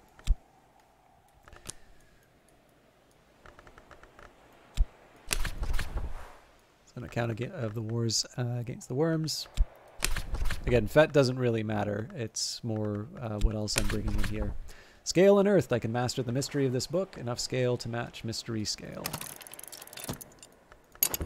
Again, the real thing I want to keep my eye on is my rest.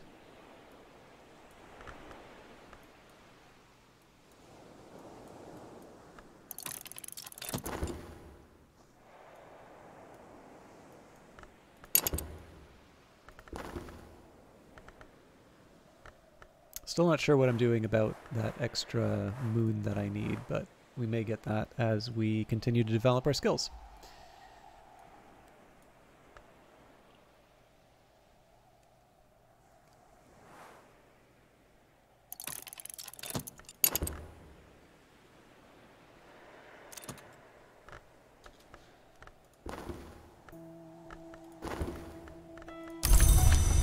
Alright, so now we get to do what we were trying to do with the midwife.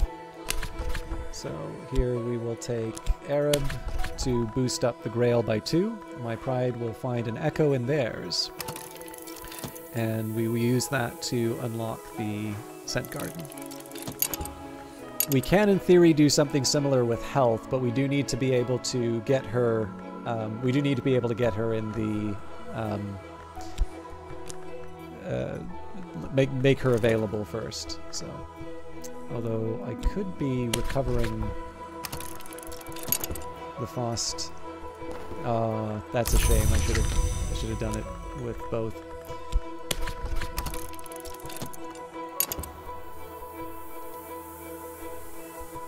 I'll be able to recover it in a couple of seconds.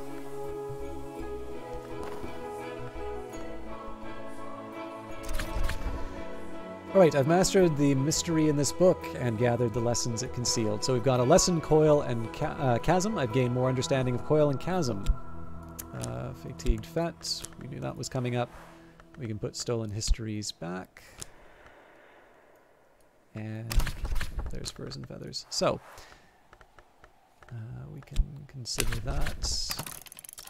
And we're almost done with the midwife. Alright. So here's what we're going to do now. Oh, actually, this is a lot easier than I thought. So we'll start by exploring the Scent Garden. Let me just make sure that that was the one that we wanted. Yeah. So we open that possibility. This too dates from the time of the Abbey, but in the summer neither sisters nor brothers were permitted to spend more than a single hour here in summer, lest temptation of savors overwhelm them. Pugs everywhere! So, clearly this is associated with garden.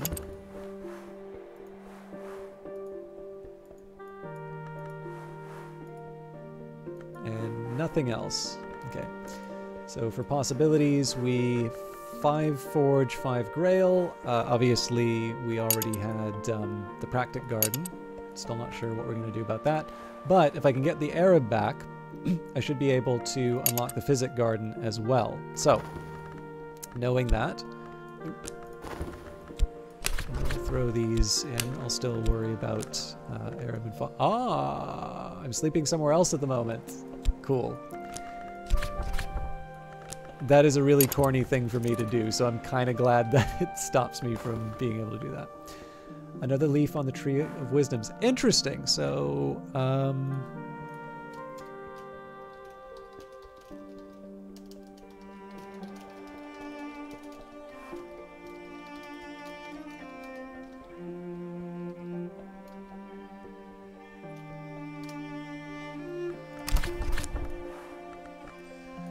Worms, 7 coils, and dangerous places, how earthquakes are bound and why they are released. So we have yet another opportunity to pursue Nyctodromy. This also is Skolekosophy. So we return to the Wisdoms and see where we're at. So if we employ it here, we get a Shapt, which we already have. Wait a minute. Don't I get Shapt from this as well?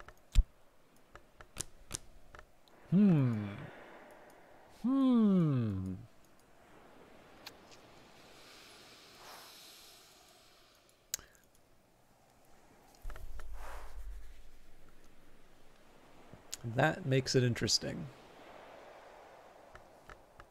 So, Nyctodromy, traveling at night, is neither faster nor safer. That's why we do it. Knowledge of the ways and byways of the transmundane, and Skolekosophy, study of things that should not be studied. Some call this a wisdom. This is actually the one that I might be willing to try doubling down on Nyctodromy on, because if both are going to get me a Shapt, yeah, it just seems... It seems like a sensible move. Okay, let's... I'm earning some money. Maybe we just hold off on talking with Mrs. Kill again. Just maybe earn some money and call it a day.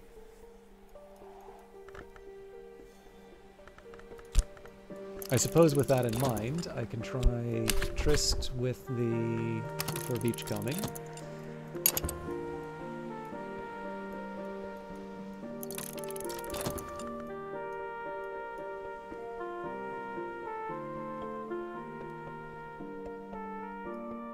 Yeah, the real question is whether or not... yeah, so there's no way I'm going to be able to get Mrs. Kill in time.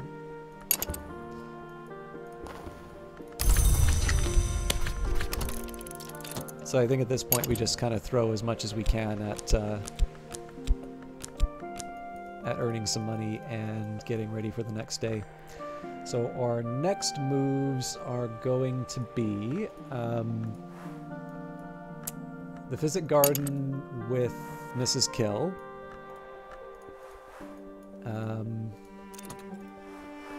And actually at that point, I think we need to think about... We probably need to think a bit about where we make progress.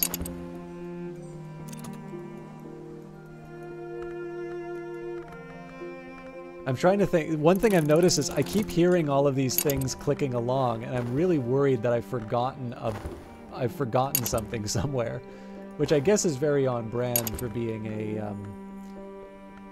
a librarian. It's all about organizing. Oh right, yeah. Memory salt. Ooh, that would have been good to get Mrs. Kill with. Such a shame we didn't take advantage of it.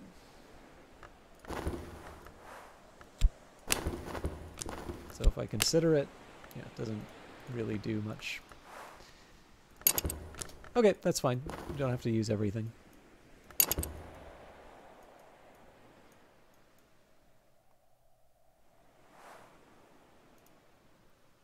So we'll see if I can get a cheeky Faust in before everything gets renewed.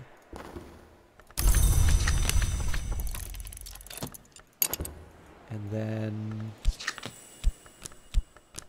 what else do we do?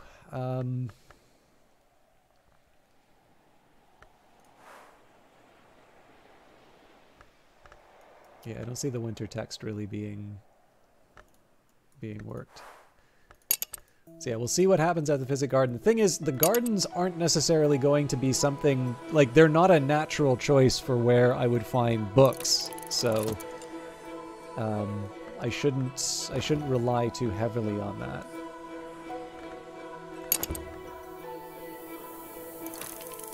Light is fallen, dawn will come soon. Hopefully not in 14 seconds, though.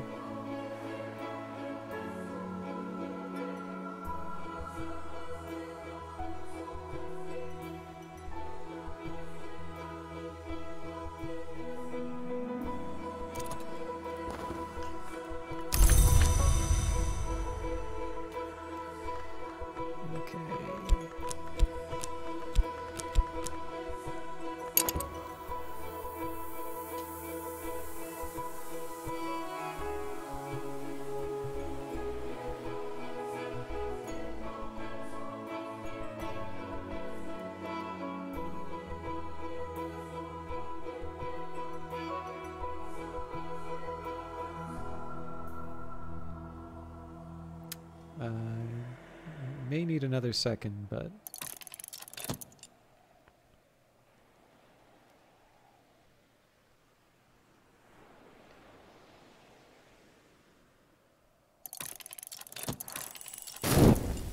Alright, memories fade, assistance departs, but the soul is refreshed. So, first plan is to hire Mrs. Kill again. So Mrs. Kill likes conversations about beginnings. Her husband prefers to talk about endings. 2 shillings will buy her help. Here we have clouds. So this is an important one for us because of moon. So what was it? Fet? No, Trist. Yes, Trist. So now we can finally read Black Nephrite, a book about nowhere. So we'll add the clouds memory. We'll add Trist. Culmination. I can master the mystery of this book. Enough moon to match mystery moon. Relief. I keep threatening to, like, finish, but then stuff like this happens, so... All right, a day's work is a night's dreaming. So we will take the midwife's assistance. We will turn her into a heart master. I'm ready to lend my limbs. Heart scale and nectar.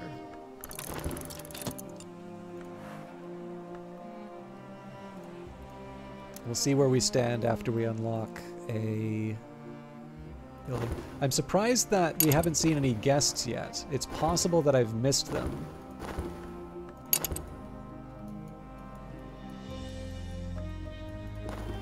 I may also want to start doing some more beach combing. We'll work alongside each other. Okay. So there's that 3 heart that I needed. So this, basically there are 2 major possibilities that open up as a result of unlocking this room. So like this is the last of the rooms where I'm like, I have a very clear path for, you know, for moving ahead.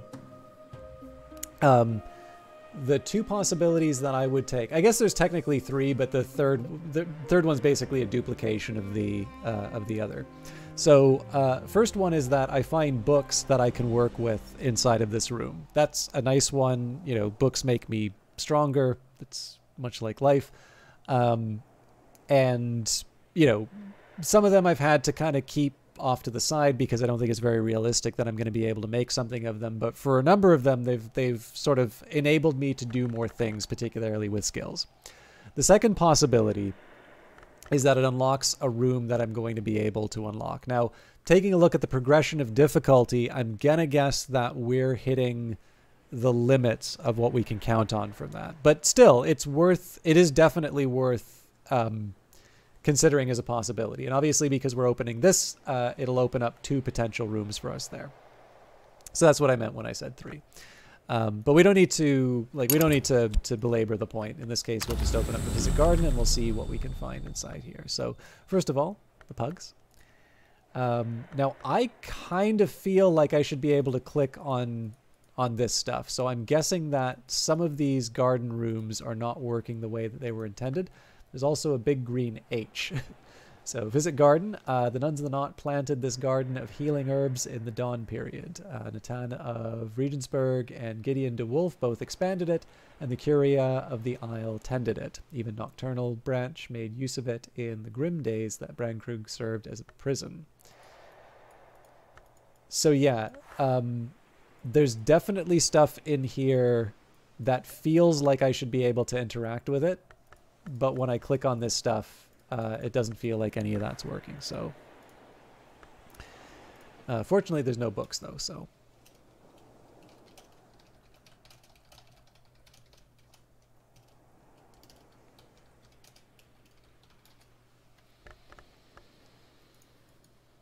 okay.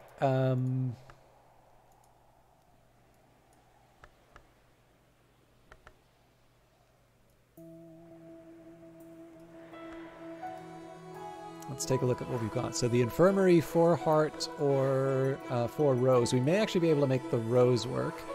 And the grand ascent, which would be 4 forge, 4 heart, 4 sky, or 4 winter. Again, not impossible, but I don't want to bank on this stuff turning out.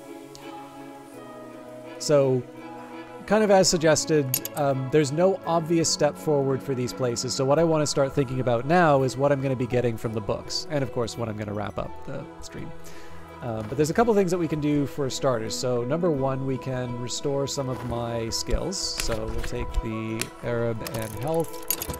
We'll put that in there. We'll use the Faust to restore or to replenish my cash. And then we'll think a little bit about. So the reason why I did those particular actions are that if I'm going to be reading any books, I know that all of these will still remain available to me. Like I haven't taken away any skills that I didn't already have, that I hadn't already lost through other means. So now what I want to think about is, okay, what else am I going to be doing with my time? I can earn some money. That's, you know, every minute I can get about a 6pence. Excuse me. I may want to pursue memories in order to be able to go for some of these books. So the low-hanging fruit would definitely be Kittling Ripe's Tasty Treats. If I can find a nectar somewhere, that'll help me out. And then Deaths and Their Evasions. That's a little bit harder because we don't really have that much in terms of heart.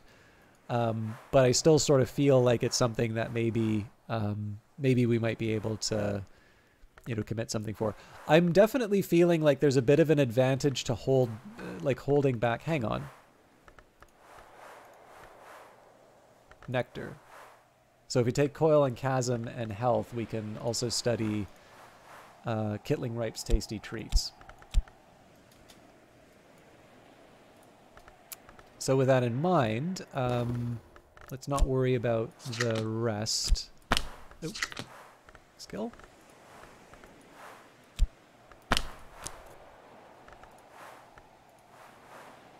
Right. I can't just throw anything in there.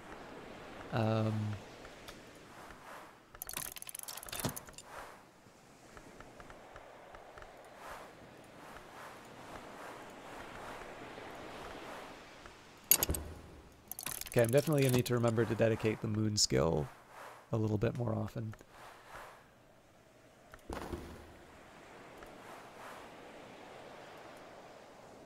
If I recall correctly, Black Nephrite was in the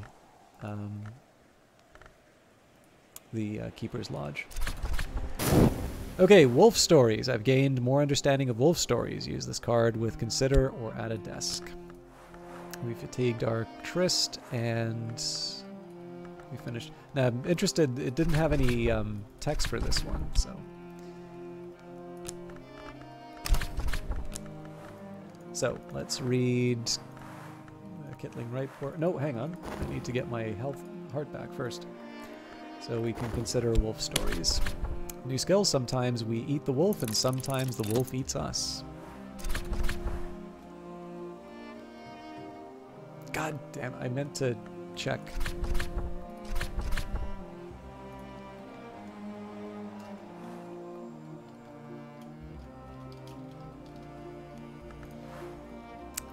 Okay, so that opens up Scolicosophy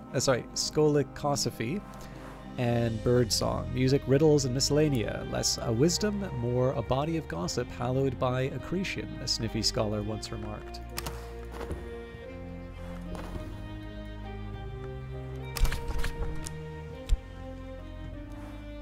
Okay, so, as always, it doesn't hurt to take a quick look at our options. So this would get me core, which I don't have. Alternatively, we can employ it towards another shaft. So in this case, I do tend to go for new things. So in this case, we'll gain the core. Exuberance, instinct, rhythm, one of the 9 parts of the human soul. Now, of course, core is also interesting for us, or it could possibly be chore, but this is interesting to us because it gives us access to the heart as well as a little bit more grail. So this now opens up some possibilities with deaths and their evasions. Mind you, health, if I recall correctly, health also counts as a skill, so I think I'm actually short until I can find a way. Like, yeah, I need to find a better health skill. Alternatively, Thunderstorm would help us. Oh man, that's actually a really neat idea. You learn more from books when there's like a thunderstorm or a bright day out.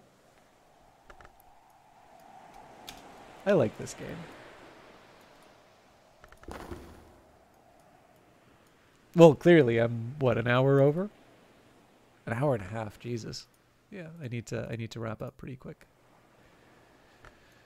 But again, we keep opening up new possibilities here. This is another thing that's interesting. It doesn't necessarily have the same spinning plates that Cultist Simulator does. I mean, it does to a certain extent, but not maybe as overtly.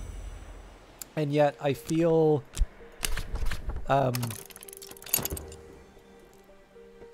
I definitely still feel that very just one more turn kind of feeling.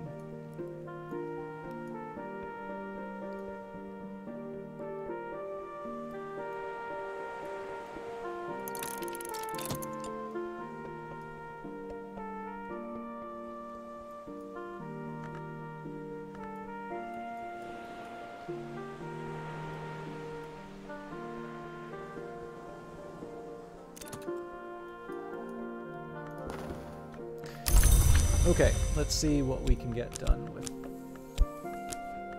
all of this.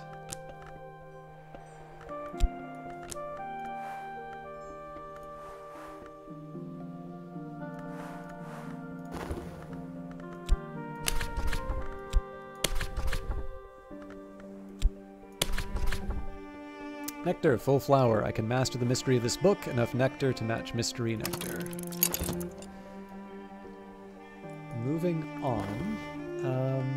We may have just enough to recover this before evening. Now, as far as books go,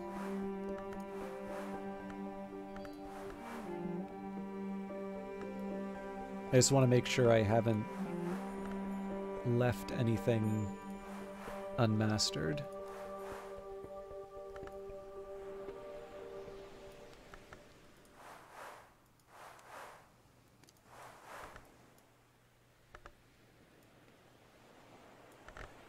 So at this point, Stolen Histories... Nope, we mastered that as well.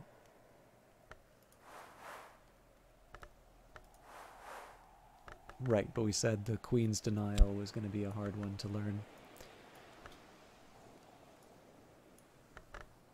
And again, I may have completely forgotten the order of everything that I was going to do, so...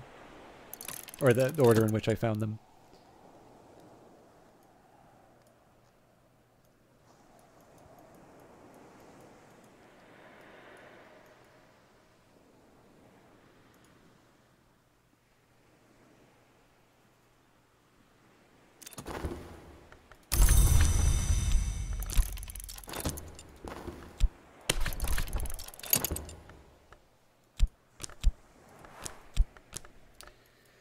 Okay, so again, we're sort of using up what we can of our skills as the day winds down. I've got 22 seconds in terms of learning, 40 seconds left. The main thing I'm interested in here is the Tryst, although maybe we'll be able to make a little bit more money as well. And then my best bet would be to consider how I'm going to get deaths in their endeavors. Alright, I've gained a mastery in this book and gathered the lessons it concealed. Sorry, I just was meaning to call...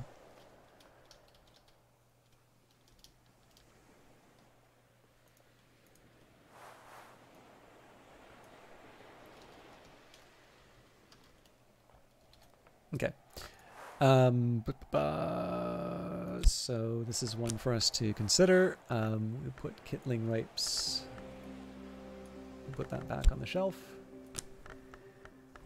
We'll collect. Okay, so not much else for us to do other than consider, so let's consider spices and savors. New skill, there is no sacrifice without sustenance. And this opens up, well, we can either go further down, we can go further down the Bosque, or we can go Ithistry. Alchemy, metallurgy, pyrotechnics. Ithistry is sometimes called the art that alters. So I'm also going to do a small adjustment in terms of the skills. So I want to make sure that the ones that are committed are in one section and the ones that are not are in another, just so I can have an easy reference.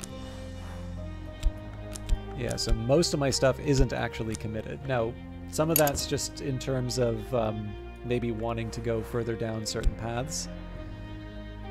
So, for instance, Coil and Chasm, that would get me another shaft, but presumably so would going further down the Nyctodromy line. Now, this one I think we had available to us. That would get us a Whist, which we already have. I think for this one I was considering something that would get me a metal.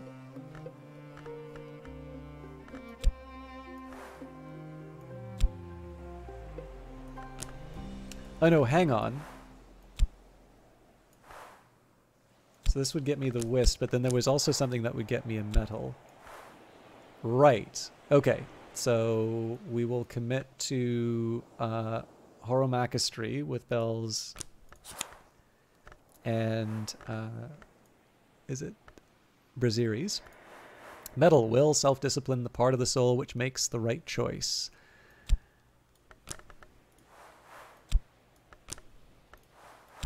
And then from that,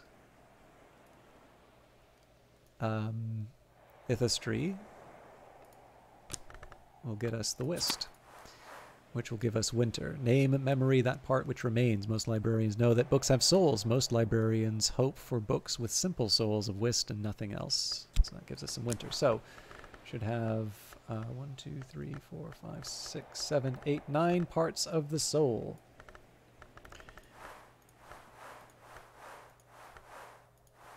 Now, one consequence of this, so we've got coil and chasm. So if I want, I can open up a new path, or we can use this to go down Nyctodromy, which I think I'll head down Nyctodromy. I guess similar story here. I need to choose whether I want to follow through on this line or this line, and then sights and sensations. Okay, if I want another path, we can explore Hushery. Hushery would get me another tryst. So one thing I do slightly regret, so Auroral Contemplations is obviously something that I have leveled up to a very high degree. And if I could, I would have sort of changed the order in which I did things so that I could use this for like the Illumination 3. And that's, you know, I wish I'd done it slightly differently. I think there's also a similar argument with Furs and Feathers, which is obviously up to level 2. But, you know, I don't think I can undo some of this stuff. Like, I'm pretty sure once you've made the choice, you stick with it. As you learn skills, you can decide where in the Tree of Wisdom they belong, enriching your soul as you catalog the invisible world. Yeah. Okay, so let's wrap up the day. This may be a good time to finish the stream, just because we're not necessarily at, like, a complete stop, but it's fairly clear. Like, I've kind of got my work cut out for me in terms of figuring out where I'm going to be getting these last few details. None of these skills that I've got right now offer me heart.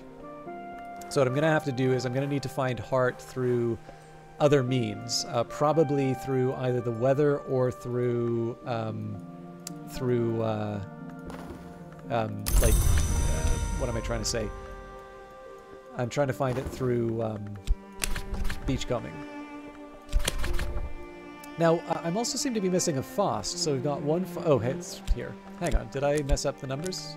1, 2, 3, 4, 5, 6, 7, 8, 9. Nope, we're good.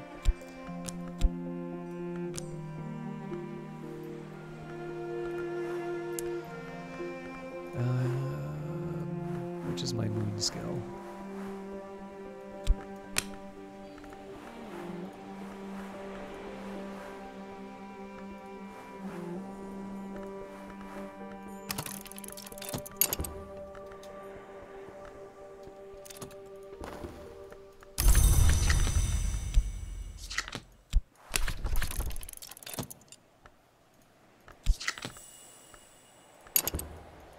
Okay, in terms of expansion, lowest numbers would be Edge, Nectar, Forge, Grail. Sorry, Edge. Okay, so if I can access this, then I can access this. Well, not in. That doesn't entirely line up, but it's close enough.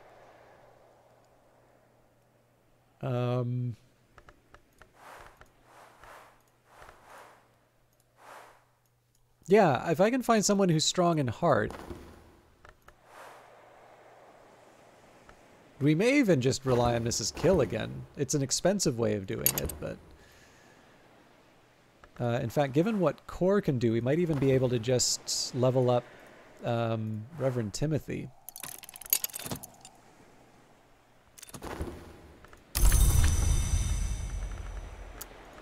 I think I'm going to let my skills naturally get restored.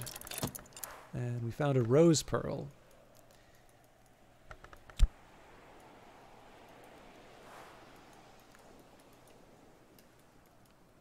Oh, that's interesting. Is there a dead spot in the... Oh, I can zoom into the world. Felt like there was a dead spot that I could move through.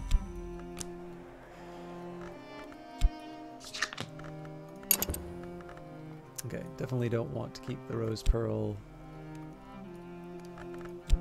It's getting a little crowded.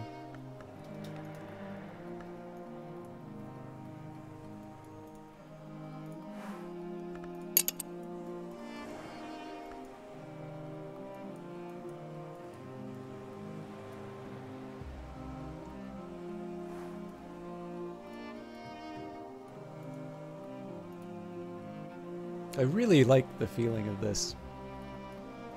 You know, just being able to let the passage of time go by, enjoy the... I also, just the visual style of this is really nice.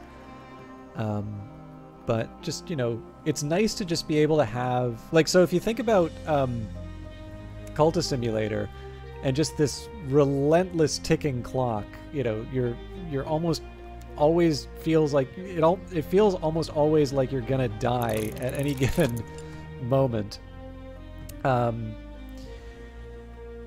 You know, just being able to sort of stop and smell the roses, enjoy some, you know, beautiful music. It's really, really nice. Okay, so we have a few tasks to get through. Let's start by seeing what we can get away with in making a Super Timothy. So let's always figure out what an objective is going to be here. 4 heart is probably what I'm shooting for. And in fact, if I can make Timothy a 4 heart without... if I can make Timothy a 4 heart without spending any money, that's at least 2... There's at least 2 buildings that I can unlock. So, we'll, as usual, we'll use our Faust. I'll also employ that to help with letters. Again, this game isn't about making money, but it does make things a little bit easier. And it's raining, so that might be Grail and Nectar, so it's not quite what we needed. And sorry, I'm going to take a very brief second to...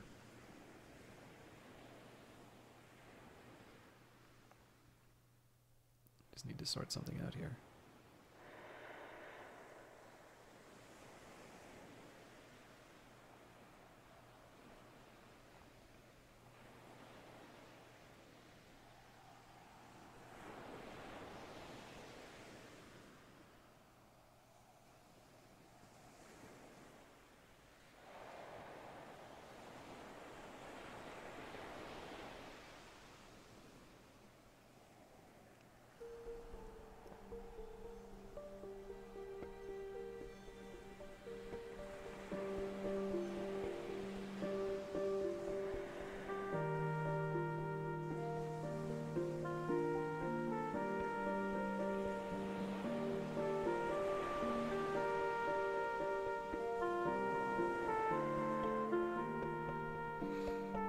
Okay, sorry about that.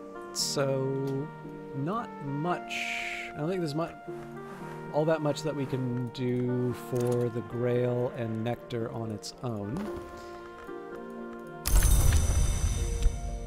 So let's see what we can do with Timothy. So first up, as always, you know, we could try Exalting. So it doesn't actually say... I'm assuming that it just transfers it directly to Timothy, but again, we don't have any need for the Grail or the Nectar as it stands. Let's just verify that. So technically 4 Nectar would help. Now, the real question is, so if I talk with Core, that's... Aha! There's the trick. Okay, so the problem here is... this is almost certainly by design too. So we can add the Core, we can add the health, so that gives us 3 heart. But I'm missing that last heart. But it does give us Sky. So let's just see if we can salvage this. So if I can get 4 Sky somehow.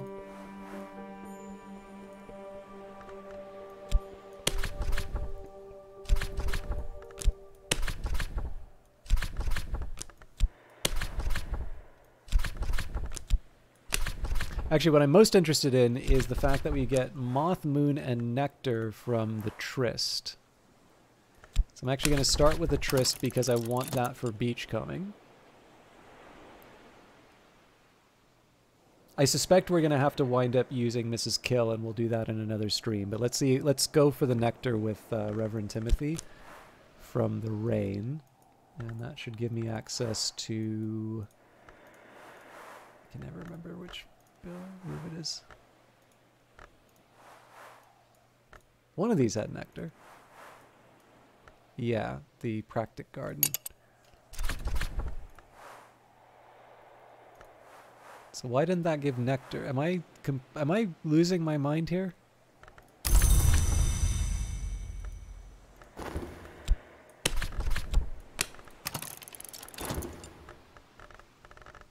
Okay, anyways, we are going to talk about the rain. That'll give us an idea of where we stand. Oh, is the core that I... No, hang on. Core is sky and heart. What did I think was going to give nectar? I better figure that out soon, otherwise I'm going to waste all of my...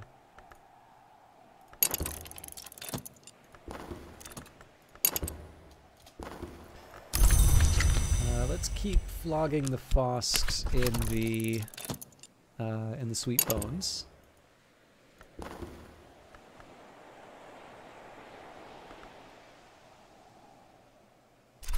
I think what I'll also wind up doing... Okay, so we've got 2 nectar now. On my own time, I think I'm also going to sit down and properly write out what all of these different things do, because I have absolutely no memory for these details. Interesting. So winter and sky. Forge and edge. Sky and heart. Rose and moth. Rail and edge. Knock and forge. Scale and nectar. So I suppose my next best would be to use the bed to restore my heart, because I seem to have messed up otherwise.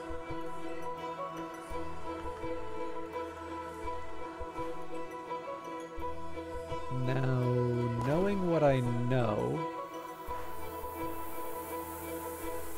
Yeah, I just don't see a way that I can get... I'm definitely going to need to use the beds.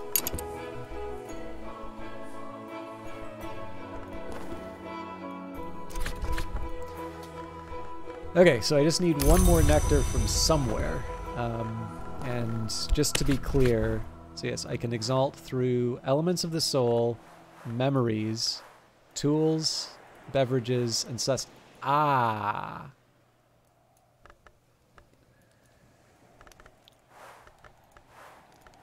So we got things, considerable light. Yeah, I also have been forgetting to consider some of these things. So... material.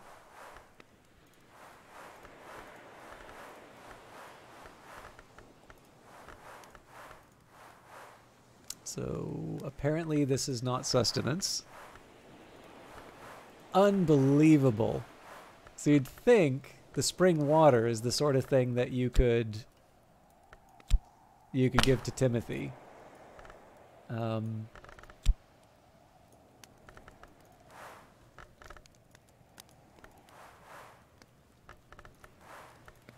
This pearl is a gem and a material, but again, they're not tools.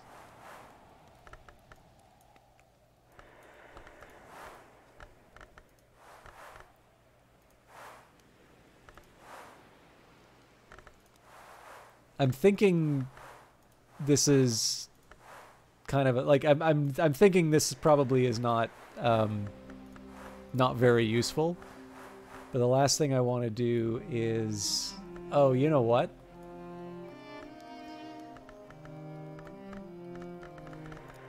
How much you want to bet?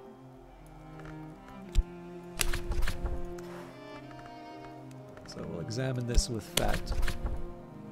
There could be something that's probably something. I'm going to guess that this becomes drinkable as soon as I consider it.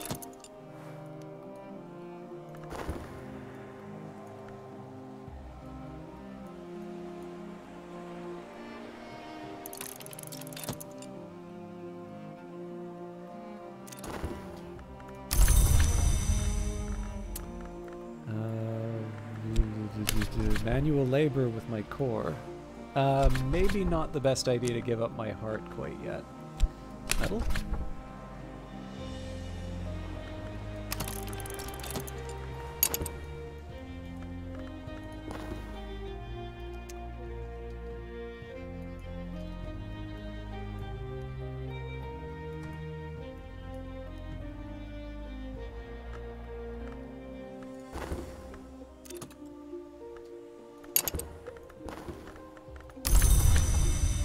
Okay, so why did I use the Tryst? It definitely said extra nectar.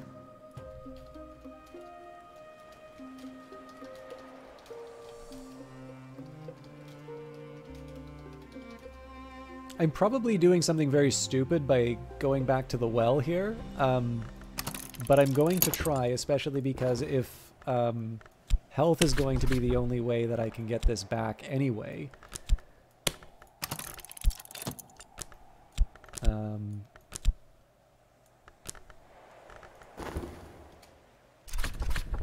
Memory taste. Every sweet has its sour. Nope. Okay. Interesting. So presumably drinking a glass of water is coming in an update near you.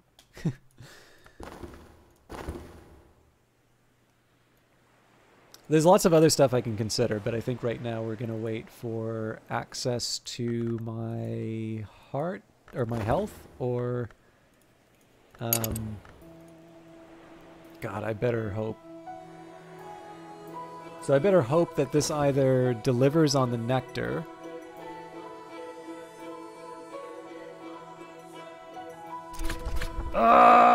Why? What comes, neither of us knows, but we will. Okay, so at this point, we're basically racing Sunset to be able to bring Timothy to the level that we need. Now, I mean, to be honest, we don't lose that much. Like, we brought Timothy in for free, so, you know, it's not the end of the world if it doesn't turn out. Just, it's a shame to miss out on the... Holy crap!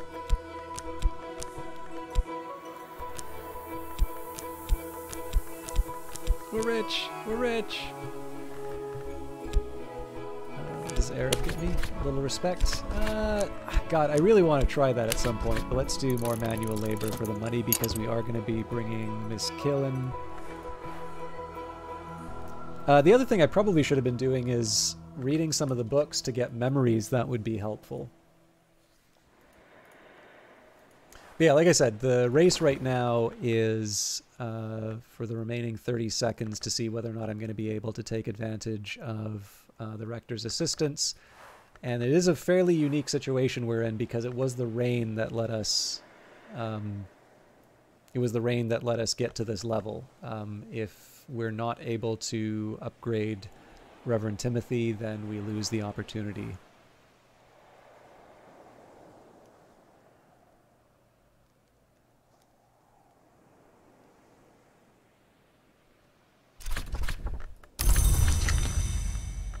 Okay, looks like we made it.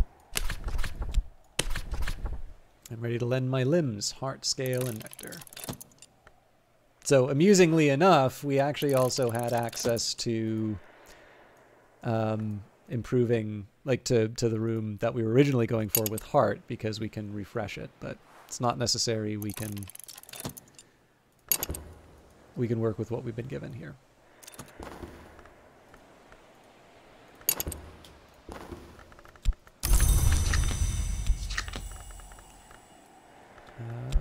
So if I use whist, okay, still help with letters. Yeah, we'll go for the money. I do at some point want to try Arab. Alright, we'll work alongside each other. We'll now open up the Practic Garden. Interesting. No, hang on, let's speak with Reverend Timothy. That's not interesting. This is interesting. Chiropractic garden. In the early days of St. Brandon's Abbey, the brothers practiced the arts of war here. So it was that in the baronial times, these gardens became a favorite of the marshal, quarrelsome de Wolfs. So another garden with pugs. And again, I suspect some of these things I should be able to click on, but it's not working out. I'm also slightly curious. So notice these different colors, right? So this, obviously green here can mean garden. It could also potentially mean edge. I'm guessing probably not, because I was thinking like these are definitely wintry rooms in this area.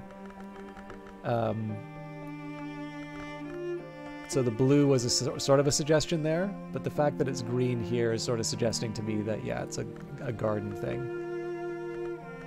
Or a distinction between sort of garden and an existing room. Okay, we won't do anything with the taste, although maybe we want to consider something else. Let us ponder the mug of cocoa. Using Faust.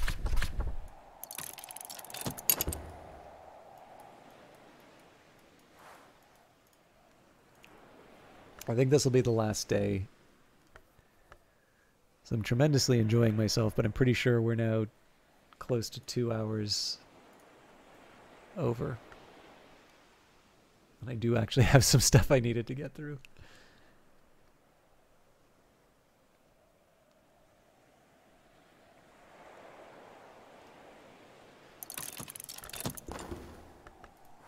Memory touch. Okay.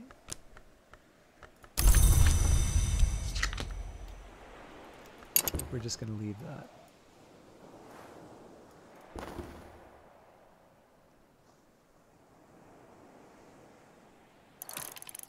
Night has fallen, dawn will come soon. So we'll finish up our work with the letters and then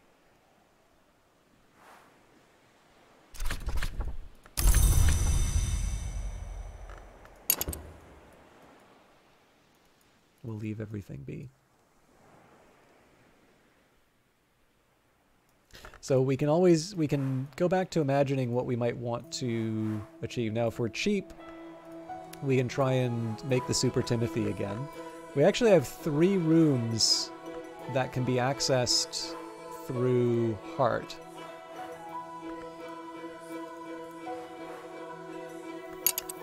So we have quite a bit available to us. Maybe we'll see what the morning brings.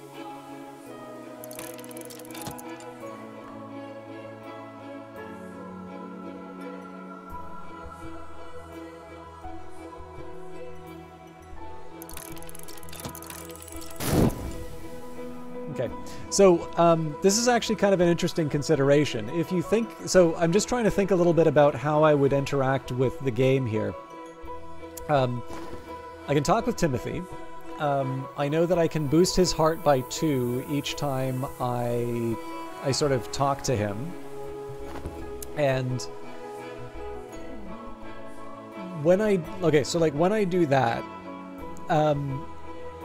I'm basically saying, okay, in order to work with Timothy to get him to the level that I need, I talk with him. I sleep for about 1.5 minutes. Then I talk with him again. Then I sleep for 1.5 minutes. But Timothy goes off and does the thing. So we say about once a day we can get that done. Now with Mrs. Kill, we pay 2 shillings.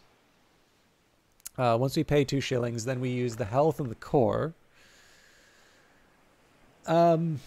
See, I guess we could technically unlock 2 rooms a day with money. And again, the question is, what else am I using the money for? So it makes sense to buy her. Day's work is a night's dreaming. And it's a sunny day. Actually, on that note, I should probably be... What else do I want to do? We'll do help with letters. At the start, we're going to improve Midwife's assistance with health.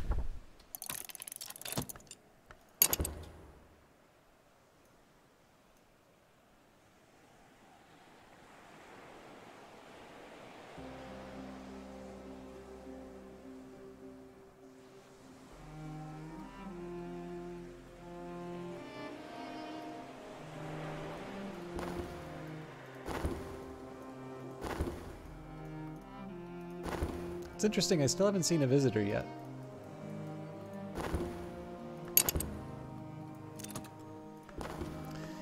Okay, I kind of want to get the health working right away, but I would, if I can, I would also like to work the core.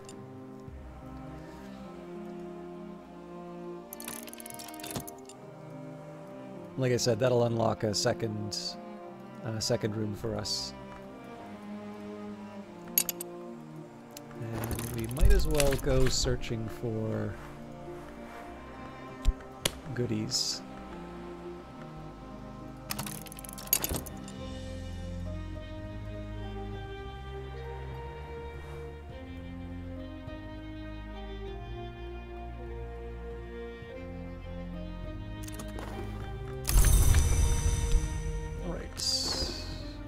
My assistant is a little merrier. So, first things first, we're going to rest our soul. Quality time is a warm bed while the winds chase the clouds and the clouds chase the sun. So that's a minute and a half. Now we look for, so we can open the infirmary. We could open the grand ascent to the first floor. Ground floor, but not the servants' hall. So let's start with the infirmary. There's always the possibility we find books in places like that. So, what did we discover? The sister in witch. The sister in witch brings together what cannot be apart. She is sought beneath the moon and at the water's edge. She is pearl, amber, coral. She cannot be touched. She cannot be separated.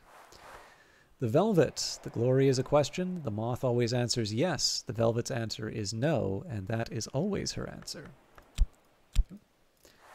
The thunderskin. He cannot be stilled. He demands the dance. He is beaten like a drum. He is heard in the wood below the world. And the witch and sister. The witch and sister unites what is at rest. She is sought at the water's edge and beneath the moon. She cannot be separated. She cannot be touched. She is coral, amber, pearl. Lots of beds, clean white sheets, and the unmistakable military ping of a steel bed frame. Wicker chair, the creaking cane back generates the occasional spiteful splinter. A pot of tea. Liquid. Cup of coffee. Also liquid. Coffee is lantern and moth. Pale stool, bleached beach, a watchful potted plant. Not everything needs eyes. Black sapphire wash, the color perhaps of the doors of the house of the moon.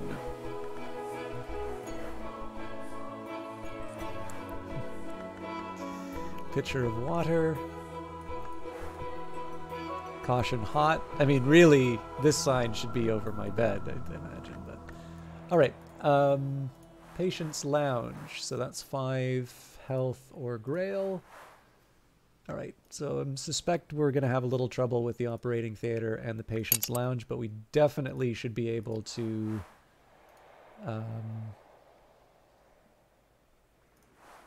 feel at the very least the first floor and the ground floor of the grand ascent is the sort of thing that we can work with.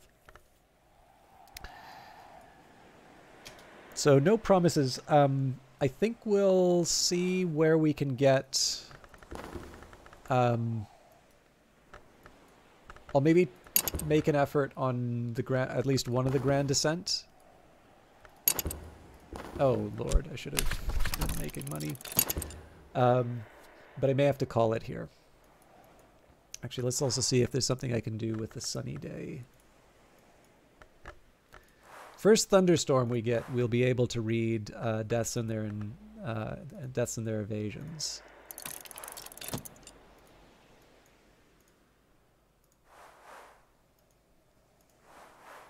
A lot of these seem quite achievable, but I'm also kind of... I'm a bit of a penny pincher, so...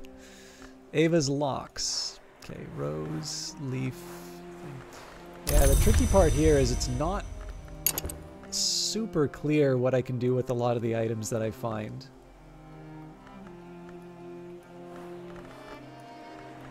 I'm guessing I can't put this on the shelf. Yeah. So I have a feeling at some point I'm gonna... Oh, that's interesting. Ah, okay, nice. I have a feeling I'm gonna run into the problem of trying to find a place to store my crap.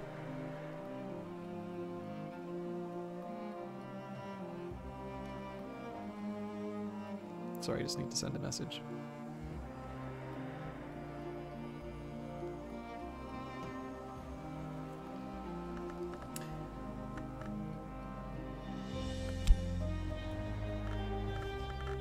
Yeah, it winds... I mean, it's gonna look unsightly, but it's the best I can do with what I've got here.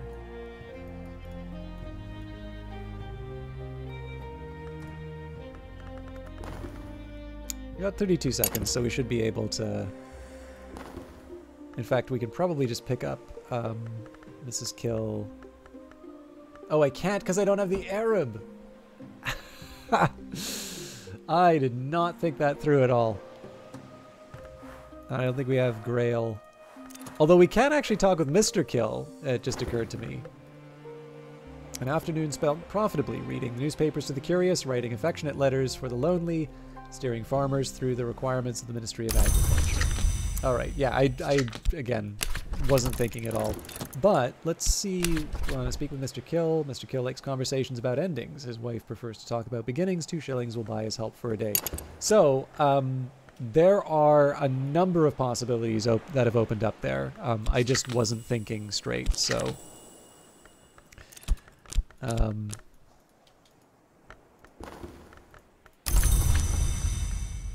and I think it's too late in the day for me to try. So I think we're going to call it there. But this was good. I'm curious how much interest there is in this. Like, would you want this to be a weekly thing? Would you want this to be more than weekly, less than weekly? I definitely have some plans to try and like, this is definitely going to be more of a long-term game that I play. And I'd like to do it over several different... I like to try it on several different occasions with the different releases. So this has been the Curia early beta. There's been a couple of small patches to this, but basically this is the first of the beta keys that were sent out to the big test. I'm assuming there were probably a couple of people who were playing the thing earlier on, but would not complain if this took a spot in the rotation. Yep, for sure. Yeah, absolutely. Well, I mean, but this is the thing, Tikri, right? Like, I think it's fairly clear that unless something dramatic changes in terms of my day-to-day on Twitch, I shouldn't be aiming for, like, you know, 1,000 concurrent viewers. It seems much more sensible for me to aim for... it seems a lot more sensible for me to aim for something that the people who are regularly going to show up, to aim for something that they're going to enjoy. And, you know, to me, being able to share stuff like the Book of Hours is a great way to do that. The only reason why I asked the question is, it may be that you want to see this as like a more elaborate YouTube series or something like that. So... I have every intention of continuing Book of Hours, and maybe that'll just be a regular Friday game. I may change it up a little bit, because like obviously it's getting crowded in terms of the schedule, right? We've got the Hooded Horse games on Monday, we've got Brace Yourself games on Wednesdays, and so when it comes down to it, you know, Friday's really the only other day for a regular thing on Book of Hours. But I don't mind that, right? If this is enjoyable for everyone, then I think there's a lot of value in continuing on along those lines. So yeah, I mean, we'll get back to Cyberpunk. We'll get back to a number of the other things, but I'm definitely happy to do some more Book of Hours. But I am now 2 hours over my my time, and I actually have to write up all of these notes for the bugs. I'm going to send one email for every bug, so it's yeah, it's going to take me a bit. But I want to thank you all for watching, and I noticed that Derillian is playing. So there's nobody doing Book of Hours, but I do notice that Derillian is playing There Is No Game, Wrong Dimension, which, if I recall correctly, was a lot of fun to watch. So I will also note that Dendrian is playing Against the Storm, but it's been a while since I've hosted Derillian, so I feel like he's a good option to host for the evening. And one other thing I'll just mention as a broadcaster, I really like the option to have multiple saves. So this was the Book of Hours early beta with the Curia release. For those of you who are looking into the Book of Hours and haven't checked it, are completely unfamiliar with it, you can wishlist it on Steam right now. It is currently slated for a June release, although if things change in the beta, if there's going to be some benefit for more time spent developing it, I'm sure Weather Factory will not mind delaying the game.